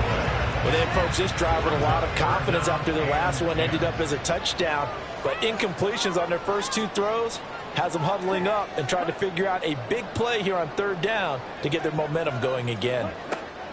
On third down, Jarrett. He's caught on the sideline, but he's not going to have a first down. They say he was out of bounds, so a big call there that brings up fourth. On fourth down, A.J. Cole comes on to punt. He punted 5 times in the win last week as this one's away. We'll call that a 43-yard punt, 2 on the return. And the Bills will take over the football with a 1st and 10. Here's the Buffalo offense now as they get set to take over here. Defense got the better of them last series, forcing a punt. See if they make a few changes in the game plan here and try to get points out of this drive. 1st and 10. Here's Allen to throw it. Out of his hands quickly to Pittman. And he slips up past the 45 before being tackled. Nice way to start the drive. A gain of 12 and a first down.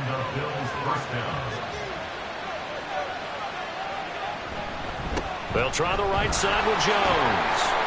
And he's across midfield and into Miami territory. It's a pickup of 4, and it'll bring up second down. A gain of 4. It's now 2nd and 6.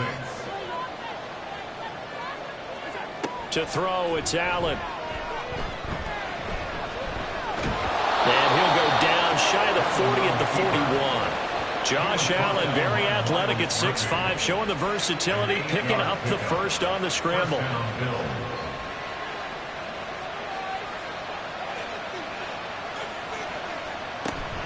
From the shotgun, a give to Jones. And he edges forward, but only gets a pair of yards out of it. It's second down. Typically, we think it's the strong safeties that are better tacklers, especially closer to the line of scrimmage amidst traffic. But in this case, how about the free safety coming up and making the big-time play? And they're going to be set up down around the 15-yard line.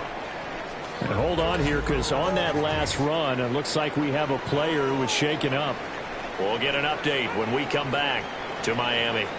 Now this offense hoping to avoid the 0-2 start. They trail, but they've got a 1st and 10 here. And now they'll throw with Allen. And that is caught. Touchdown, Buffalo. A 15-yard touchdown grab. And the Bills have moved out in front. And, partner, they found a gap there on the post pattern, and it was in the middle third of the field. And that's really difficult to do because ordinarily the safeties are back there to prevent that happening. But they found the opening and exploited it.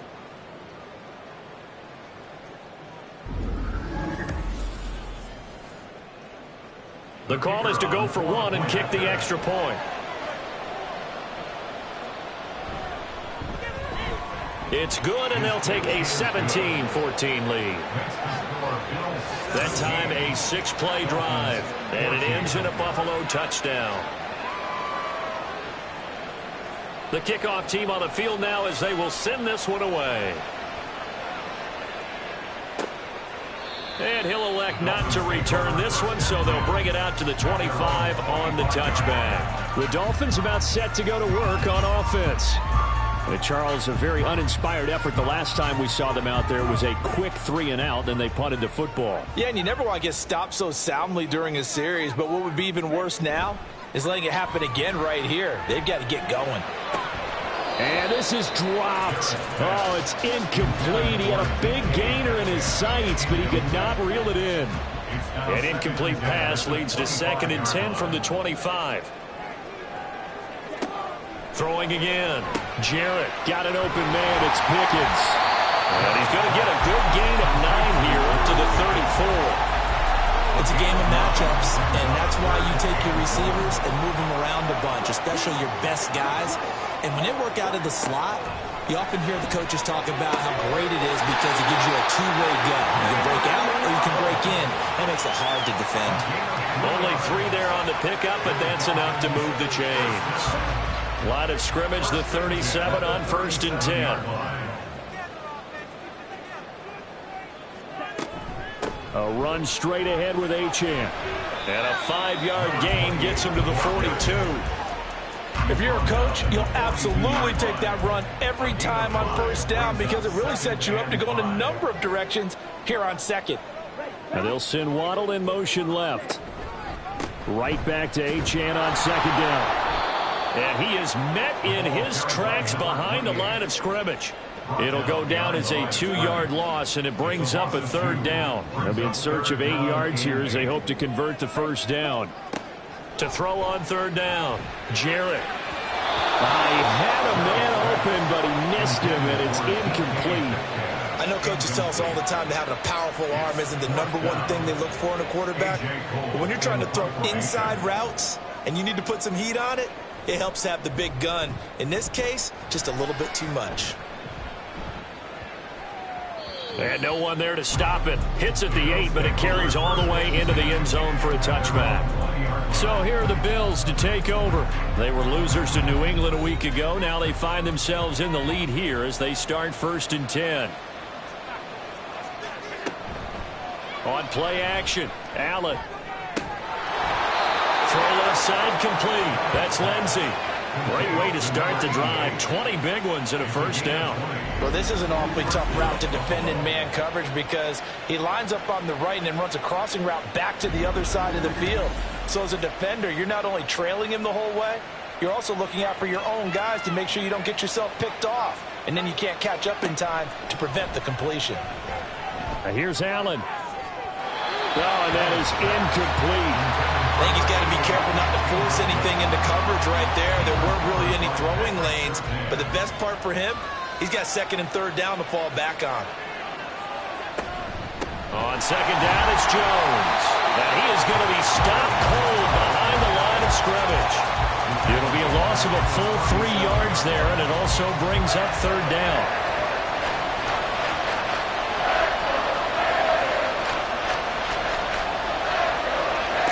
Working out of the shotgun. Here's Allen.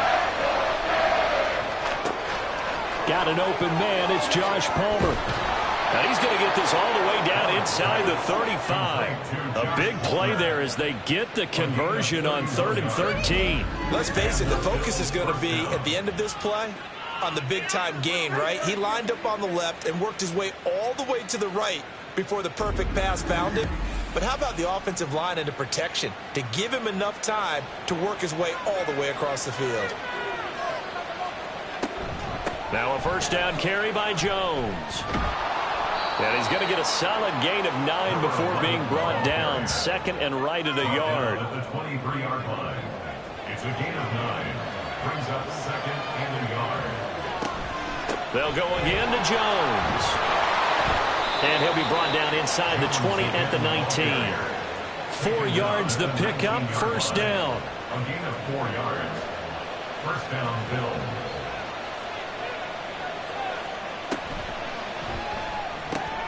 Quick throw into the hands of Pittman. And the Bills are going to be looking at 1st and goal as they move this down to the 4-yard line. You have to ask the question, where was the help? Because it's a little surprising to me that he'd find that much room to run this close to the end zone. He doesn't quite get there, but he sets his guys up with a 1st and goal.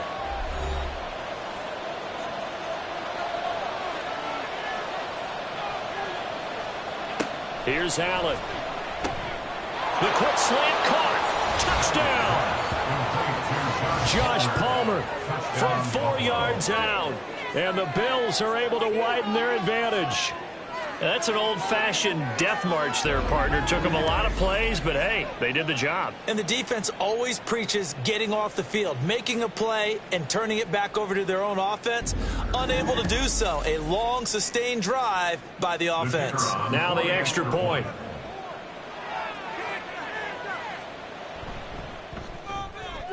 And his guys will take a 10-point lead.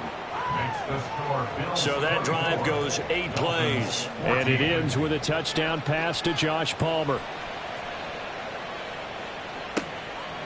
And here comes a return from just beyond the goal line. And he'll wind up getting a couple extra yards here for his trouble and bringing it out of the end zone as he's down at the 27.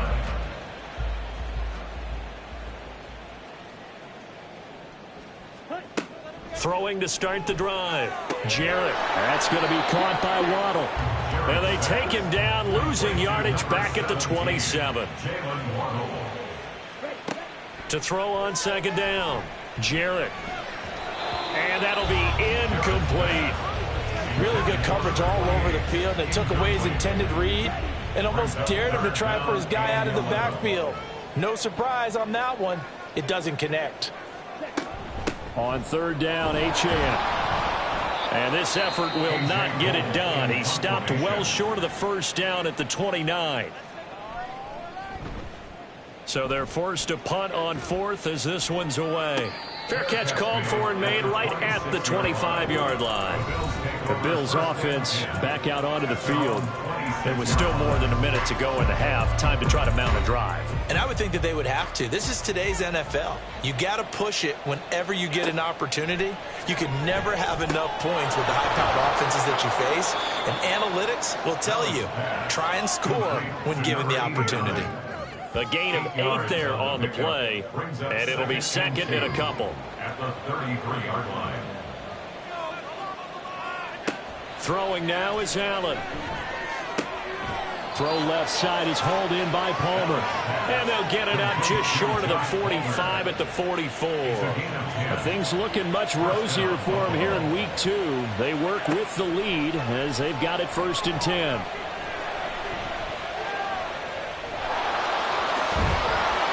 And he'll be taken down across the 50 at the 45 in enemy territory. Now the Bills will use the second of their timeouts as they'll stop it with 17 seconds to go in this first half of action. And he's taken down, but not before reaching the 10-yard line. And with just 4 seconds left in this first half, a timeout call.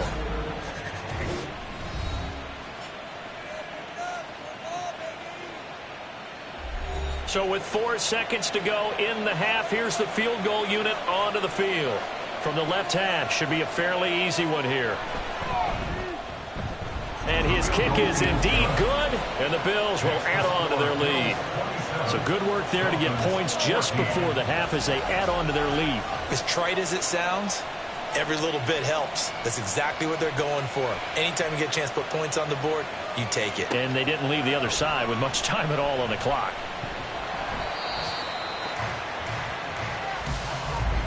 So we've reached halftime with the visiting Bills taking the lead to the locker room. As we send you up to Orlando to check in with Jonathan Coachman at our EA Sports Halftime Report. Okay, Brandon, we'll get you back to you and Charles in a bit, but first it's time for a trip around the NFL following an eventful opening weekend. Let's see what's happening in Week 2.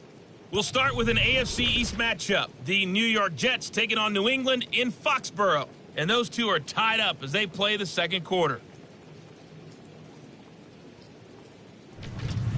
We'll stay in the NFC North as we head over to the Motor City to check on the Lions at home in Detroit. And they have the lead in that one over the visiting Minnesota Vikings. Quentin Johnston, a touchdown reception. Finally, let's get to Indianapolis to check on the Colts at home at Lucas Oil Stadium. And they were losers in that one as they fall to the visiting Denver Broncos. Sky Moore, a touchdown catch in the victory. Both of these offenses had their share of high points in that first half. Each team had some big moments, and it would seem this could turn out to be a game where the last score wins. All right, Coach, thank you, and we welcome everyone back for quarter number 3. Taking it about the 1. And he'll be brought down right on the chalk of the 20. The Dolphins getting set to go back to work here in quarter number 3 as they begin their second half here, Charles, offensively. You know, not where they want to be, obviously. They're losing in this ball game, but very much within striking distance. We'll see what adjustments they make in the second half. Is that the old glass half full, half empty type of a deal? Which way do you want to look at it? Because you're right, they're down on the scoreboard, but they're definitely opportunities now because if they want to go ahead and get going in this one, get back to the running game. I think there are going to be some places to go with it, and I think the offensive line will appreciate the chance to fire out and hit people. That's a good point because they virtually had nothing going in the ground game in that first half. Off the bootleg, Jarrett. He's got this to Pickens. Down the sideline he goes. Touchdown, Dolphins. George Pickens, his second touchdown on the season. And the Dolphins come right out of the locker room and score here in the opening minute of the third quarter. That's a score you felt they had to have here in the third quarter to get back in this game. And you know that there's an emphasis on their side. Hey, we know this. We know where we are. But sometimes that binds you up so much that you try too hard, you don't get the score. A perfect combination of urgency, yet relaxed enough to get it done. Footing always a concern, but the extra point's up and good. And the lead will shrink to 6. So here comes the kickoff, and what now is just a one-score, 6-point game.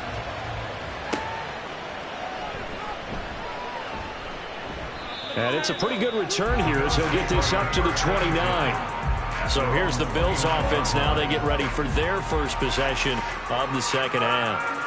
And maybe some renewed pressure on this unit following the touchdown a moment ago. It's back to a one-score game.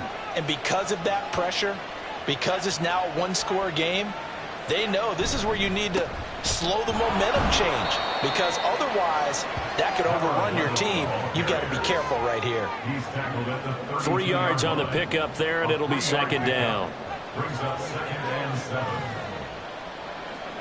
Allen now looks to throw. His throw incomplete.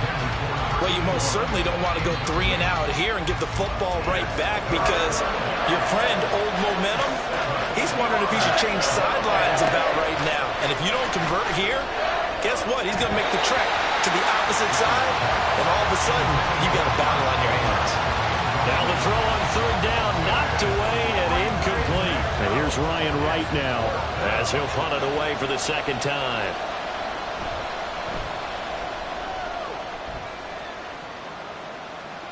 And a fair catch signaled for and taken at about the 18-yard line. George Pickens back out now with the rest of the offense. Pretty good game for him so far. I guess he's still got time here to make this a great game, but so far he's been solid. I like where you're going with that, because it has been pretty good, but there's always that hint that things can really escalate for him. And right now, they feel like they're somewhat keeping him in check, but he has found the end zone once. But, boy, he can explode at any moment. Yeah, when you hit that end zone once, you want to find it again, don't you? Yes, you do. You get hungrier. You get greedy in a good way. Off play action. Jarrett.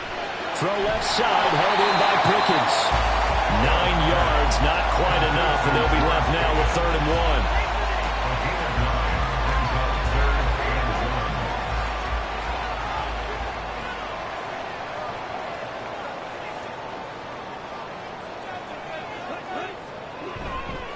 Off the play fake. Jarrett. He's going to have the first down and more than that. And he's going to get this to the 40-yard line. Instead of a 3rd and 1 run, they go pass and they get 12 yards out of it. Going old reliable there to the slot on 3rd down. And the slot position has become the bane of just about every defense's existence, because how do you cover? Do you go with a bigger guy to try and use size? Can't go with try to go with a quicker guy, and sometimes you even get out quick there. Very difficult to match up with a slot receiver. That's why they keep going back to him. And he's had the hot hand. That one unable to develop, never got going. A loss of a couple, and it's second down.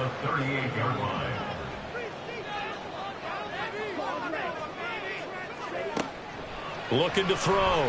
Jarrett. And his throw is incomplete. Well, he certainly thought he had a window to push that ball downfield, but as soon as he released the throw, the corner was there to slam that window shut. 12 yards to go.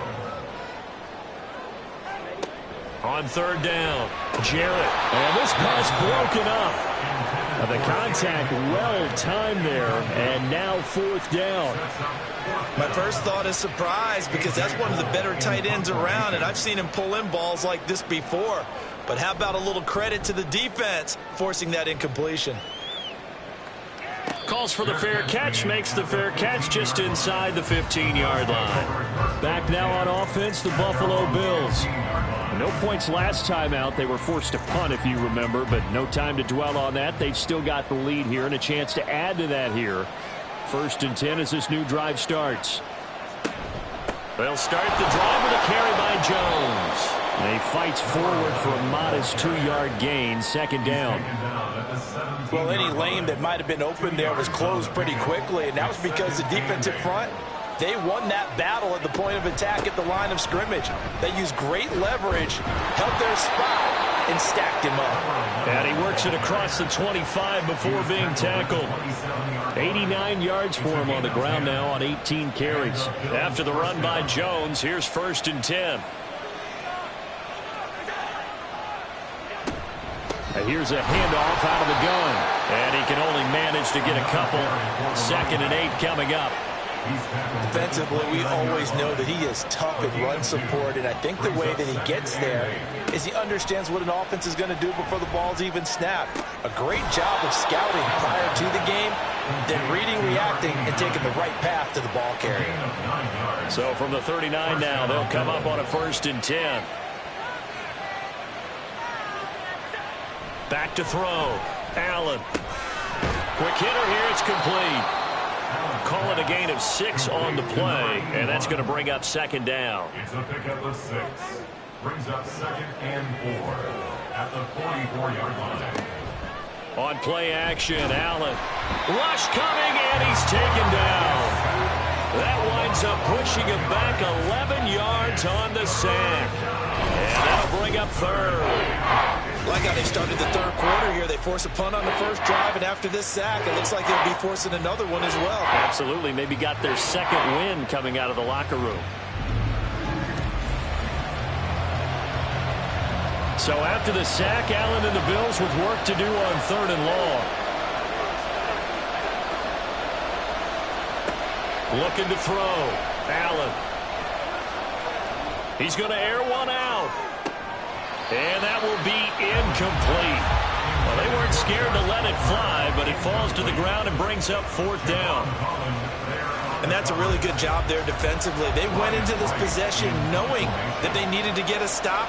They're in a tight ball game, and they got it done. Great work to force the 3 and out. Got the football right back for their offense.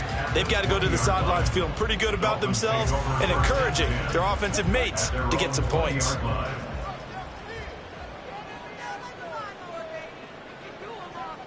And they'll send Pickens in motion right here. He'll get it here on the jet sweep. And his rough afternoon continues. He's going nowhere again. No gain on the play. It'll be 2nd down. Gain on the play. 2nd and 10 at the 20-yard line. Off the bootleg. Jarrett. This will be caught. It's Waddle. And he'll be taken down, but not before they work it across midfield. A gain there of 30 big ones. And you need a big play? Go to your big play guy. Listen, that's football 101. When you have to have it, you expect that guy to step up. A lot of people call these receivers divas. Sometimes just leadership when they get in the huddle and say, get me the ball. I'm about to make a big play. They go play action here on 1st down. Completes this one to Pickens. And he's going to be out of bounds, but not before he takes it inside the 40. Add the gain here to the previous play, and it's better than 40 yards total. I'll tell you what, a lot. And now the red flag out on the field. We'll have a challenge forthcoming. Play is under review. Did he keep those feet in bounds? That's the question they've got to decide. And I got to say, watching it in real time, it was awfully close. Yeah, it certainly looked like a heck of a catch because he didn't appear to bobble it, which could complicate things. But even with the benefit of replay, that's pretty tight. Well, here's the call. So the challenge there does not go their way. This will indeed remain a completed pass. Now this one to his tight end out on the right side. So the completion good for 6 yards. And it's 2nd down.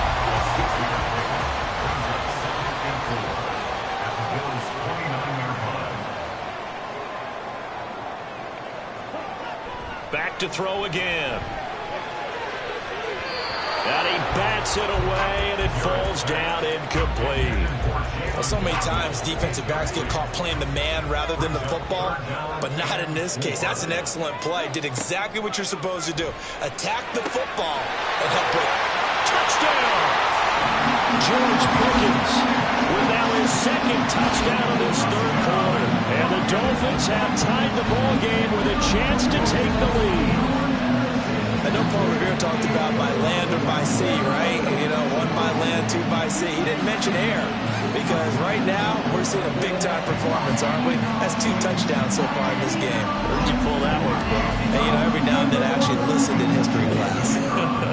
And you're just a scholar all the way around. You're reading all the time. I like that you fit that into the broadcast. You know, I just grab a nugget when I can. Extra point by Patterson, up and good. And that will put them on top here in the third. Out is the kickoff unit as they run up and send this one away. This taken in at the goal line. And his guys will get the football right at the 20-yard line. Here's the Buffalo offense now as they get set to take over here. Over on the sideline, hoping to hit that reset button between possessions. Last time out, they had to punt it away. This time, hoping to finish this thing off in the end zone. Fighting through pressure. Breaks the tackle. Now Allen. He'll wind up getting 9 after tucking it and running, so it'll leave him with 2nd and a yard. Well, he's proven real effective running the football. No one open, don't force it. Just get what you can, and that's what he's done very well in this game. Up the middle, Jones. And he'll get it up near the 35, right at the 34 here. A gain of 5, good enough for the first down.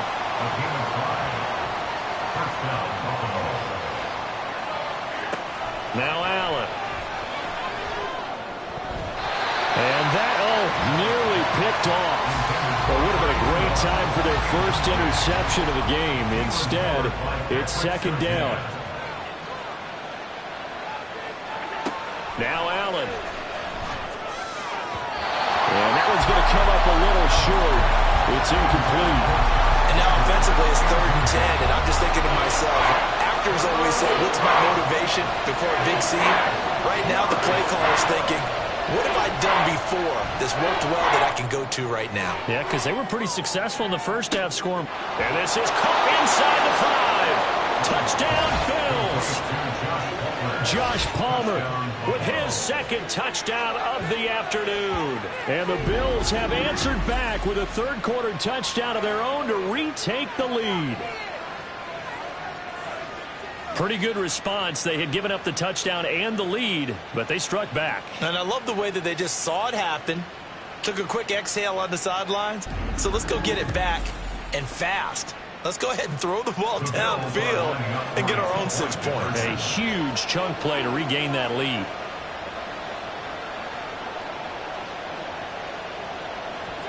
Allen will try to throw for it.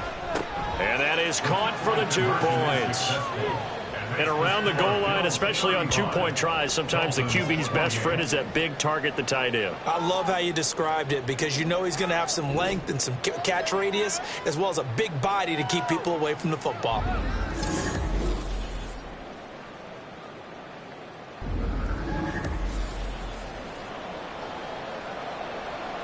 Here's the Bills kickoff unit now as they will send this one away. From a yard or 2 deep, here comes a return.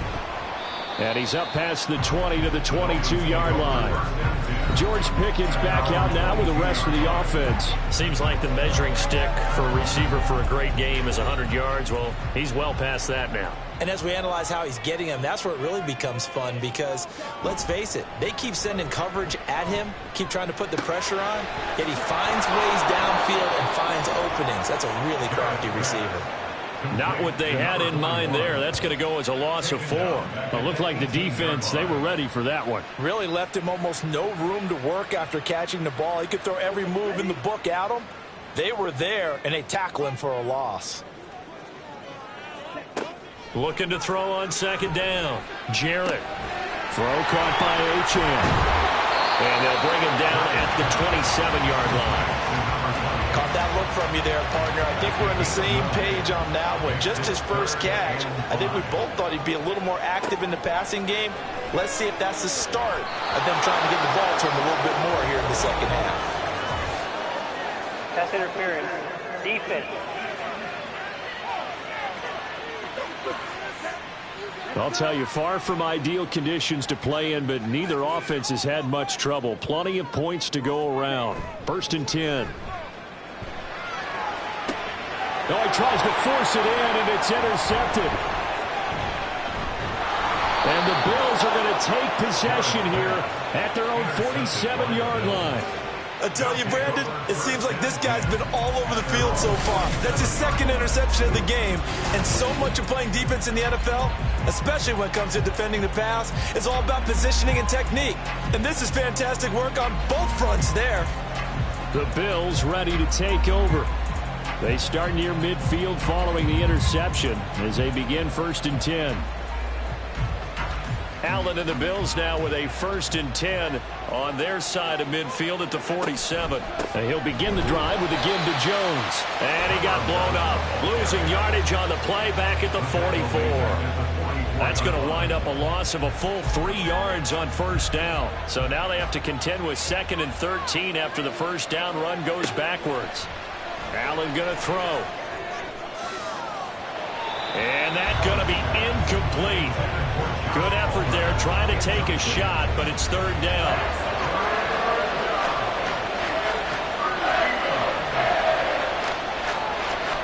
From the gun, it's Allen. Oh, the ball comes out on the hit, but they'll say it's incomplete. So it doesn't look like they're going to be able to build off the turnover. Well, the defense certainly did its part and got them the football. But you're exactly right. It looks like they're going to have to punt this one away. And it's not a turnover, but doesn't it feel like one after grabbing the momentum with the defensive play? Yeah, and they had all that momentum after getting the football, and now zapped right back in the other direction. 7 yards on the return after a punt of 39. And it'll be Dolphin football. And now this offense comes back out onto the field. So now, Charles, this drive maybe a touch more important, trying to erase the memory of that interception they had the last time out. Yeah, and everyone goes through this because even the best in the game, you're going to have games where it just doesn't go right for you, and interceptions result. So, frankly, to me, it's all about how you respond, not just the types of plays that you call, but how you carry yourself, how you show your team that you're still with it, and how you continue to lead. From the 22, here's 2nd and 8. Back to throw. Jarrett. And this is incomplete. Looked like he had a couple of different options as far as who to throw to on that play. And who am I to say this, but I'm not sure he made the right decision. Well, the window of opportunity is always going to be small in the NFL. That's why those quarterbacks who make quick decisions and have quick releases have the most success in this league. And now the 3rd down throw incomplete as well. I think it's safe to say that he's made some questionable decisions out there so far. Forced some throws into tight coverage. He's already been picked off in this game. 4th down now, but he was fortunate on that one not to have another turnover on his ledger. That's pulled in at the 32. A terrific return there. 27 yards all told. And the Bills are going to take over in great position here with a 1st and 10. So the shotgun snap to Allen. Flush to his right. The 20. And all the way home for a Bills touchdown. Josh Allen. 41 yards. And the Bills are able to extend their lead in the final seconds of this 3rd quarter. And maybe the defense got so caught up in him throwing the football, they forgot he can take off too. And you often hear about the quarterback being the unaccounted for guy as a runner. Well, even on a passing play, he's unaccounted for as a runner, and he turned it into a nice gain. A very nice run, and it turns into 6 points. Extra point splits the uprights, and the lead now up to 14. I'm not sure if they drew that play up to score, but it scored indeed. One play on the ground and into the end zone for 6. And he will be taken down here on the return on what will wind up being the final play of this third quarter. So both offenses come to life here in this third quarter as this is shaping up for a good finish. This is the National Football League on EA Sports. The Dolphins at the line ready for their next drive. See if they can put this drive in the end zone, Charles, because it's been a little bit of a rough go at times. They've had to punt the football a ton in this ball game because of stalled out drives. So are you saying that you're kind of tired of seeing the punter run out there and do his thing during this game? Is that what you're trying to say? Well, I mean, I'm okay with it. I have a feeling that this offense, they don't want to see the punter again. And frankly, the punter doesn't want to run out there anymore himself. He would love to see his offense put together a drive and give his leg a rest. This offense so far on third down, they've converted 6 times and could use a 7th here. This will be 3rd and 5. Throwing there, but this pass is going to wind up incomplete. Certainly looked like maybe his 3rd or his 4th read on his progression. Just trying to find his outlet man that time. Ends up leading him just a bit too much. Here's A.J. Cole now as they're forced to kick for the 6th time today. He's averaging just under 50 yards a punt as he gets this away. So a change of possession here on the punt. And it will be 1st and 10 as they take over. And here come the Bills. Now, there are 2 scores on the plus side. Still time here in this 4th quarter, but maybe you start thinking about playing keep away. And he loses the football a 2nd time. Wow, that ball gets knocked free. But a teammate comes along and scoops it up. It's almost like baseball. Guys at bat, people are on base in scoring position. One guy doesn't get him home. The next guy comes through and picks him up. And avoids the turnover. A 2nd down pass play there, but it's incomplete. An incomplete pass on that last play, and that means they'll need to come up with something here on 3rd down. To throw, it's Allen. Pass taken in by his big tight end. And he is going to have a Bills 1st down as they're able to get the 3rd down conversion. And that pickup of a 1st down, that's going to leave a mark because they really needed to stop them there, didn't they? Oh, so frustrating. Defensively, you're a play away from getting that football back here down late. Tough. Now they've got to find a way to create a turnover or a takeaway. Otherwise, this one will probably get away from them. An inside give to Jones. And he has a big gain inside the 40 before being dropped. Now a stoppage here as we've got a Bills shaken up on the play. We'll get an update when we come back to Hard Rock Stadium. So now 1st and 10 as they've crossed into Miami territory at the 38. Here's Allen to throw it. Eluding the pressure right. And he's going to get this down near the 20-yard line. Able to make something out of nothing there. 17 yards and a 1st down. Partner, even I can figure out who deserves the lion's share of credit for their lead right now because he has been terrific in a dual threat role. Really chewing up yardage and getting them points with his legs. Simply put, that defense has had no way of stopping him, and that's why his side is on top. Now, meanwhile, a pass that should have been intercepted, but it winds up falling incomplete. Allen will try again on 2nd down. Buying time to his left. And they'll bring him down at the 13-yard line. He turned that into a nice gain. Gets him 8 yards closer for 3rd down.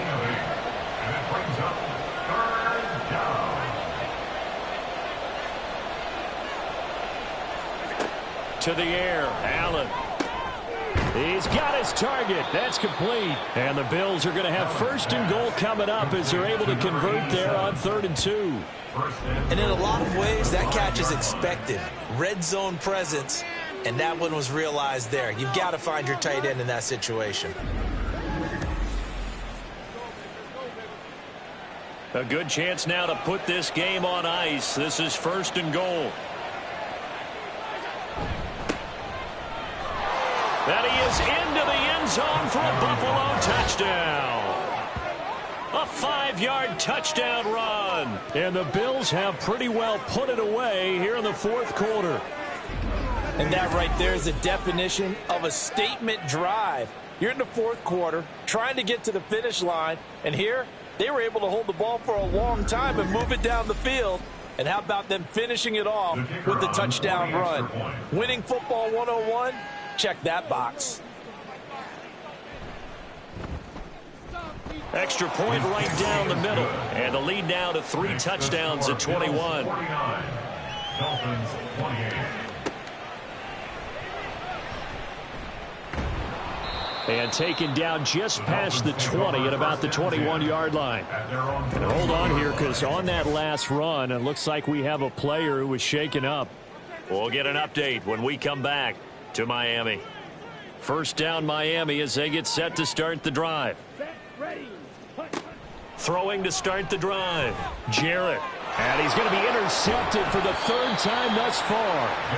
And they're going to set up shop at the 27-yard line.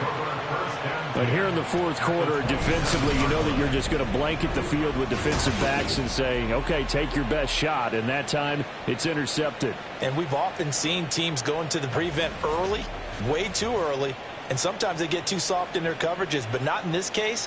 They understood the situation and played it with the proper aggression.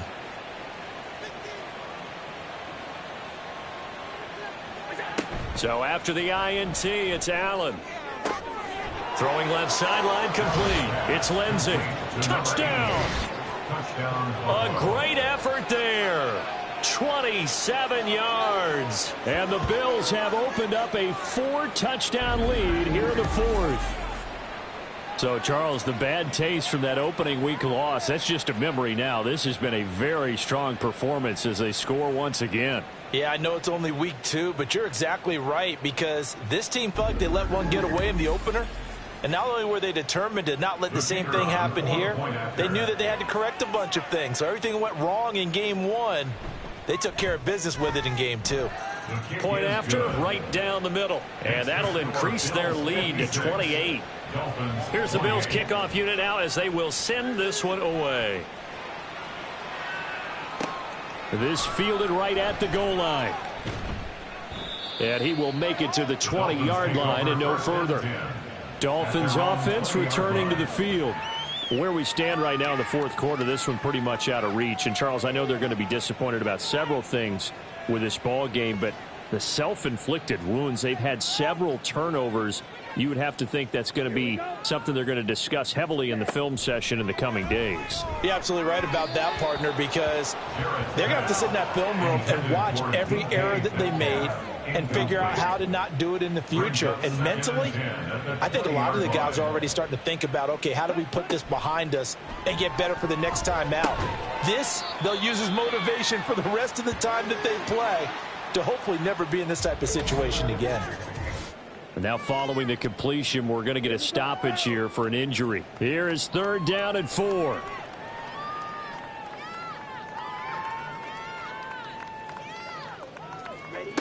Looking to throw.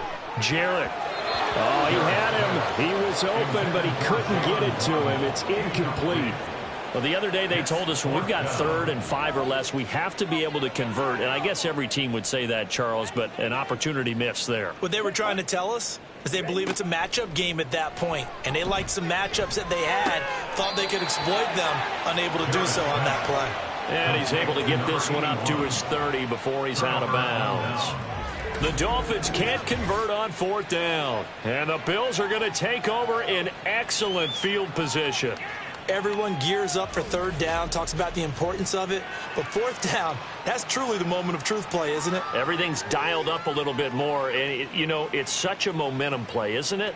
Absolutely, because it can flip either way depending on who converts on 4th down. Allen now on 1st down. Steps away. And down he goes, taking it inside the 10, just shy of the 5 at the 6. 23 yards on the tuck and run. And this is a rarity in the NFL, a 100-yard game on the ground for a quarterback. Even as those passers get more athletic and mobile, we only see about 5 of these a season. And he'll take it into the end zone for a Buffalo touchdown. A great play there, with now 2 4th-quarter touchdowns. And the Bills have sewn this one up as they add to their lead here in the 4th. And you wonder now if he might be able to remove the helmet, put on the baseball cap, and watch the rest of this one from the sideline. His 5th touchdown pass of the game. Say that again. Did you say 5th touchdown pass of the game? Yes, sir. But that's a heck of a performance, isn't it? Because they've had no answer for him at all game long. Receivers have been open constantly, and he hasn't missed a single one of them. The kickoff unit is out on the field, and they will send this one away. Fielded just outside the goal line. And he'll be tackled just shy of the 25. The Dolphins offense now ready to go back out onto the field.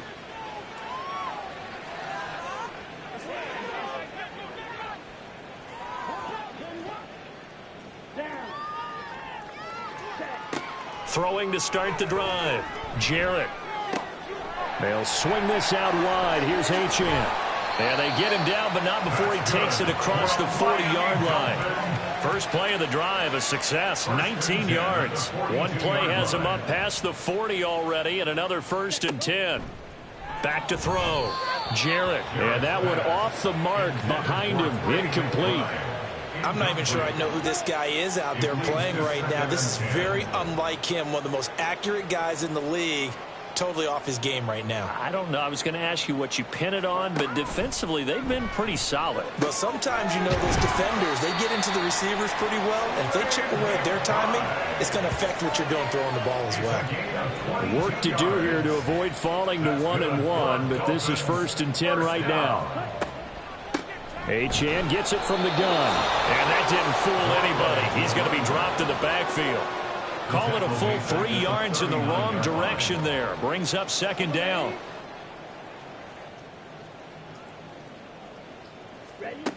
Operating from the gun.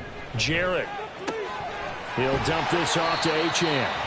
And he's going to get it down to the 33-yard line here.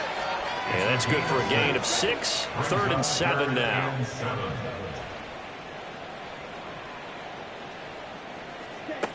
Operating from the gun. Jarrett. Oh, had his hands on it. Couldn't bring it in. Pretty symptomatic of how this game's been going. That's coverage you'd expect to see in a tie game late. Not in a lopsided game like this. They are not letting up.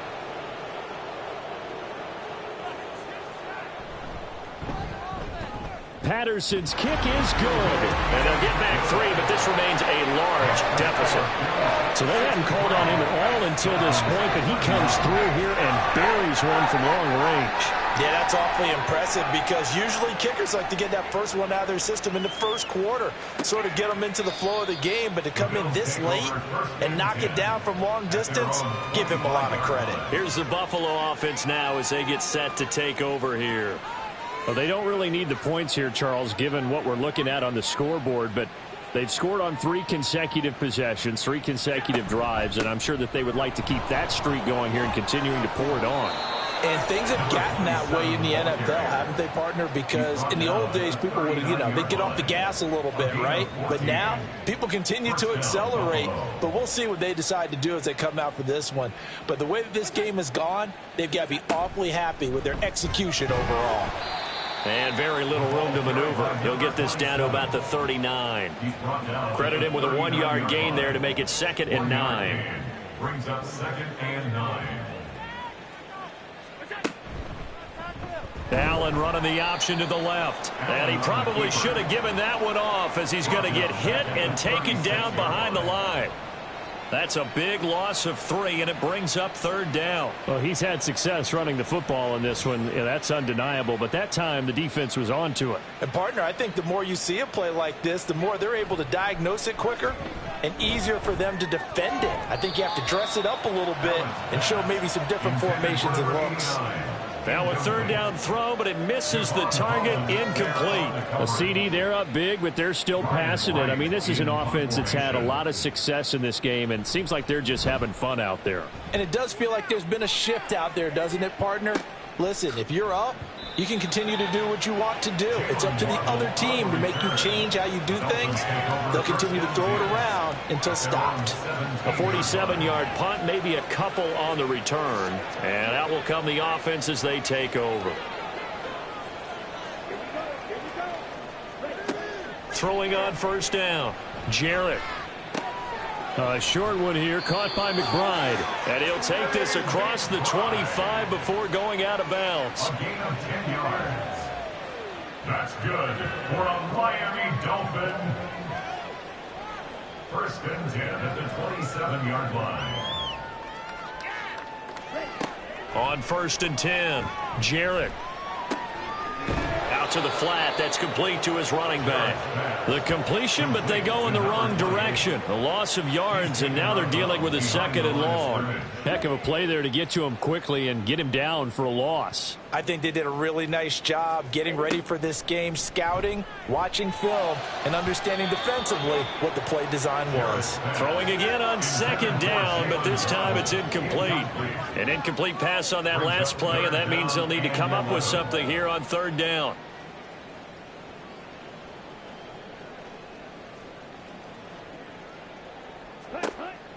Again, he'll drop to throw. And he will slide to a stop. He does have the first down. The drive stays intact with a pickup of 13. A couple of first downs have him to the 40 now on first and 10. Operating from the gun, Jarrett. A throw out wide, going to be incomplete. This could be the start of a nice stand from this defense now after getting walked backwards on this drive. Come through with another one here, and you have them staring at a third and long, and that puts the defense in a position to dictate to the offense. And second and 10, he'll look to throw again. Over the middle and complete to Waddle. 5 yards, now it's third and 5. One thing you're hoping for when you run drag routes, you're able to hit a receiver in stride, and he can pick up a lot of yardage after the catch. But in this situation, the defense was effective, able to stop him before he could get a good head of steam going.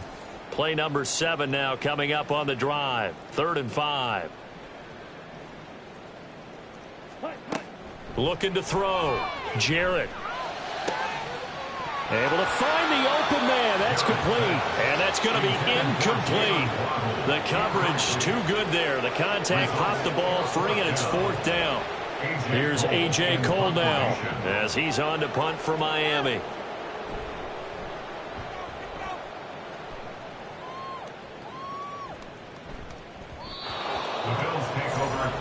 Buffalo set to get the football back here. Now they are really in the driver's seat here, enjoying this lead late in the fourth quarter. The defense does have all 3 timeouts, but at this point, doesn't look like it's going to matter much. They'll start this drive out on the ground. And he'll go down at the 26 following a gain of 6. That's it. That's what you want. Straight ahead positive gain. Just keep that clock ticking. Second and 4.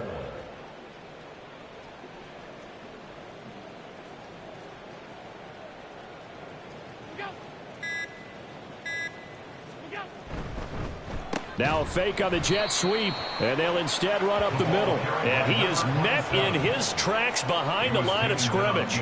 Call that a loss of a yard, and things get a little more difficult here. Third and 5. And it's third down.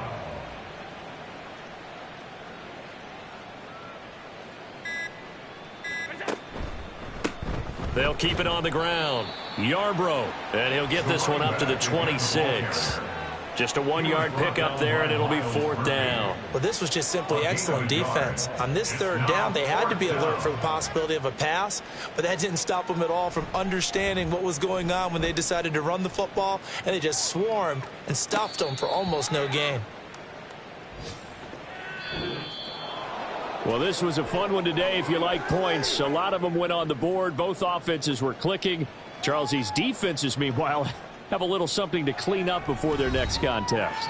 Yeah, neither end zone had a stop sign in it, did they? I mean, for both sides, visit it, and with frequency. Not fun to be a defensive player, but on the offensive side of the ball, those guys had a blast. One team came away with a victory, even better for them. So for Buffalo, it was a great all-around performance as they come out of this one with the victory. And they'll get another road date next week as their opponents will be the New York Jets. Meanwhile, for Miami, they will fall to 1-1, and they'll get a chance to redeem themselves at home next week. That'll do it for us. I'm Brandon Gaudin alongside Charles Davis. Thanks to our entire crew as well. We'll talk to you next time. So long, everybody.